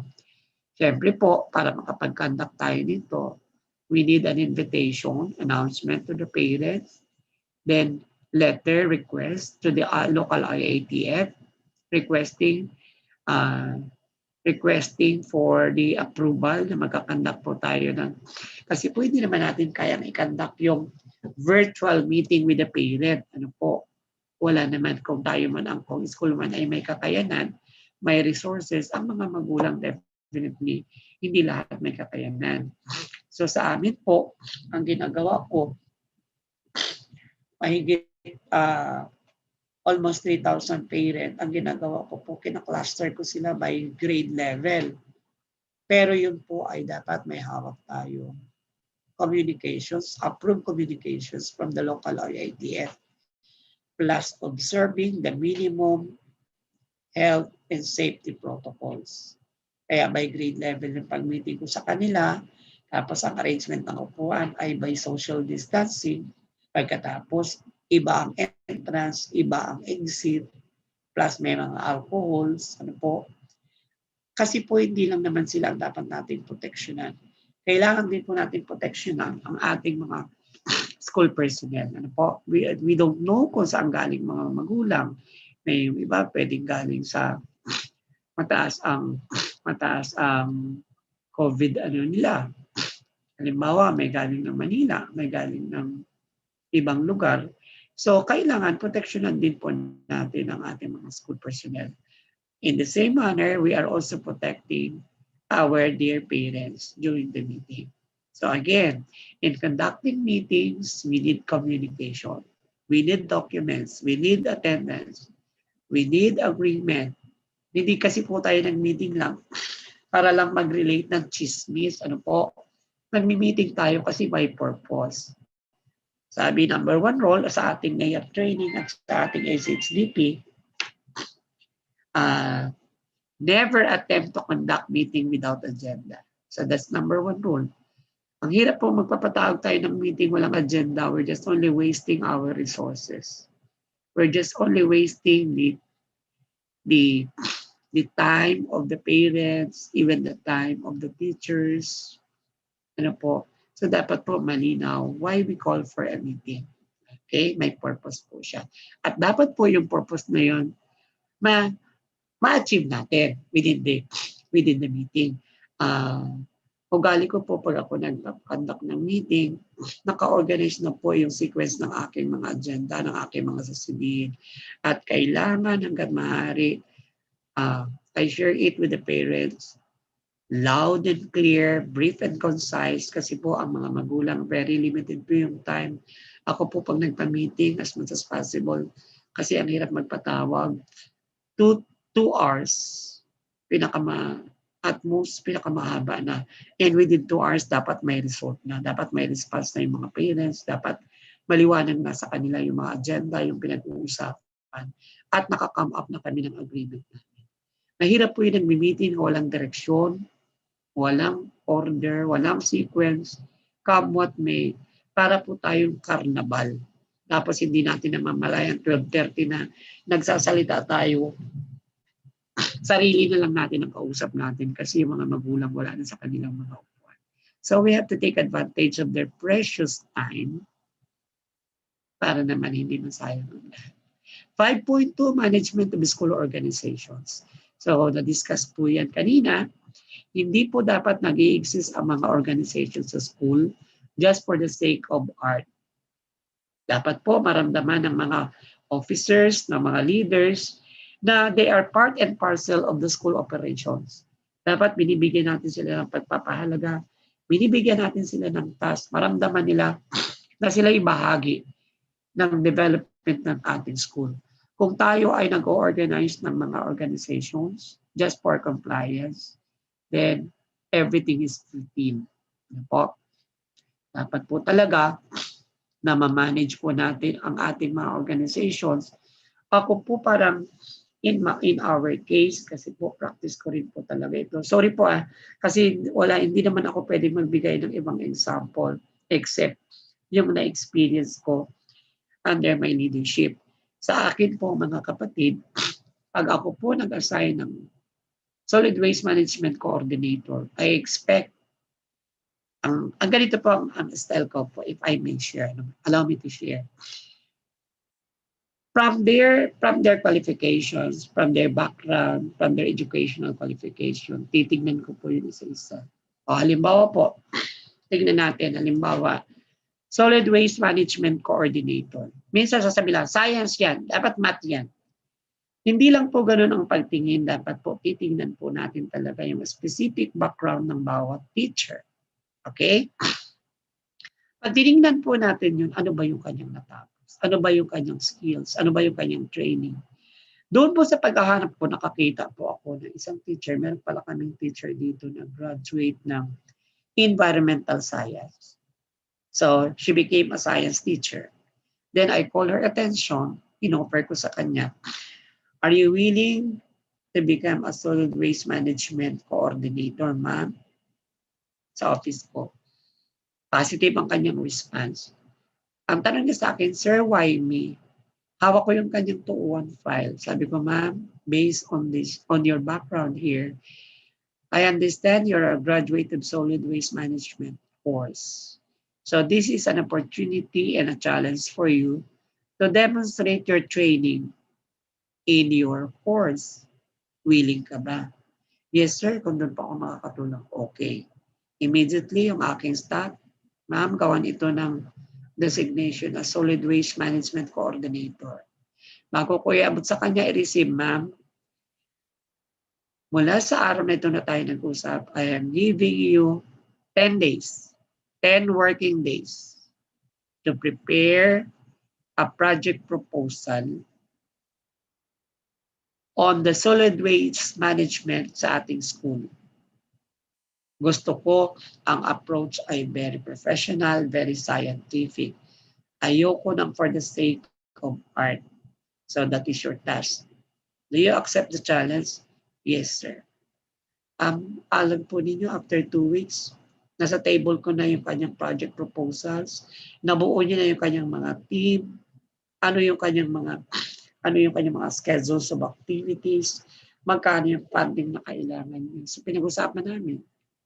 So, tayo naman po as a school heads, hindi lang po dapat natin siya in-assign. Kasi hindi niya po yun magagawa ng siya lang. Kailangan niyo po ng support.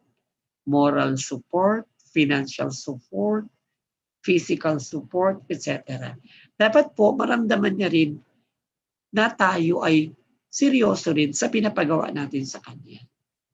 So, ganun po yun. For that, because they are clothed with authority through a designation, magpa-function po sila effectively with inspiration, with full of joy sa kanilang assignment, sa kanilang task.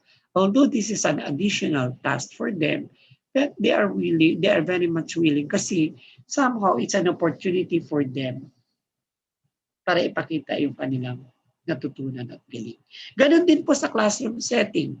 Sabi po ang mga teachers, as leaders, school heads as leaders, tayo daw po ay creators of opportunity. Sa classroom level, yung mga pinapagawa ni teacher ng mga activity, mga assignment, those are opportunity for the learners to equip themselves. That is constructivist approach. Po. Sa school level naman, pag binigyan mo ng task si teacher, binigyan mo siya ng assignment, ipaniliwanag mo, binigay mo yung mga term reference, inorient mo siya, malinaw sa kanya kung anong gusto mong mangyari, then siya din naman po ay may inspired. Ano po? Mahirap po kasi yung iuutos lang natin pero hindi natin binigay yung parameter, hindi natin nilatag yung term of reference, ano ang kanyang mga legal basis, saan siya kukuha ng pondo, ano ang mga support na dapat maibigay sa kanya. Hindi pwedeng magbibigay lang tayo ng task without support. So para maging effective po yun, kailangan collaboration po between the teacher and the leader or the school head. Then objective 2, identified and established 5 partnership with the stakeholders and obtained resources for the school. Here, we have a combination of domain 1 and domain 5.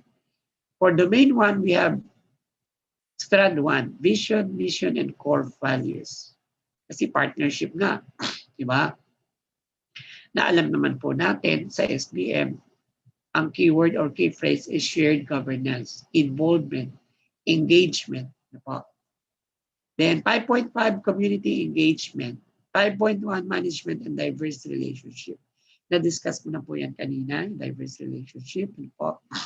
Huwag lang po yung mga relationship na bawal. Huwag natin i-practice po yun. We are referring to diverse relationship with the LGU, with the parent, with the students, with the teachers. Okay? Huwag yung bawal na pag-ibig. And then objective 3, involve the school governing council implementing the projects. Yes. Yung pong SGC, kasi ito parang na-overlook na po natin yung SGC. Most of the time, doon lang tayo sa PTA. Ano po? Kasi po yung SGC, that is the policy governing body ng ating school. Pag meron pong mga major changes, dapat consulted po ang ating SGC. Halimbawa po, in the case of Nara National High School, we are vying for school integration. Magkakaroon po ng elementary school within the campus. So, I am planning to call for a meeting with the SGC to present the plan of the LGU, the plan of the DepEd for Nara National High School, plus renaming of the schools.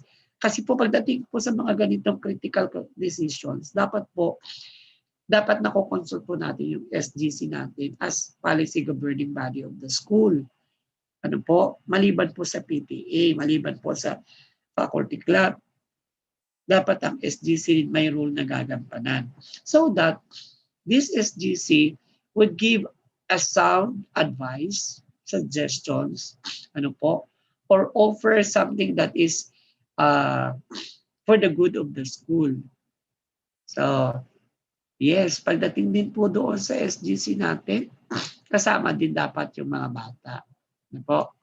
Ako po, after na PTA meeting, the SGC meeting, I will call the attention of SGC officers para ilatag din sa kanila yung plano ng ating DepEd at ng ating paaralan with the LGU na in the future, magpapalit tayo ng pangalan, mag-o-offer tayo ng mga mas maraming programs. So, dapat aware po ang school community in general what's happening in our school. So, Ma'am Marlene, meron pa bang slides? Tingnan natin kung meron. Ayan, plus factor. Dito po sa plus factor, by the way, although gumamit po tayo, may plus factor po tayo, we should not exceed 100%. Pag maglalagay po tayo ng plus factor, if is 5%, kukunin po natin yan in any domain or any craft. Doon po tayo magbabawas. Halimbawa yung 5% na yan na naka-flash sa screen. Pwede natin halimbawa bawasan yung teaching and focusing on teaching and learning. Kung 35 siya, gawin natin 30, ilagay natin dyan 5 to make it 100%. But do not exceed 100% or 105%. Okay? Dapat 100% na rin. Yung 100% na weight, ipoprorate po natin yan doon sa ating mga KRA. Kung nabuo na natin yung 95% for domain 1 to 5 or KRA 1 to 5, the remaining 5% will now be appropriated to plus factor. So sabi dito, perform other related tasks which are not embedded in his regular task. So sa akin po, halimbawa, define naman po sa ating mga school heads kung ano yung ating mga tasks. Kaya lang ngayon, ginagamit tayo na maging facilitator. Ano po? This is beyond our task. Dalawa lang po yan. It's either mag-claim ka ng service credit or gamitin mo as your plus factor. So nilagyan po namin yan dito ng points kung by level siya. Kasi po yung plus factor, pwedeng by frequency, pwedeng by level. Ano po? So we have here school 5 points, district level 1 point, division 2, regional level 3 points, national 4 points, international 5 points. So maximum of 5% or 5 points. Now what is the strand na pinasok namin dito? Isa lang po sa ginamit namin dyan yung research and innovation from the PPSSH. Pero baka po magbago siya, madagdagan pa. Depende kung ano po yung tinatarget natin doon sa ating plus factor. Magbabago din po yung strand na ipapasok natin dito sa domain na ito, which is the plus factor. So for the meantime, Marlene, I'm done. Unless may tanong, hindi po ako makapag-entertain. Ano na po ang susunod natin?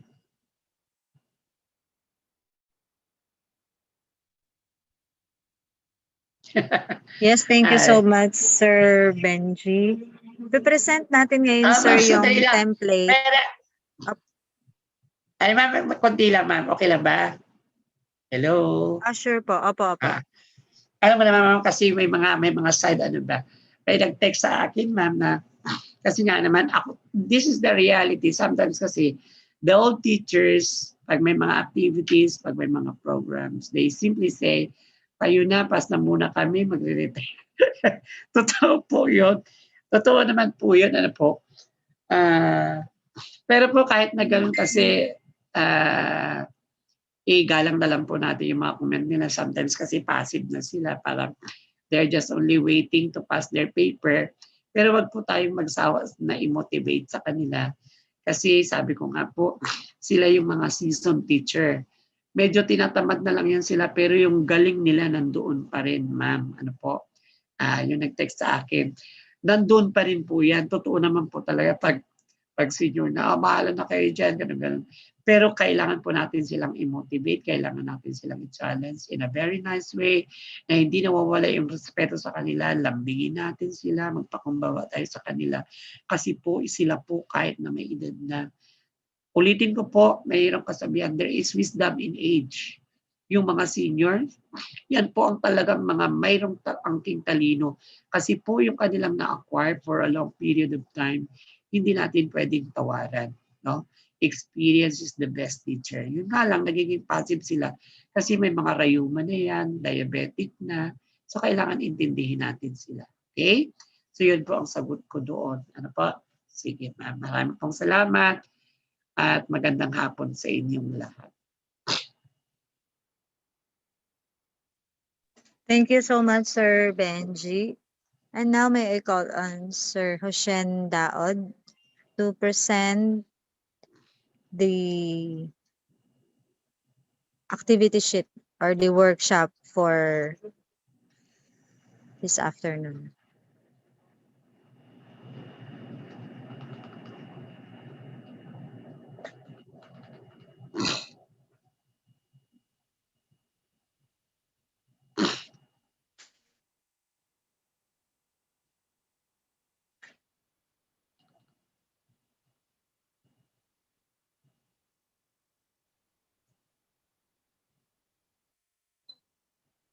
Sir Hoshen?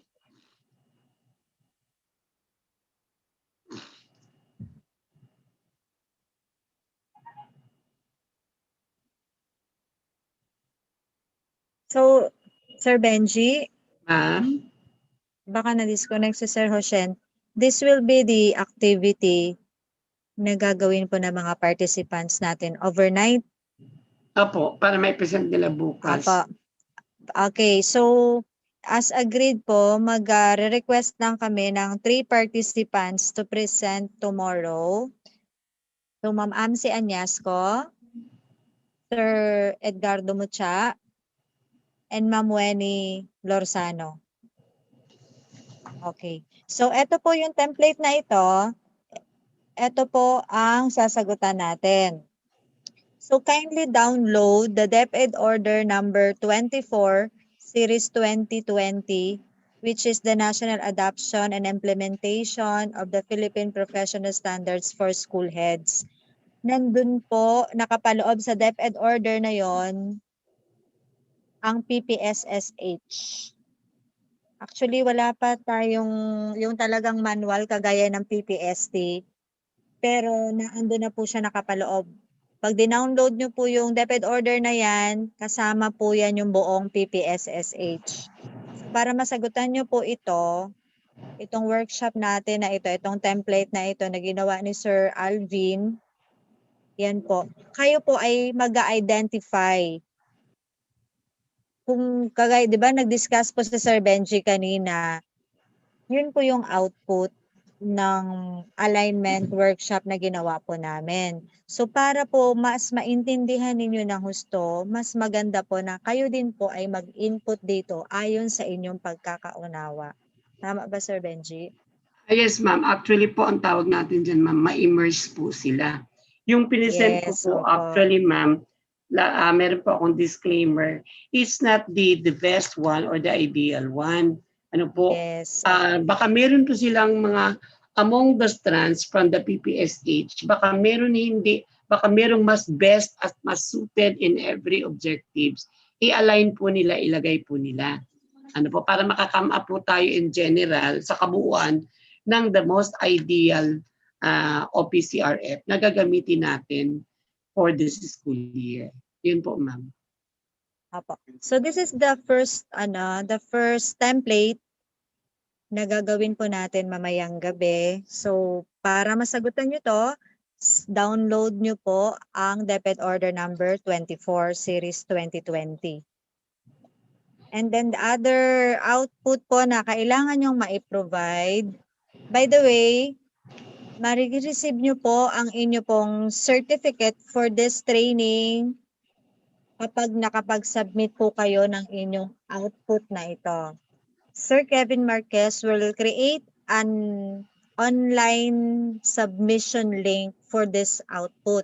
So, kailangan po itong alignment, and then the other one po is the template of the OPCRF. Papakita ko din po. Actually, ito po, kasi naka-word siya, isi-send ko later sa GC ng mga school heads. So, pakishare na lang po sa ibang mga participants. And then, isi-share ko din po ngayon yung template naman ng OPCRF na kung saan from this alignment na ginawa ninyo, ilalagay nyo na po siya doon sa actual OPCRF ninyo. Yan din po ay ipipresent ng tatlong binanggit ko kanina, si Sir Mucha, si Ma'am Amsi, and si Ma'am Weni. Okay, wait po. Ma'am Marlene?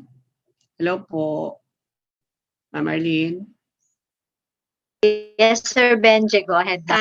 Siguro po, if I may suggest, with due respect, ano po yung ina-expect natin na activity for tomorrow para po aware yung ating mga participants? Day 3 po tayo tomorrow, di ba? Day 3 po tayo tomorrow. So So, ano? ang magiging activity po natin bukas, so 'di ba po, overnight, i-immerse nila yung sarili nila with the, Tama po. with the new standards according to Opo. the DepEd Order number 24. So, familiarizing sila. Tapos, ipuput nila, kapag na-familiarize sila, na-align nila ng sarili nila yung mga strands dito sa bago nating standards. Opo. Ilalagay po nila yan sa OPCRF form. Nila, Yung okay. bago natin na ginawa, yung may MOV.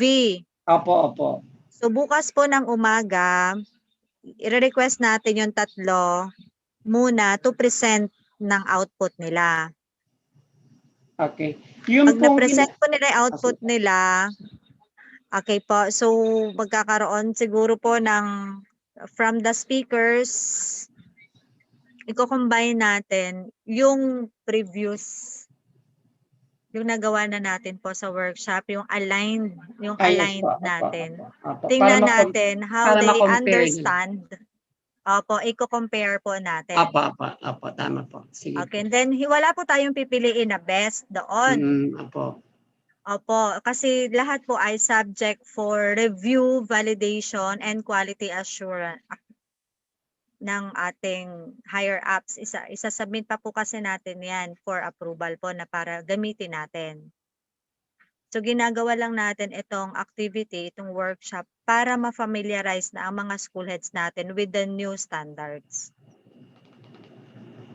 Okay po. Clear po, Ma'am Okay, Marlene. Sir Benji. Any comments, sir?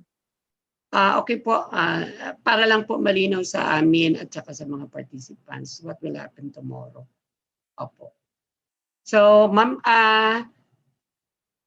we call it the day for it's 3 p.m. Ano pa po ang may mga announcement pa po kayo? Share ko, sir, yung template ng OPCRF para makita po nila yung gagawin nila. And then later, isi-send ko sa mga GC para ma-download po nila. Sige po. For the meantime, ma'am, wala na po tayong kasunod ano po.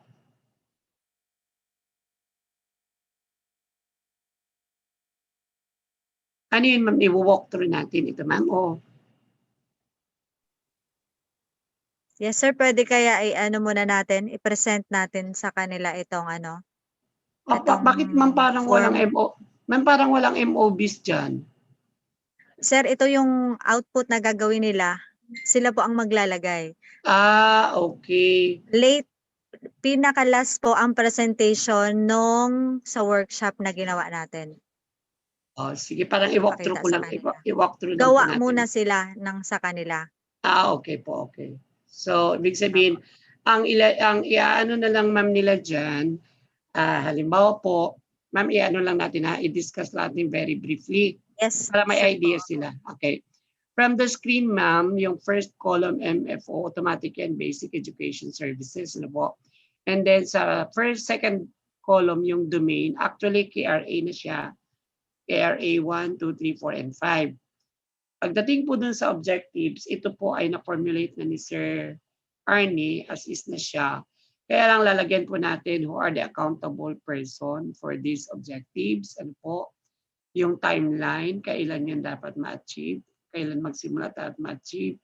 And then, yung weight po na galing doon sa KRA, i-distribute po nila, depende po kung ilang objectives meron. Halimbawa po, example, kung ang leading strategically ay 30%, example lang, pagkatapos ang objectives nila ay 3, then pwede nilang i-divide yun by 10, 10, 10 bawat objectives. But they should not exceed 30%. Or depende sa kanila, pwedeng 10, pwedeng 15, pagkatapos, or 16, bago 8, bago. Basta mabuo nila yung 30%. depende doon sa gravity or sa degree ng objective na gusto nilang ma-achieve. Yan po yung sa weight. Ano po? Yung timeline naman, alam naman natin yan. Okay? Pagdating po dito sa may MOVs, ulitin ko po, ang gagawin po nila ay yung nakadilaw, individual accountable, yung timeline, yung weight, at saka MOVs. Daan na po tayo sa domain. In short, yung nahuhuling tatlong ay apat na naka-yellow na header ng column, yun po ang tatrabahuin ni school head. Maglalagay po siya dito for one particular objective. Ano po yung dapat na maging MOV? Ano po? Dito sa last column. Ilalagay po nila yan dito. So, yun po ang gagawin ng ating mga participants. Ano po? Yan po. So, ibig sabihin, ma'am, ipoprovide mo ito sa kanila, lalagyan na lang, i-workout nila yung individuals, accountable, timeline, weight per strand, at saka yung MOBs. Yung template po, ma'am. Yes, sir.